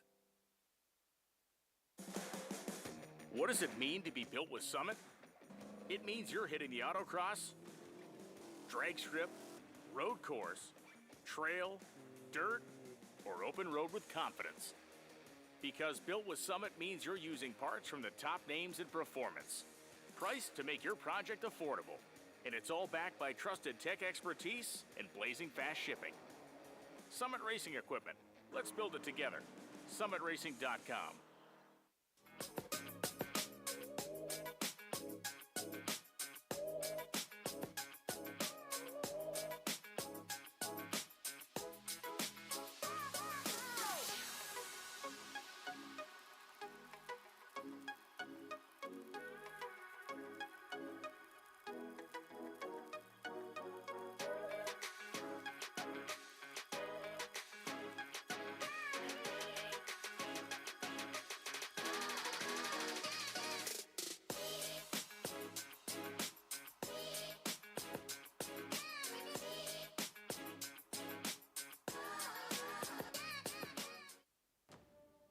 120 years, Bosch Motorsport has fueled racing legends. Some things never change.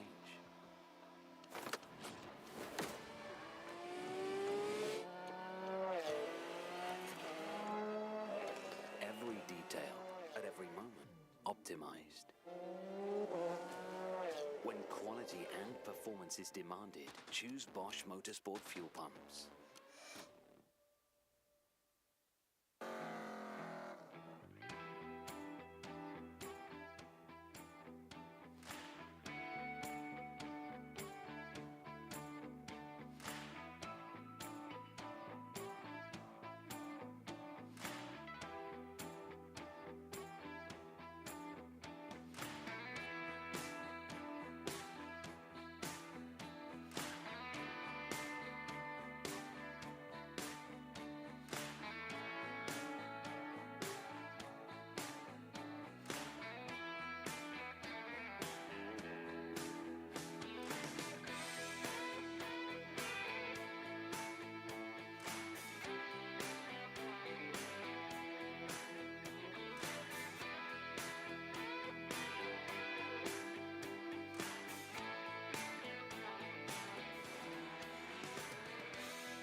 All right, we are just finishing off our track prep here before we get underway with our final qualifying session for some of our brackets here. I've got the schedule in front of me, so we've got Modified 10.5 to come, J315, J275, Outlaw Bike, All Motor, Street 289, Modified Compact, and Xtreme to finish off this evening here for day one of the 2025 Brisbane Jamboree, celebrating 35 years of the Jamboree thanks to Garrett Advancing Motion.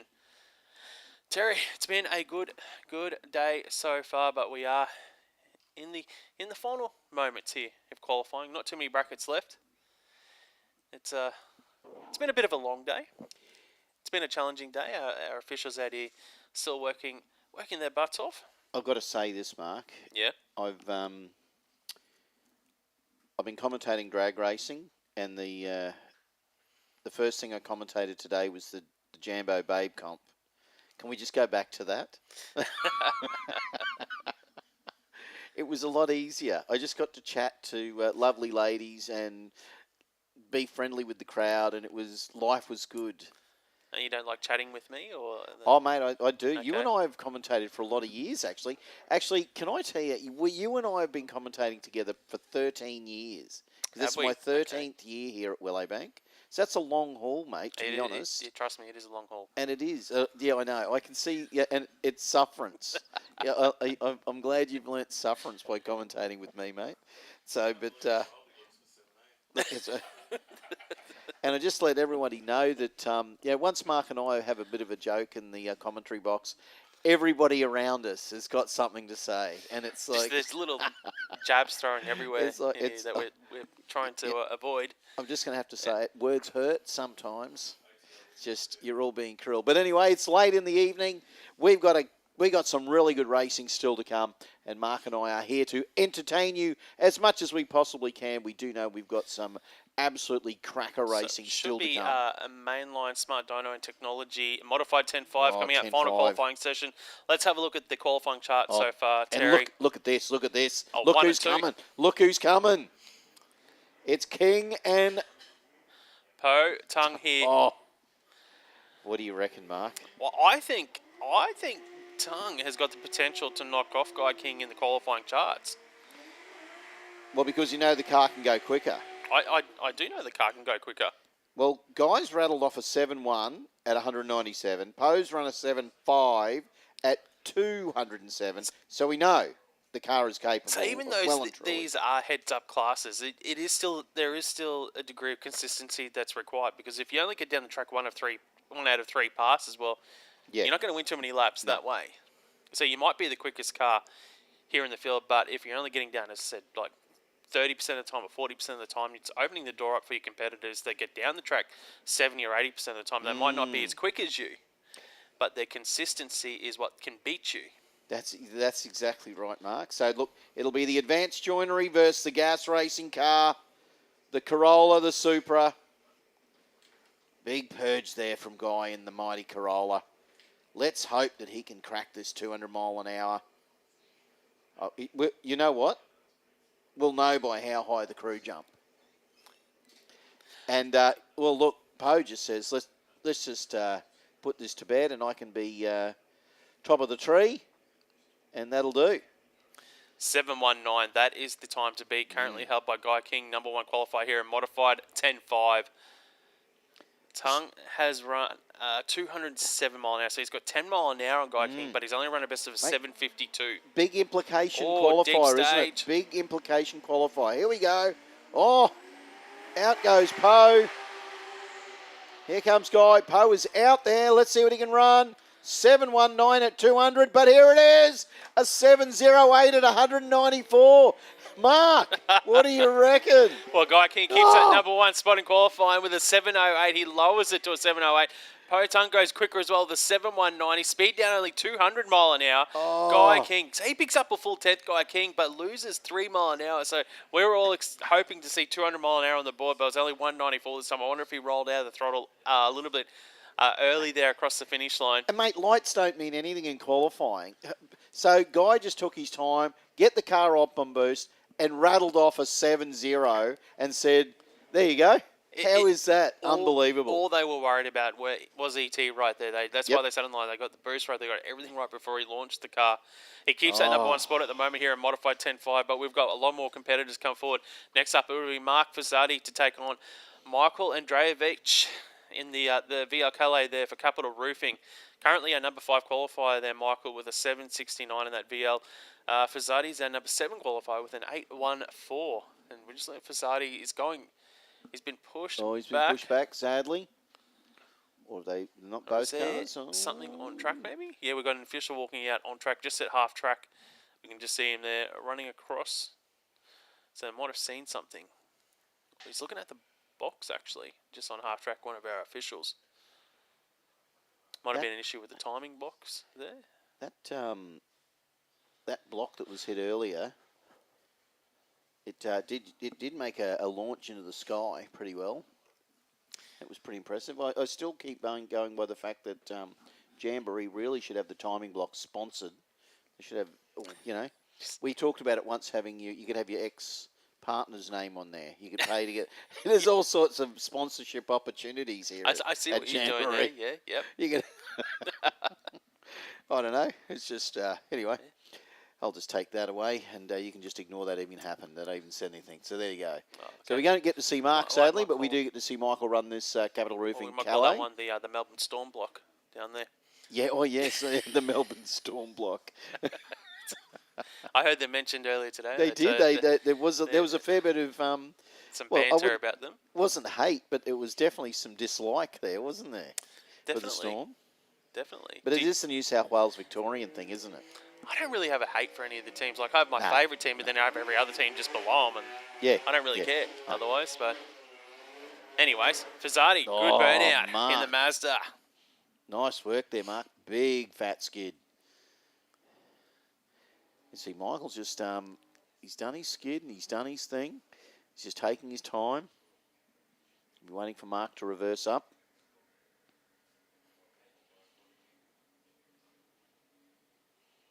Car pops pretty well.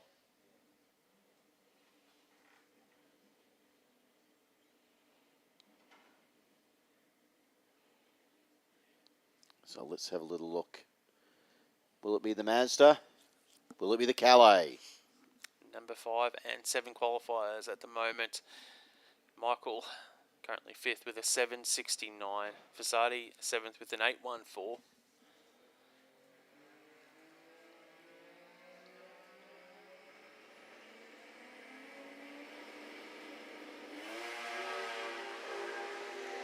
Well, Fazzati's down in front at the moment, a half track. Car sounds strong, doesn't it? He goes 8.14 again, 166 miles an hour. Very consistent for Fazzati. And Androvic had some issues. He rolls through for an 11.19 at 79 miles an hour.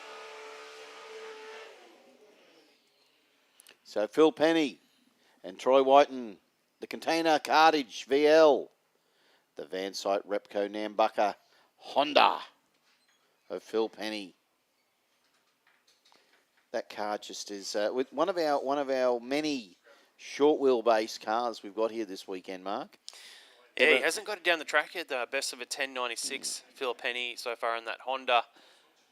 Troy Whiten, though, he's got down with an 8.17 so far in that VL for Container Cartage. And Phil, there's some great vision of Phil in that little Honda with the front wheel pretty well being carried for like half a track as well. Back in the day. Well, he's a little cult hero for a lot of people out here, Phil Penny. So he can run into the 7s. Yeah.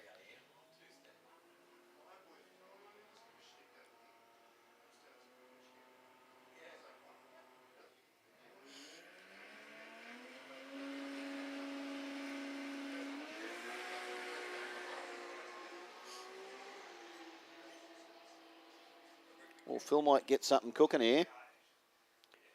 There you go, 8.85 at 126 for Phil and an 8.17 to back up an 8.17 previously for Troy at 166, so nice work. But Phil finally getting the car down there for some sort of representative run. Yeah, Mark. it was a bit tame off the start line for Phil Penny, so definitely he didn't have all that power applied there off the start line. But and he was offered earlier, only had 26 mile an hour, so it's starter for the team. But I'm sure they probably would have been looking for a little bit more than that. I think they were hoping for a quick run, without a doubt. So Fred Karam and Jason Scott. We did see Fred run a 7.53 earlier. Jason, a 7.86.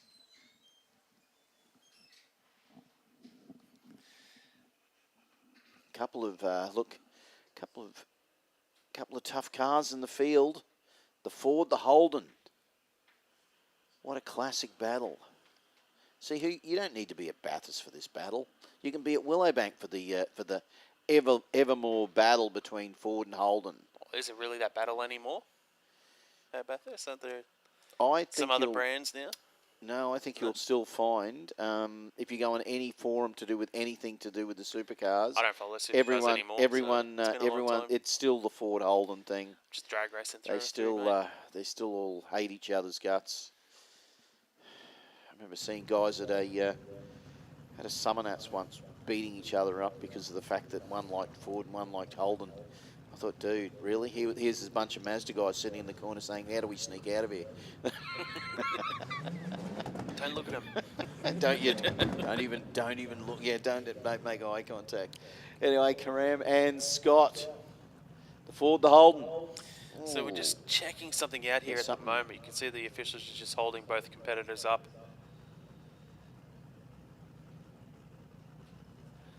I wonder if it's our computers. Okay, yeah, because the scoreboard's just getting reset down there. Just looking at our timing board, I could see it. There we go. Okay, Yeah. Yep.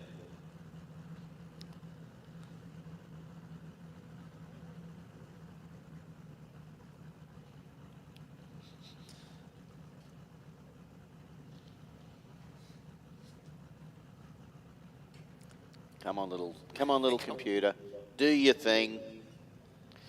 Quick, somebody. Looks like they've been given the shutdown signal. Call by IT. officials, yeah. Call IT, Mark. Hang on, what's the time? 9:40. They will not be open. Well, it's definitely overtime. It'll be in a different time zone. The IT. It'll be like, how can I help you? No, they wouldn't be able to speak English. That's the way it works. We know what it's like. Okay, so we must. Well, we're not inside the control tower, so we're not too sure exactly what's going on. But at the moment, I'm just guessing that it's a scoreboard because the one's got all these big dashes across it, and the other one doesn't. Yes, it has. And yeah. So yeah, looks like we'll find out what's going on here. We're in the middle of the final qualifying session for Modified 10.5, brought to us by Mainline Smart Dyno Technology. Big shout out to those guys. And we're back under qualifying here at the 2025 Brisbane Jamboree very shortly.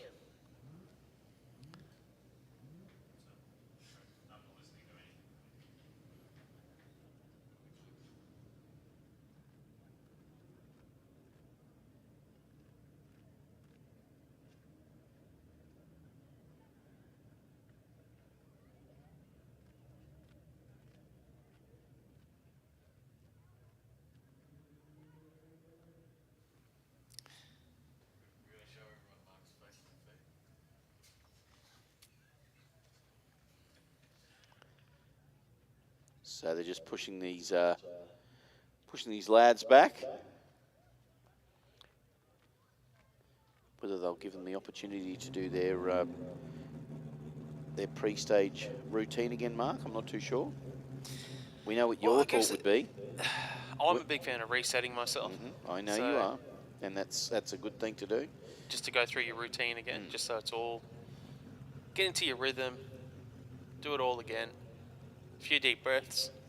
And do you like when you do like sit there with cold tyres, and then you take a launch, and the time doesn't pop up that you've been consistent with?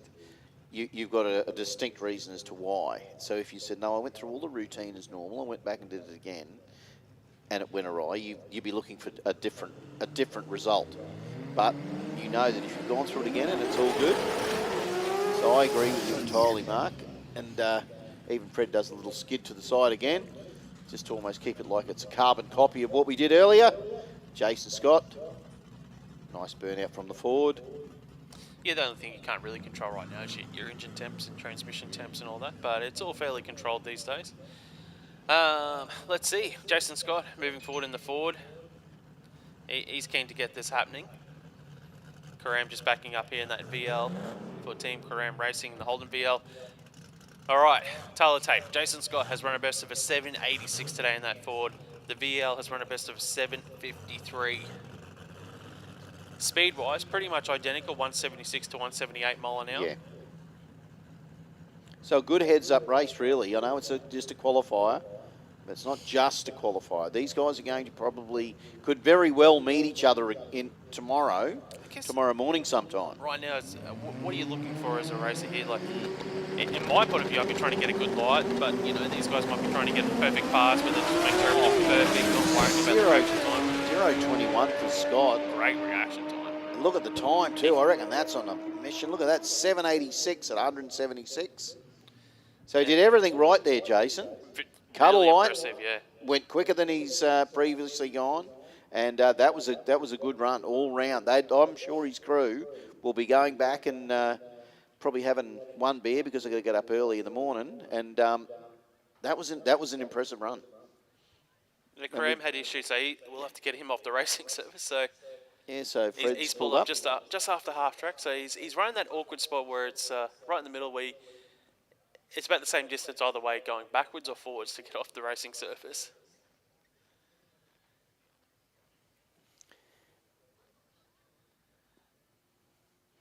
So we'll have to get Fred Karam off the track here. And then we're back under qualifying here at the 25 Brisbane Jamboree.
And just like that, we move into J315. We have Simon O'Carroll and Damien Boyce.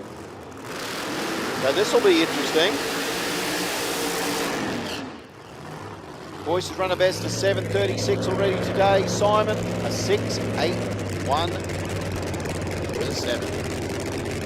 Yeah, with the shoots out, and it was nice. So you can see something pretty special right here, right now, in amongst these boys. 315, just when you thought it was time to all put your little sleepy little heads down, we bring out 315.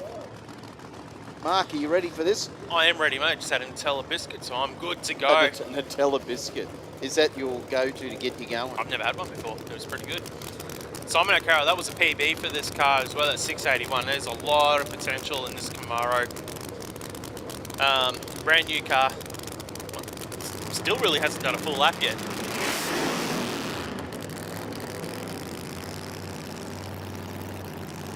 But conditions are right. We've just seen the track guys just prep these tracks, so there's a lot of glue for these cars like a J315 and J275, which is what they love. Simon O'Carroll, what's the #1 spot? It's a 681, so he's only going to improve by a few thou. Here comes Carroll. He's still off of it early, rolls through for a 648. 648, off of it probably 100 metres before the finish line. Goes to #1, 177 miles an hour. Boise went 793 beside him, but Simon O'Carroll, 402 to half track. 402 to half track. 648. There was no way that felt that quick when he buttoned it off that so short. That was wild. Absolutely wild there from O'Carroll. Mark, you wouldn't have picked it for a 648 at 177. The amount of time he buttoned it off, it did not look like it was that When I quick. saw the 402 at half track, I'm like, well, this is fast. This is a 61, 60 at the back door. You're knocking on the door of 5s when you're a 402, depending on the top end as well. But yeah, that's incredible. That was tough. The thing is, when you do back up, you don't lose too much ET because you've got so much momentum, so much speed there. Your speed drops right down. But he's still, where he backed off, that's still half a second to the finish line, you know, like he still lost 3-4 tenths there. But yeah, that incredible performance there from Simon O'Carroll. Currently #1 qualifier now in J315. Ryan Holtz, who was #1 qualifier, now back to #2 on track in the Tirana. And Andrew Coles, a 799 with 207 in the back end. In the spot-on performance car, of course, as well. So with this, I'll tell you what, they're mixing it up. He's fired a shot, hasn't he? Yeah, incredible performance. Yeah, Ryan Holtz, what's he got now? So he's run a best of a 681 today. He's run 2 680 passes. Andrew Coles has run a best of 799, but he went 207 mile an hour. So he could definitely join the 6-second brigade here. Conditions-wise, you know, he would have just seen what O'Carroll did in that lane right in front of him, so he knows that the track's got some serious stick. It's got some bite. It's just a matter of whether they've got the tune-up correct to get down the start, get off the start line, get down this track. I wonder what could have been. I keep thinking about that run, like staying into 6-1, it. 6-1. 6-1, maybe a high 6-0. Yeah. Tomorrow morning's going to bring something interesting then, isn't it? But let's see what Ryan and Andrew can do now, because this whole thing's turned into a bunch of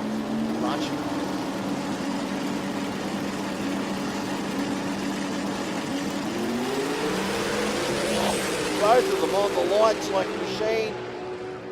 Coles looks like he's out in front. 649 at 218 for Coles. 682 at 208 for Holtz. Mark. Andrew Coles, 649. I think that is PB for the team as well.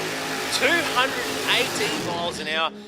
Ryan Holtz, though, missed a consistent 3 laps in the 680 zone today in qualifying. He's going to be one of the favourites going into racing tomorrow in J315. But Andrew Coles, put your hands together for a great lap from that team. Wow, very impressive. Well, Holtzy's dropped to 3rd now in qualifying. I know. How does he feel about that? Well, I'm not going to get to ask him until tomorrow morning. Well, he's been consistent, so I think he's going to definitely be one of the favourites tomorrow. Next up here in qualifying for J315, Guy Hall for Diesel Australian. These big Mercedes in front of us. 716, 197 miles an hour. That's what he's run today. Denny Lansdowne in the spot-on performance Holden wagon. He's run a best of a 727 so far. How interesting is it to hear that big supercharged 8 up against that 6? It's like a two total combinations on it. Oh, shutdown signal. Oh, you can see some fluid at the back of the car there for the Mercedes for Guy Hall. So Danny gets to run it out. Oh, car once again just lights the bags up. Not once, but twice. Absolutely lights them up, Mark. Just trying to get the power down isn't always an easy thing, and yeah. And we've spoken about it numerous times today, but it is the biggest challenge, the most rewarding challenge for the teams as well. And it's one of the things that draws and attracts a lot of people is that you know, the essence of tuning these vehicles, because it's everything. It's the engine, it's the chassis, suspension, the car, the driver. Yeah. There's a lot of variables in there that goes into making one of these beasts get from the start line to the finish line under power. And if you get any one of those things wrong, well, you're going to go up and spin or other things. So anyway, we get this track cleaned up, but we're still going to run in that lane, that rocket lane here at Willowbank Raceway, because we've got the HG Ute of Adrian Hines in front of us, our number 6 qualifier. And it's just an immaculate Ute. This thing, this HG Ute, has run a best of a 730 today. That candy apple red just absolutely gleams under these lights here at Willowbank. So it's 730, 750. Nice work there from Adrian, all the way from Millbridge in beautiful Western Australia. You know what, the boys over at Overtaking Lane, they do a really good job, but the stream just doesn't do this car justice. Oh no. You need to see it in real life. And you and I have an awesome vision from here, because we've got a beautiful screen right in front of us, and we've got the car actually right in front of us. So, and you're right, that car is like, you could just about, it's like a pool. It is absolutely beautiful, that red. Just moving forward into stage now, Adrian Hines.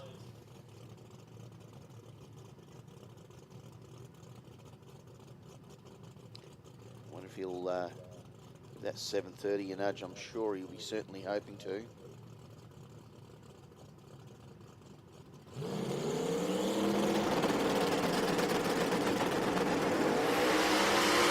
Got it out clean. Got a good light.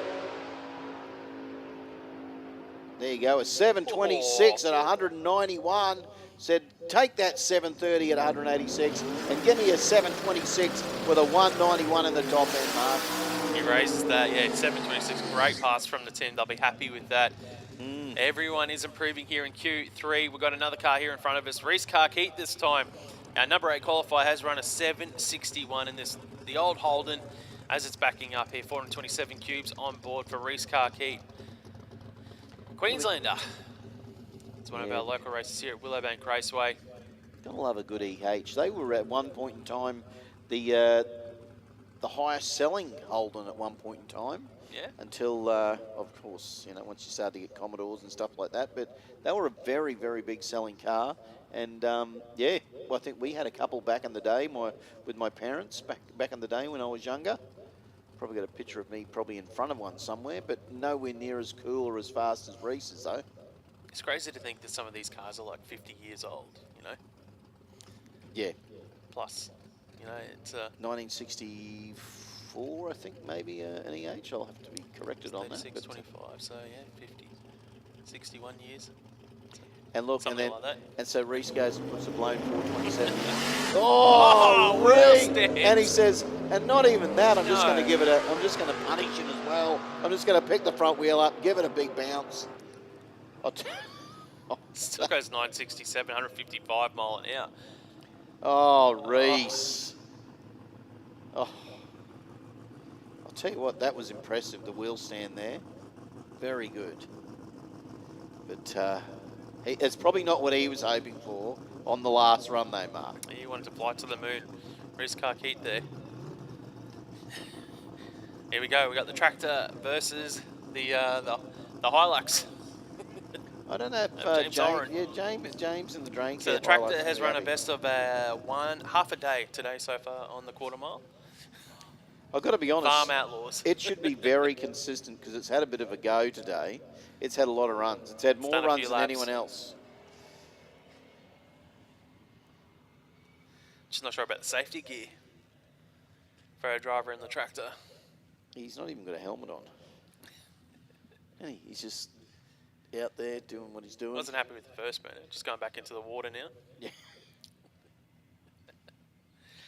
So we've got James Horan in the Hilux for Drain Care on track. Hasn't put down a lap yet today. Actually, tell you what, if someone could take the #1 spot away at the moment, James Horan definitely can. Without a doubt, yes. Yeah, 100%. Yeah. This. We know the He's got capability of that car. It's probably got about 3,000 horsepower in this car. So you are right, Mark. That could throw. Well, let's have a little look at the. Got O'Carroll with a 648, Coles with a 649, Holtz with a 681. Then we get into Guy Hall and Adrian. We're running in the low 7s. But you are right. He definitely has the ability, because we know the car's got the capability of doing it. So predominantly Horan does a campaign in the Kenda Series, which is the half-track racing. So he doesn't do too much quarter-mile racing. So I think he's probably, depending on what they're doing, but he'd be the sort of guy that wouldn't surprise me that if he only does like 1,000-foot hits, backs off and runs like a 640 or a 650. Yeah, okay, yep. So James Horan, J315 moving forward. Yeah, definitely has the potential to knock off Simon O'Carroll in that #1 spot in qualifying. Andrew Colesy was only 100th behind Simon O'Carroll with that 649.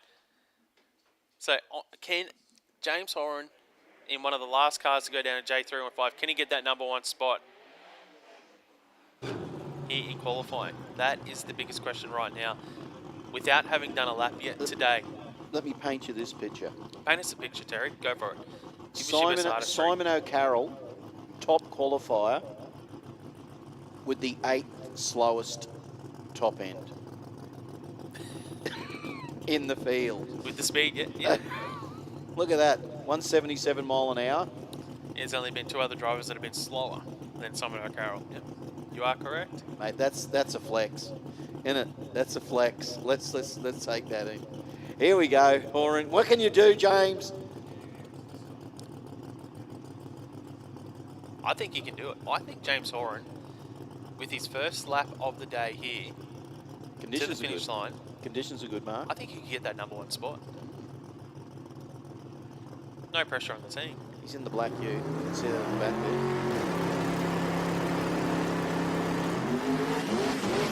What had he, mate? No, he got some issues there for James Horan. Yeah, it's well, that's unlucky. Hopefully they didn't put the curse on it, the commentary curse, but yeah, rolls through for an 11.14, 81 miles an hour for James Horan, the Drain Care Hilux. He's on the qualifying list now. So we've got 11 cars now in J315. So that means we're moving into our next. Oh no, we still got more. We've got Dale Gridley here in the back. He's having a pretty good event here in Jamboree. I don't know if this is his first ever Jamboree. It's a brand new car for Dale Gridley. KPM Performance. I love the fact that we talk about the fact that it's a new car, but it looks very old. And it is patinaed up to the absolute hilt, and it looks absolutely phenomenal. If you do not like that car on the line right now, I question why you were even watching this drag racing, because that is a stunning piece of machinery, that mighty Valiant. Look at it. It just looks all the world like... Doing things their way. It looks mischievous, doesn't it? It looks like trouble. It looks like a bunch of people that hop out the back and... you think these are the guys that are sitting at the back of the bus, the trouble? Yeah, exactly. Well, they're the guys you want to go to a party with, without a doubt. Yeah, I like that analogy. Where's Gridley going tonight? Yeah. Give him a call. Has he got the Valiant? Let's go for a drive in the Val. That thing looks good. So he's run a best of a 787, only 140 mile an hour. So it's got some potential. They're definitely going to the low 7s. They've got some power, but it is just all about baby steps for the team, learning what the car wants. And the two parachutes, learning as a driver. Two parachutes on the back aren't even talking to each other. got out nice. That sounds very strong, very, very strong. 758 at 157. He's got it quicker. Nice work. Yeah, 482 to half track, 152 mile an hour at half track. So you can usually pick up 30 to 40 mile an hour from half track to the finish line. So that tells you probably would have been a high 180, maybe one low 190 mile an hour pass out the back door. But man, 750s, picking up each time on track, learning a little bit more. One to watch tomorrow as well, Doug Ridley. So now we move into J275. How long has that category been going for? How long? Yeah, J275.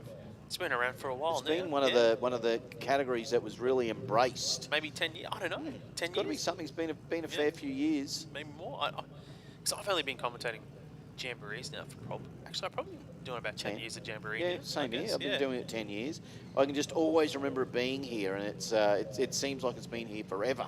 But J275, Steve Farrelly in the hole, and how is this? Look, this is an interesting. He's currently sixth. Tough, tight field at the moment in J275. Huge field of quality cars. Well,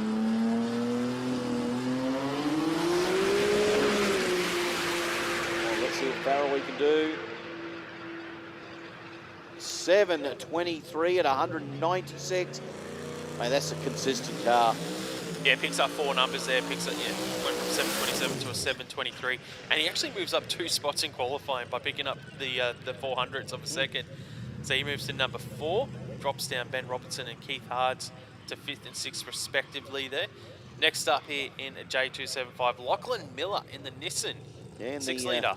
R31 Skyline. He's currently number 11 qualifier, 787, 179 miles an hour that he ran earlier today. So Lachlan Miller, can he move up the order in qualifying? Currently in the top half of the field because we've got such a huge field. Oh, we have 27 cars. 27 cars in the field. So the top 13, top 14 will be in the top half of the field.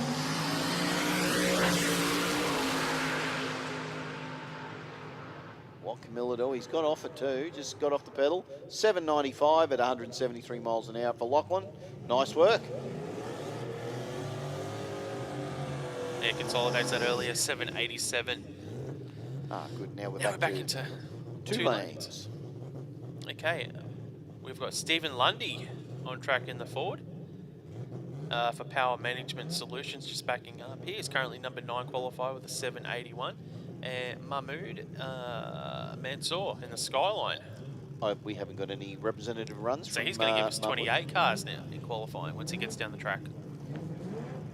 14 pairs. Make it even then, Mark.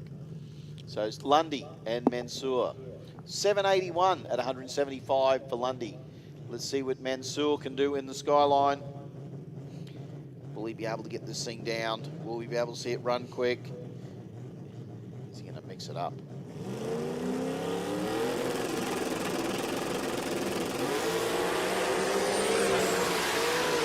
Lundy is just Steve says, I'm gone. And how does a 756 at 175 sound? I'll just bang that time down a little bit. Yeah, Mansour goes through for a 974, 136 mile an hour in the lane beside him. But yeah, Lundy picks up almost 3/10 of a second and stays in the number 9 spot. Picks up 3/10, stays number 9. That's a little bit harsh. You'd think 3/10 would put you to like about five spots up the field, but no, not in 275. You don't, mate.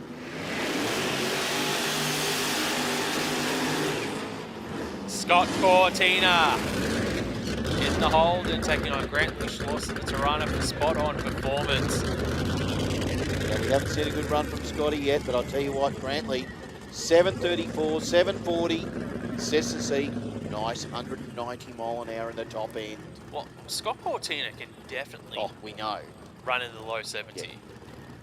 But they haven't got down the track yet today, which is unusual for Scott Cortina because they're usually very, very consistent. They've won a lot of events, the Kenda radial events. Definitely one of the heavy hitters in the 235 class. But racing in the 275 class here this weekend at Jamboree. Grantley Schloss in the Tirana. He's our number 7 qualifier at the moment. He's been down the track both times, 7:40 then a 7:34. So those guys are just all about small improvements, just little bit by little bit each pass for Schloss.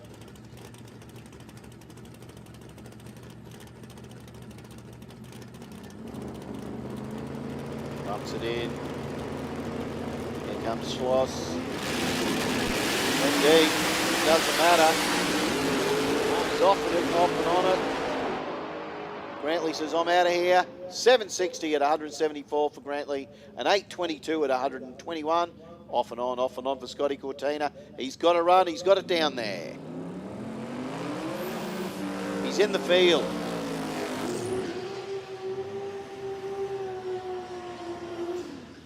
Daniel Hookham now for Sabre Engineering to take on Fate Setenay in the Toyota. So Setenay is currently our number 2 qualifier with a 720 at 202 mile an hour. Hookham is currently 19th qualifier with a 9-second elapsed time. So Hookham will definitely be wanting to knock off a couple seconds there and move up some spots on the ladder at the moment in that Sabre Engineering Holden.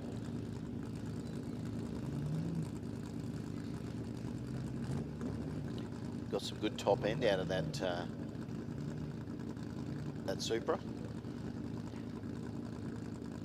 Will it be able to go quicker? That's the thing. Definitely. Will you be able to stay awake, Mark? Always, mate. So Seton actually went 7-1s last year in qualifying in Jamboree, because I was looking up at some of the results from last year. So he can definitely go quicker than that 720. He was the number 1 qualifier last year in J275 with a 711.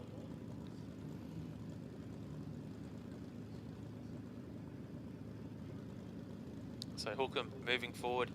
So he'll be knocking on the door of that pre-stage beam any second now. So there he's in pre-stage. Setenay moving forward now in the Supra.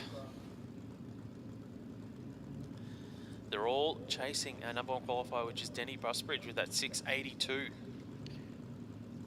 That's a big mountain to climb, though.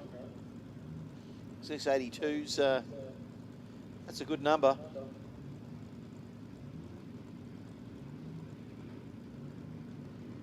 Like, can Faith go 4/10 quicker?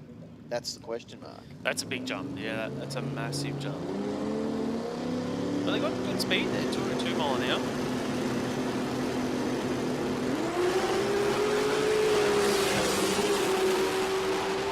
That's super hook.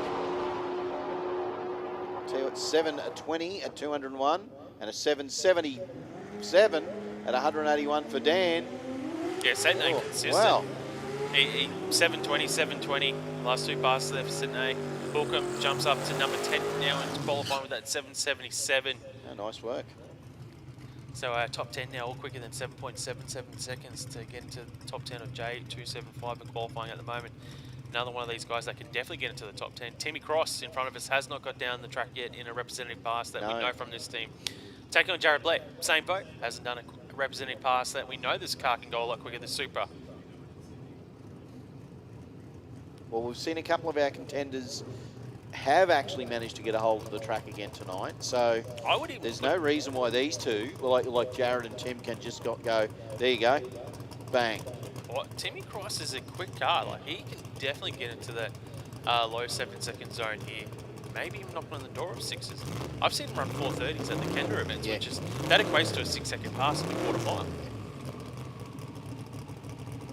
And once again, and with Tim's car, I know that this is just a sideline here, though, Mark, as opposed to before. Once again, the live stream does not give you the indication on how beautifully stunning that colour of that car is. It is just... Yeah, it is. It's tidy. It is really good. But it won't matter. Let's see him quick. Jared and Tim. Let's get him down there.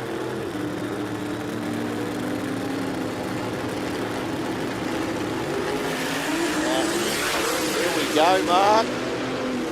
Call it, Mark. He might be off of it. He is off of it early, still goes 7.02, 159 mile an hour for Timmy Cross, and 11.14 for Jared Blair at 165 mile an hour. Yeah, 4.44 to half track. So when I saw that, I'm like, well, this is a 6-second pass out the back door, but then off of it. He was off the throttle early, Tim Cross, but the potential's there. 7.02, he goes to number 2 in qualifying here in J275. Just like that, number 2 in qualifying. How good is that? It only takes one pass to change your entire day. You could feel it coming with some of these guys, though, Mark. You can see that some of them have got it sorted. So here we go. Here is the man, the moment, Danny Busbridge. Keith Hards in the Ford. 7.26 for Keith, 6.82 with a 5 and 208 mile an hour for that mighty Holden Terran. How's Keith Hards, though, in that big Ford over there? It's probably about 3,500 pounds or something, that car, weight-wise. 7.26, 201 mile an hour. It's a big, heavy car, and like, you know, you can see you got Frank out the back there. He's the perfect exponent on that size Ford to get him to run fast. So if you've got a man who knows what he's doing, he's right there at the front of the car. The man from Dandy Engines here, guiding Hards into stage, but number 1 qualifier in the Tirana at the moment, Danny Busbridge. So he's got down the track one of his 2 passes, the other one wasn't a representative time. You'd probably really want to put down a good lap here. Yep. And insert some dominance. Exactly. Let's put the competition on notice. Oh, wow, from Danny Busbridge. 686, 206 mile an hour with a power wheel stand at half track. Keith Hards rolls through for a, it says he went 7.18, the shoots might have taken out the timing blocks there again. But Danny Busbridge, power wheel stand at half track as the power came in. Tell me how you assert dominance in a field. That is how you assert dominance right there. That was a wild run. And then Keith Hards, look at Keith Hards. Asserts dominance with style. Oh, that was a great run. I tell you what, at some point in time, the boys here are going to have that on the highlights package, because that was a absolutely phenomenal run. That car just did not even touch down. I think I heard the guys over at Amberley Air Base saying that, I think it's coming in for land now sometime. And yes, here comes Busbridge. He's coming in. And you can land on the 5th runway this time, Danny. How good was that? Mate, that was exciting. That was fun times here at the Jamboree, watching that from Danny Busbridge, our number 1 qualifier.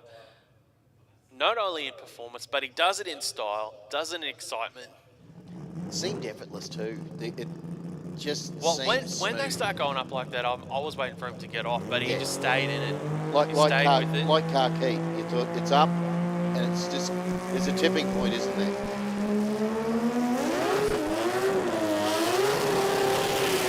Here we go. Peter Finianos, the BNP Civil Mazda, RX-8 with 1, Goodney. The Aussie Diffs Holden. 792 for 1. 970 for Pete. Yeah, so Finios is still looking for his first full lap today, with the best of a 970 so far. Juan Kudnik, he's got down the track 1 of 2 times as well. You don't see Juan have too many issues, but he had issues in the second qualifier today.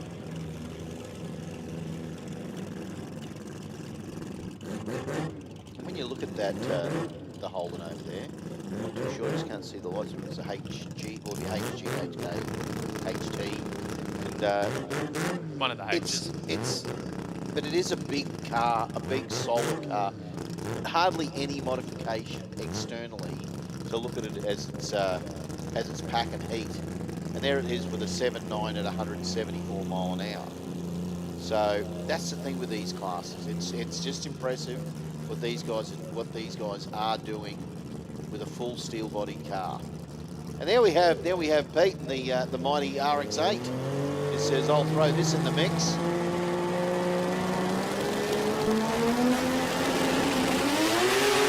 Oh, look at that. Pete just sailed in the air. He's got it back into it. No, not happy. Juan Kudnig, a 786 at 178. But Peter Finianos, wow, that thing was up and away, Mark.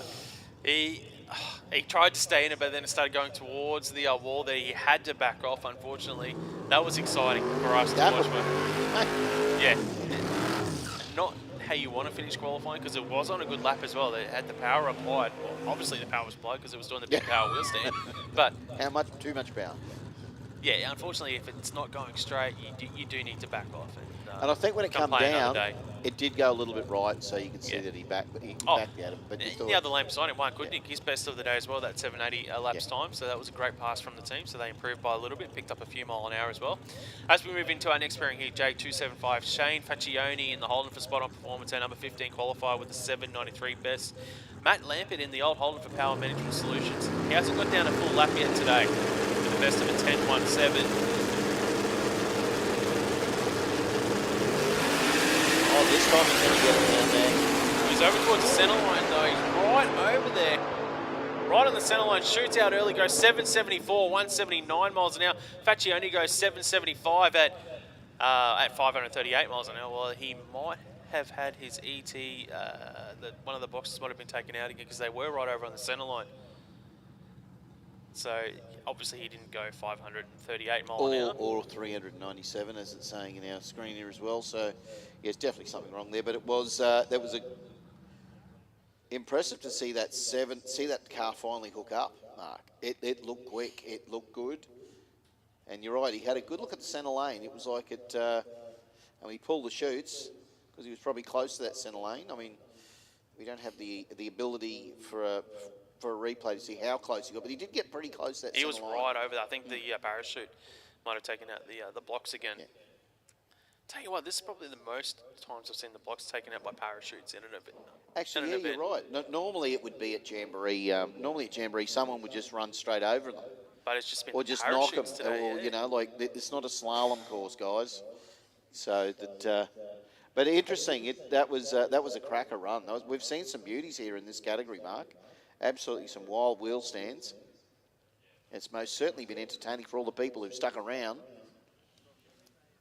And it is pretty late. As I said, here we are, Australian Queensland time at 10:20. Yeah, 10:20 at the moment. I'm just having a look at our schedule. So we still have Outlaw Bike, All Motor, Street 289, Modified Compact, and Xtreme to go. So we've still got a few to go. But this is a big field, like you said, Mark. We had it's a massive field of 28, was it? Yeah, 28. Yeah, 28 down in qualifying. Yeah, we might have lost Warren Allen though, so he had a some carnage in Q2. Yeah. Yeah, that was. What would I wasn't say? sure if that was gearbox or if it was engine for Warren Allen, but there's a lot of parts on the track, and there was a big pop. And that's bit of flamage, yeah. So we're just waiting to see whether there's something going on down the deep end, because we've not seen the guys asked to fire up yet, because we have Ryan Scott and Lee Povey. Look like we may have. And we are joined in the commentary box by one of our competitors racing in the street compact class. Street compact class. Yeah, Wade Benson up here. Trying to get a look on the competition maybe. We'll kick him out. No races are allowed up here. What we should do is that we should actually put him on the microphone. You and I should just go home. Yeah, we should actually. And he can just finish the whole rest of the. He'd go. He'd be sitting there going, "What have I done? Come on, calm down, you." All right, on track in front of us, Lee Povey in the Calais to take on Ryan Scott in the Tirana. Okay, Povey has run a best of 7:48 today. Scott has run a best of an 8:36.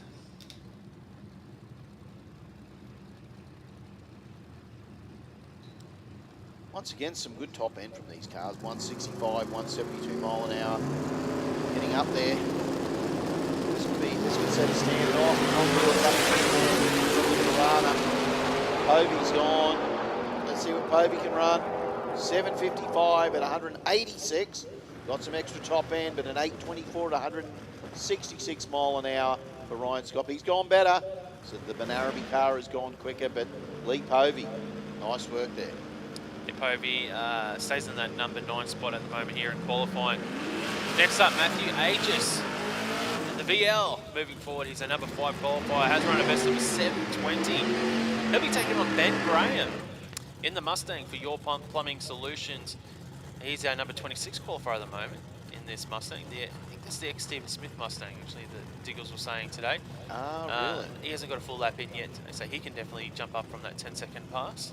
So you got to remember, Ben used to campaign the RX-8, of course, and a regular to Jamboree for many a year in the RX-8, and now behind the wheel of a, well, what can only be described as one quick Mustang. So let's see what the Your Plumbing Solutions Mustang. Let's hope he can get it down there and get this thing to hook up, because Aegis will not mind, because Matt will just go, I'm going to try and better that 720. I'm going to try and get closer to that 200 mile an hour, because I'm sitting there with 194 in the back end.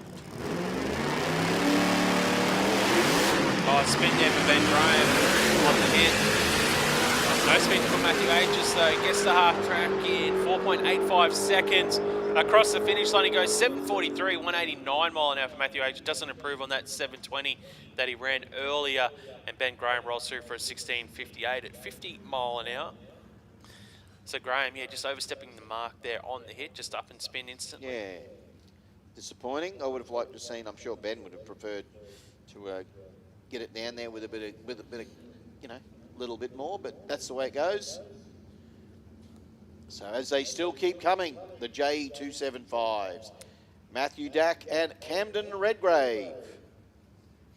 Yeah, a bit of Holden versus Ford action here. We can see the Ford there of Matthew Dack coming forward. He's currently the bottom qualifier, number 28 qualifier at the moment with the 12.96 best in that Ford. Obviously he can go quicker. He's got the parachute on the back. That tells me he can go at least over 150 mile an hour. I'm pretty sure that's when you need the parachute for these cars by the safety rules and regulations. So Camden Redgrave is currently our number 24 qualifier in that Holden HSV. He hasn't moved forward though. No, he's just moving forward now. Not even get to see the burnout. So whatever's happened with Cam's car, I hope it's all right. So he's run a best of a 989, Camden Redgrave. Only 80 miles an hour, so obviously not a full pass for the team either.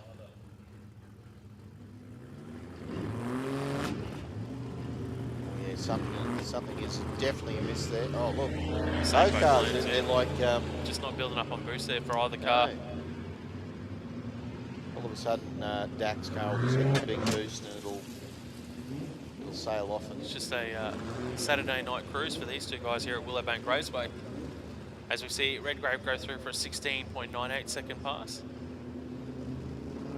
And Matthew Dack, he got to half track in 22.69 seconds for the people playing at home. How do you predict the two cars in one race both decide to do a 16 and a 29 second?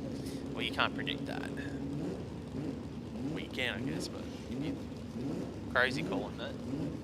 So Michael El Khoury up against Rob Chaplin. We are still in J275. Feels like we've been going for a while, haven't we, with the J275 guys? The J275 category is the longest category.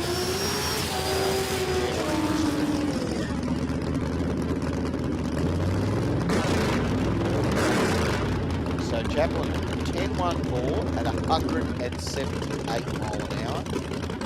So imagine an IHRA official, and you rattle off a 10.14 and 178. You go, you need two parachutes for that 10-second car. Because you're getting close, you're getting up there, mate. Well, he's got the power on board. Like, this is serious, legit power on board for Rob Chaplin. Like, that's 977 cubes of Musi power on board there. Nitrous, you know, you're talking the equivalent of something like Plumpton.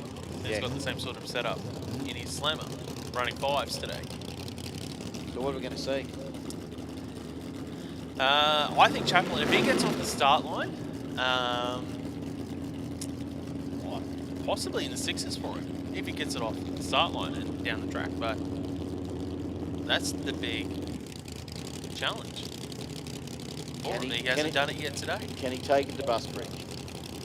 El Khoury, he's run a best of an 8.05, so he can definitely improve on that. Only 130 mile an hour on that pass, he can get to the 7s. I think of the two that can improve the most is probably Chaplin, obviously, because he's got a 10-second pass today.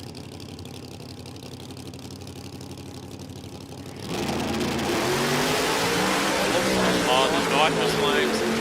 Here it comes. 7.62 at half track. Across the finish line, he goes 7.18. Only 169 miles an hour. He's off a bit early. Let's watch our Curry here. Twin, the shoots are at, rolls through for an 887, 123 miles an hour. Chaplin, though, the big improver here, he will move up the qualifying order, which we're not going to see where he finished because There you go. he's gone to number 4 spot in qualifying with it off the throttle way early as well. So it definitely has a bit more potential there for Rob Chaplin, but big move from the team. I tell you what, Mark, I was going to put my jumper on, but after seeing those cute nitrous flames, I'm not now. Did you just call them cute?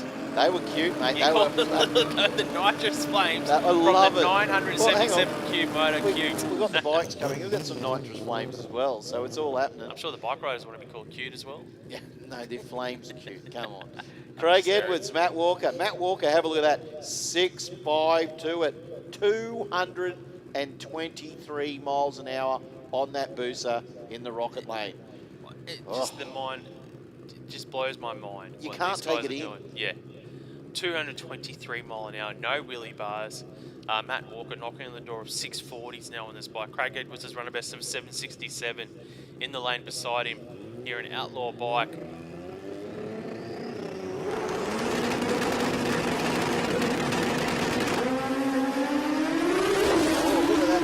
Wriggle around for Walker, but he's still keeping into it, and he will still run it through for a 7.48 at 134, but it was 168 mile an hour at half track, a 4.5 to the 8th.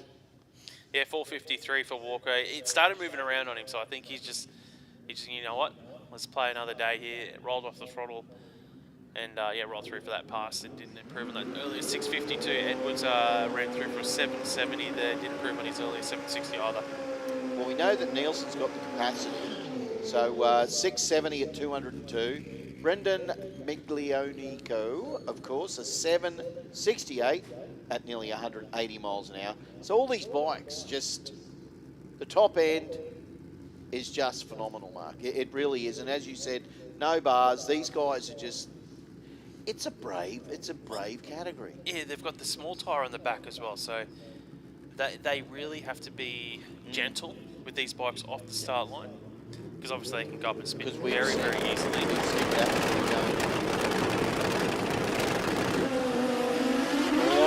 Nathan Nielsen in the rocket lead. I know.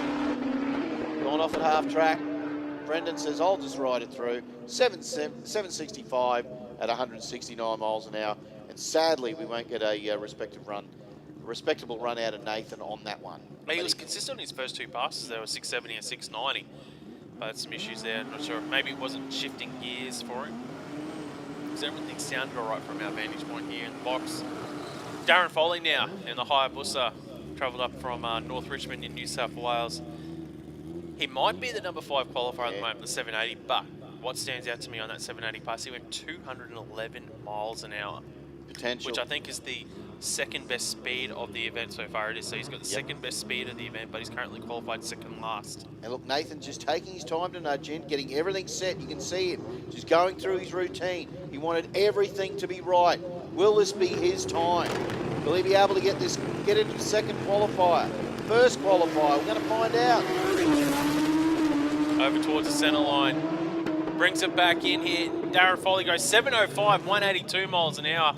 So he had to roll off of it there, but a 7.05, 182 mile an hour, that's going to move him up in the field. 170.95 mile an hour half track. So he was 2 mile an hour up on Matt Walker. Matt Walker's run earlier in this session, yeah. That'll be interesting to watch tomorrow, Mark. Without a doubt.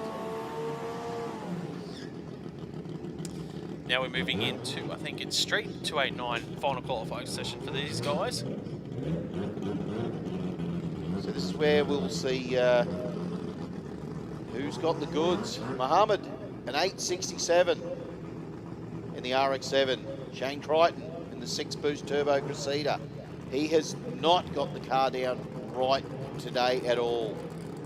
And when we say today, it is actually still today, isn't it, Mark? It is still today, mate, 10:30. This has been the longest Saturday of my life. Street 289 in front of us, Shane Crichton, Cressida. Currently in the 12th spot in qualify, hasn't had a full lap yet today. A best of a 22-second pass. The Hertzfield Towing RX-7 of Salame here is our number 8 qualifier, 867. He can go way quicker than that. Yes, without a doubt. So number 1 qualifier is Paul Tester with that 752 at the moment here at Street 289. Right, give that a touch up.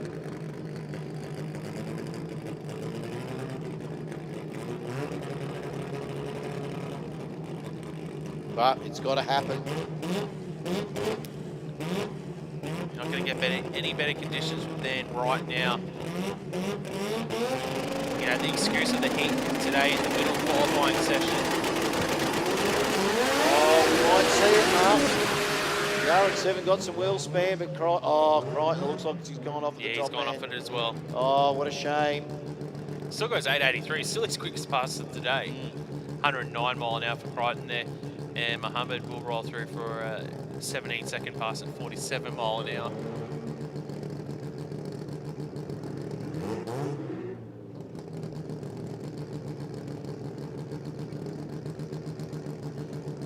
So Eric Sliger, the RX3 up against Conor Enos in the 6th 100 racing Mazda as well.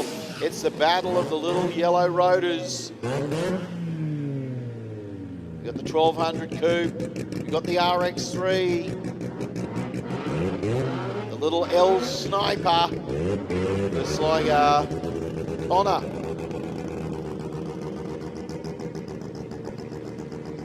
In the little beast, I tell you what, a 942 from Conor, 790, Merrick. Will Conor be able to get this thing sorted? Will Eric be able to nudge it a little bit quicker? How are we seeing sitting in there? So Eric is sitting at in 4th position. Yeah, 191 mile an hour though, so that's what stands out to me there. So that's I think that's the best speed of the category, that 191 mile an hour. It is, so that's top speed. So for Sligo, say 191, that tells me low 7-second potential.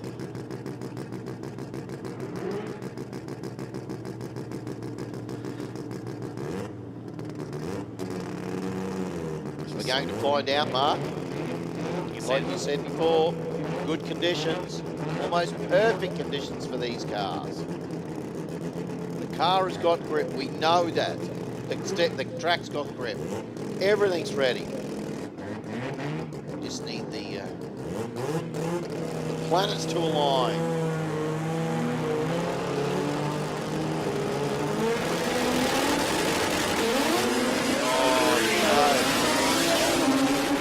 He's going to have red on track, and look at this thing come home with a full head of steam. An 819 at 190 mile an hour. I'll tell you what, that car had got the power down early. That would have been a wild run.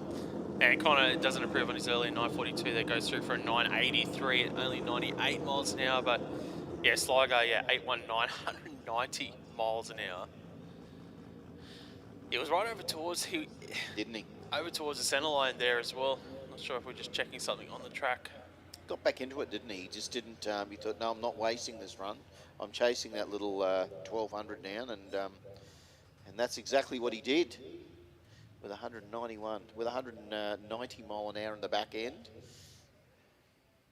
It was almost like he didn't want to waste that run. It was like, no, I've paid money for this. I'm getting my value out of this Willowbank track. So there you go. And it does look like we might have something going on down the deep end. We're just waiting to find out. But the next pairing will be Carl Herbert and James Moore. Yeah, we got 12 cars qualified in our Street 289 class here so far. Paul Tester is number 1 with a 752 with a 9. Number 2 qualifier, only 0.004 of a second behind him was Errol Britton with a 753. Number 3 is Dib Tail with a 780. Number 4 is Eric Sligo. We just see what went down with that 790. Then number 5 and 6 are their next competitors on track, which is Carl Herbert and James Moore. Herbert 5th, Moore in the 6th qualifying position, running best of an 852 so far. Both cars are getting fired up here on track. Street 289 action, qualifying session number 3. So they're about to go into their burnout procedure here. And we can see Carl Herbert there for everyone watching on our live stream brought to us by Real Street. I wonder how many people have been on since the first pass this morning still here. Let us know, were you watching the first pass and you're still watching now here at 10:30 at night, Willowbank Raceway? We need to look over in the crowd and get them to put their hands up once these lads People that run. were here from first pass this morning as well.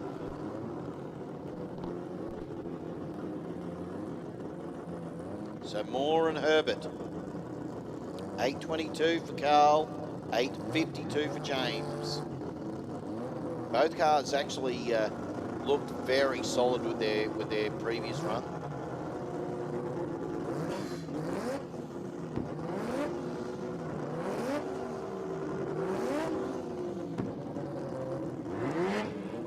Who's got a comment on the stream there from Shane Beekman? 14 hours and still going. Well done, Shane. Well done, mate. We're proud of you. Oh, look at these two. Just so aggressive. This RX-3 and this RX-7. Going to head through the line. An 8.12 for Carl and an 8.06 for James Moore. So that means that James has jumped Carl, I would assume.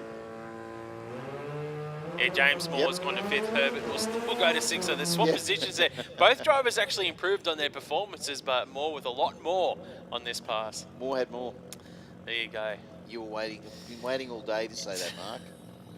Cameron Borserio. I'll be here tomorrow as well. Yeah, thank you, ladies and gentlemen. So, won't get much better. Yeah, will not get any better at all. The mighty Capella, 10.13 and an 18.0. We know this car's got some capability. Cam, can you do it, mate? Let's get that 13B cooking. It just hasn't been coming up on boost. But now...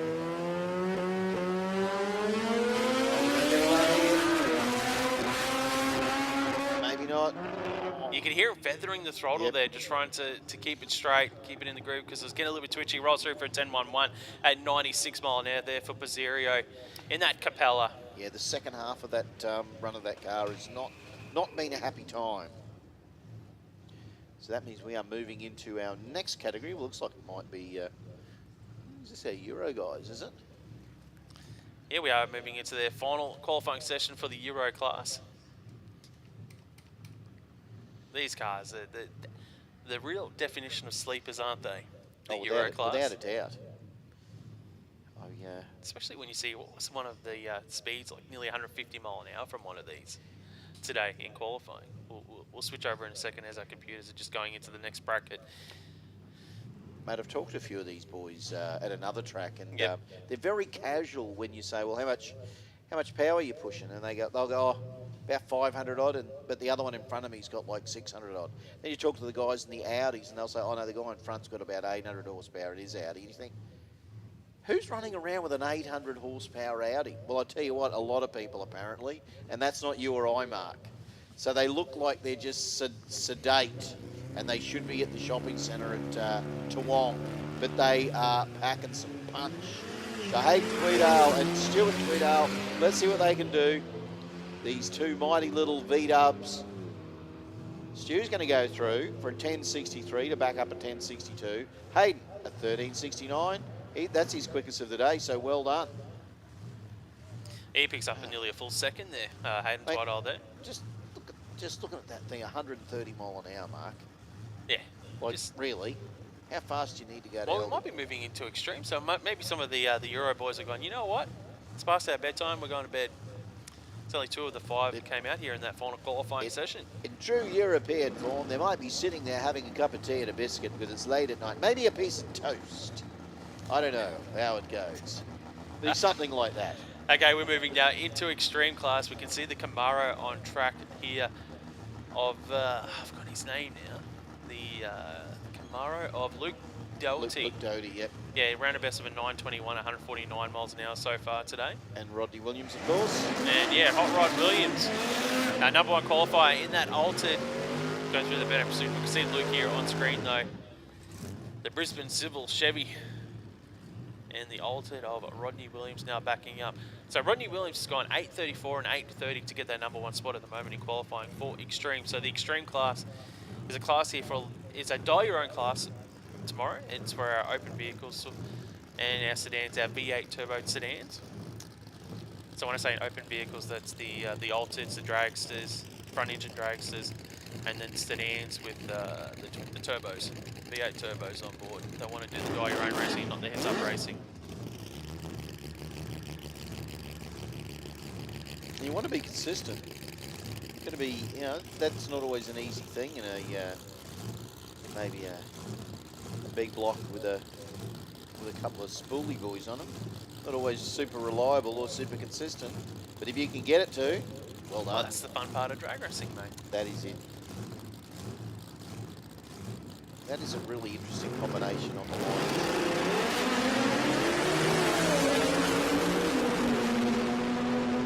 Luke got the light. Rod's going to go through for an 8.34 at 155, and Luke a 9.18 to back up a 9.21. And of course, look, that thing of Williams is very consistent, always in the 8.3, so that'll be tough to see tomorrow. Lucas Holtz, Clayton Ethel. Clayton in the altered, of course. 2J, 1J. Not too sure actually what's in it. I think it's a. I think the boys think it's a. I'll be corrected here. It's either a 2J bottom end, 1J top end, or the other way around. Yeah, Diggles was talking about it. Yeah, today. What's in it? Obviously, it's his old. His old altered tubing. It's the old chassis with a new combo in it.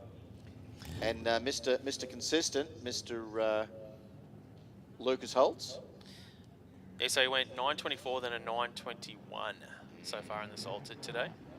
And even Clayton, look at that for a new combination. Look at that, 8.3, 8.5. Clayton's got a chance to knock off Hot Rod on that #1 spot in qualifying. Not that it really matters where you qualify. Yeah. But it's always nice to have some bragging rights. Say I was a top qualifier. And if he's got a chance to do that, he's got a chance to do it right now. And he won't do it because he's dragging through the beams.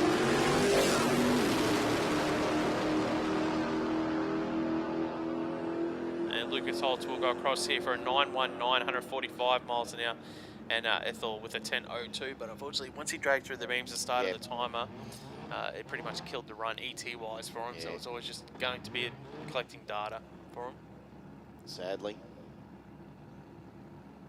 So we're getting close. Our next category will be coming forward. You can see the Shredder RX-7. So you'll see Christian Scheenberger, and you'll see Paul Clyde.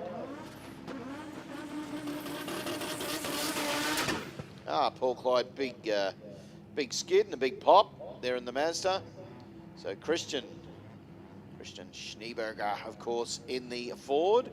He's just nudging it forward nice and calmly, waiting for Paul to bring the Mazda back.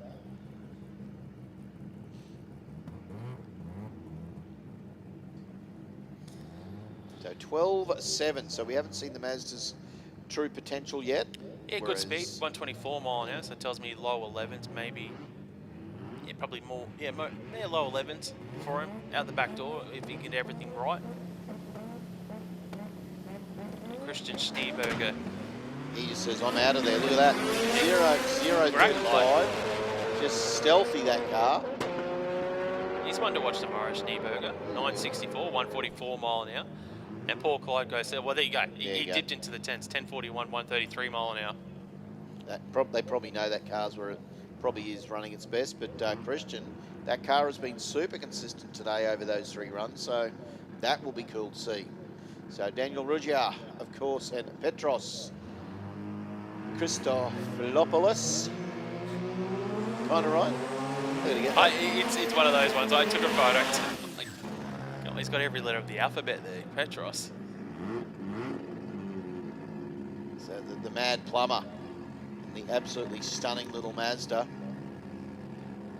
We've got the all-epoxy car of Dan. The 13B, both 13B cars. Yeah, Petros is currently number 4 qualifier in this Mazda with a 9.03, 151 miles an hour.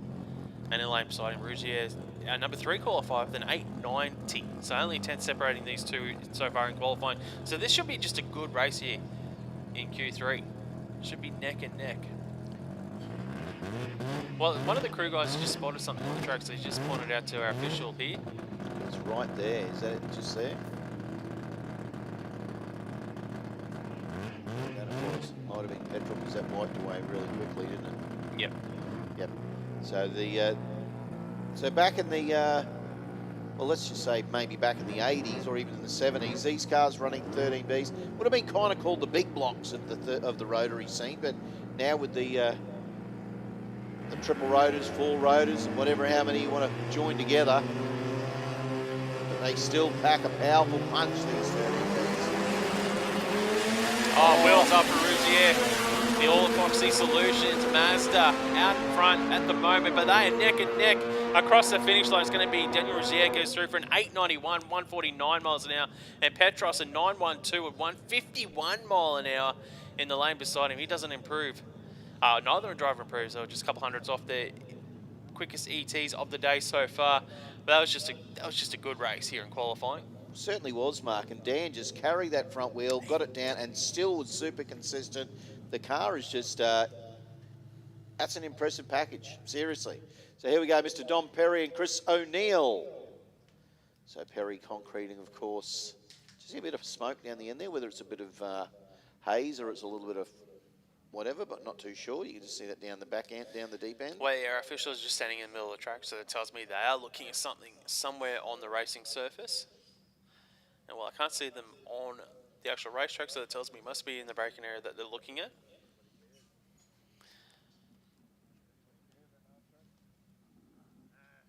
So when we look at that, now have a look down there at Dom's RX2.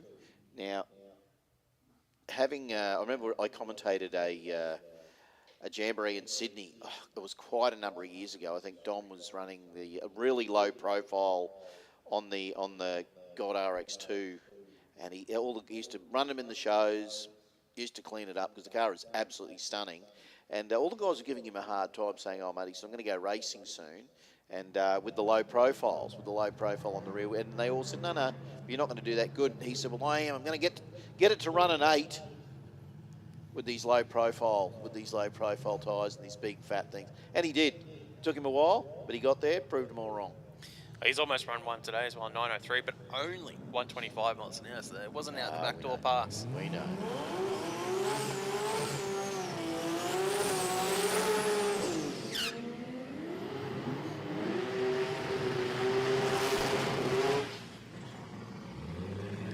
So Chris O'Neill in the Corolla. Our number 8 qualifiers run a best of a 933 today for DJZ. Engines and Fabrications backing up here. Dom Perry. Let's have a look at the charts. So number 1 qualifiers William Yarwood with an 831.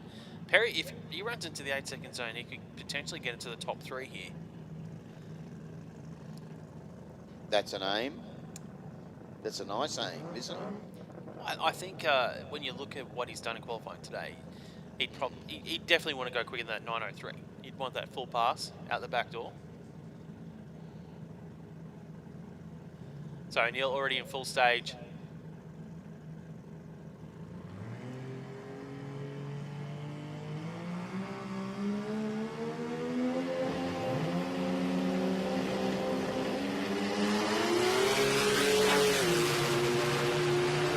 Unleash it. Here it comes. Watch for this. An 895 at 136 mark. There it is. Nice work. That'll get him up into the 4th spot in qualifying for Dom Perry. Still wasn't a full pass though. No. He's holding on to hope. Keeping something in his back pocket maybe, mate. I don't know. Next up in the speed flow lane is going to be William Yarwood, currently the number 1 qualifier in this Supra for Golbies. 836 and an 831 so far today in Q1 and Q2. Taking on Dwayne Wisby in the Mazda. Yeah, the mighty little Mazda 13B powered 626. And of course, Will in the tough 2J Supra. As I said, he does campaign this car at a few different other tracks and other different events, does the drag and drive, does a bit of roll racing. And the guy is just, well, you know what, the car was built, he's built it to drive it, and that's exactly what he does. So I do like the I do like that style.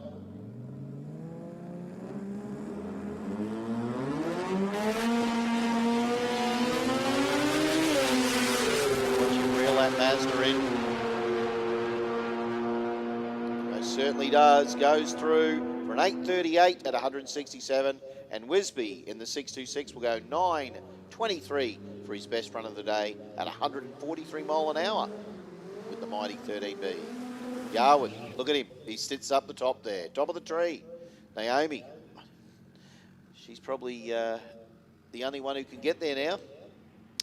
Well, yeah, well, she's got the power. 172 mile an hour, top speed of the event so far. Haven't seen her out in this session just yet here. But on track, Adam Bruman on a solo pass in the Celica. Another one of these guys that hasn't done a full lap yet today. And yeah, some issues there, getting up, getting the power into the car, getting up a boost. Has run a best of 14.77. I don't know if he's going to improve too much on that. There's a stab. He goes through for a 13.02, 146 mile an hour. So that's good. Take the positives out of the pass. 146 mile an hour.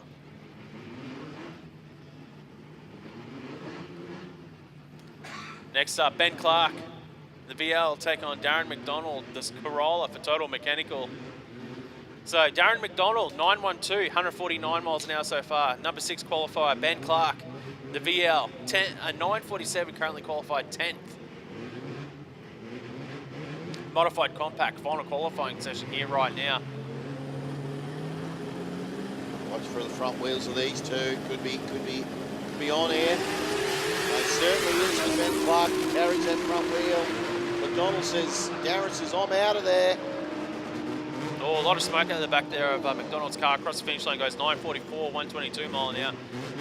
And Ben Clark at 936. He improves on his early 947, 144 mile an hour.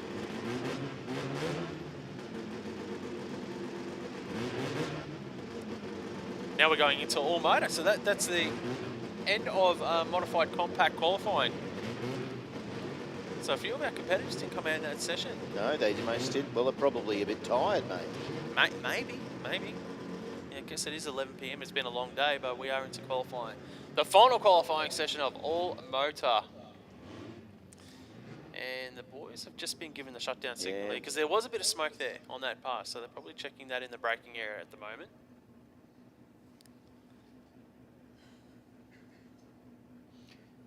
And that will be the rest of our categories for tonight, just sitting there in the lanes there, Mark. Apparently. Would I be correct? You could be. I like the way Mark says with trepidation. You could be. With a squeaky voice as if to say, I can't guarantee that either, Terry. All of a sudden we'll say, yeah, there's another 5 categories, just send them round. We don't care. Why not? We're not even going to stop. We've got Wade sitting there. He's sitting there. He says, can I take the XR6 out for another run? I don't care. Just let me get another 5 qualifiers in. I'm just having a look at the comments on the live feed here. And some of them, they've been here all day, a lot of these guys. So well, hang on, here's our opportunity. Why not? We'll just keep going. While we're here in the crowd, anybody over there on the grassy area, hands up if you've been here all day. There we go. Look at you guys. My head clapping for you guys. That's awesome. You know what? Chris was emotional before when that video was playing. I'm emotional that these guys have been here all day. I'm so proud of you guys. If I could come over there and give you a hug, I would, but I'm not going to, so forget it. He's waiting for you. Oh, no. Okay. First thing in the morning. Done. Okay. Okay. All right. Ladies and gentlemen, Mark would like to make a public service announcement. So we've just been told that tonight's racing is now finished because we've got a full track oil down. So these guys in all motor, they're going to get their qualifier tomorrow first up in the morning. So qualifying is now done and dusted. So day one of the 2025 Brisbane Jamboree, brought to us by Garrett Brisbane Motion, is completed here because we do have a full track oil down that unfortunately our officials do need to clean up. So they're going to be here for a little while longer now. We have to finish up at 11 p.m. So we've got that curfew. 3 minutes. We can't squeeze them in. Yeah, and it's going to take a while to clean this oil up here on the track. But we've only got about 8 cars, if that. So those guys will do it first thing in the morning. Yep, so those guys will qualify tomorrow morning. But that brings it close. So thank you to all the people that have stuck here to the end of this evening, to everyone on our live stream brought to us by Real Street. Thank you to you guys. We'll be back here tomorrow. To everyone here that's at Willowbank Race that you've got to travel home. Safe travels home. We'll see you tomorrow. And back into it for some racing here at the Brisbane Jamboree.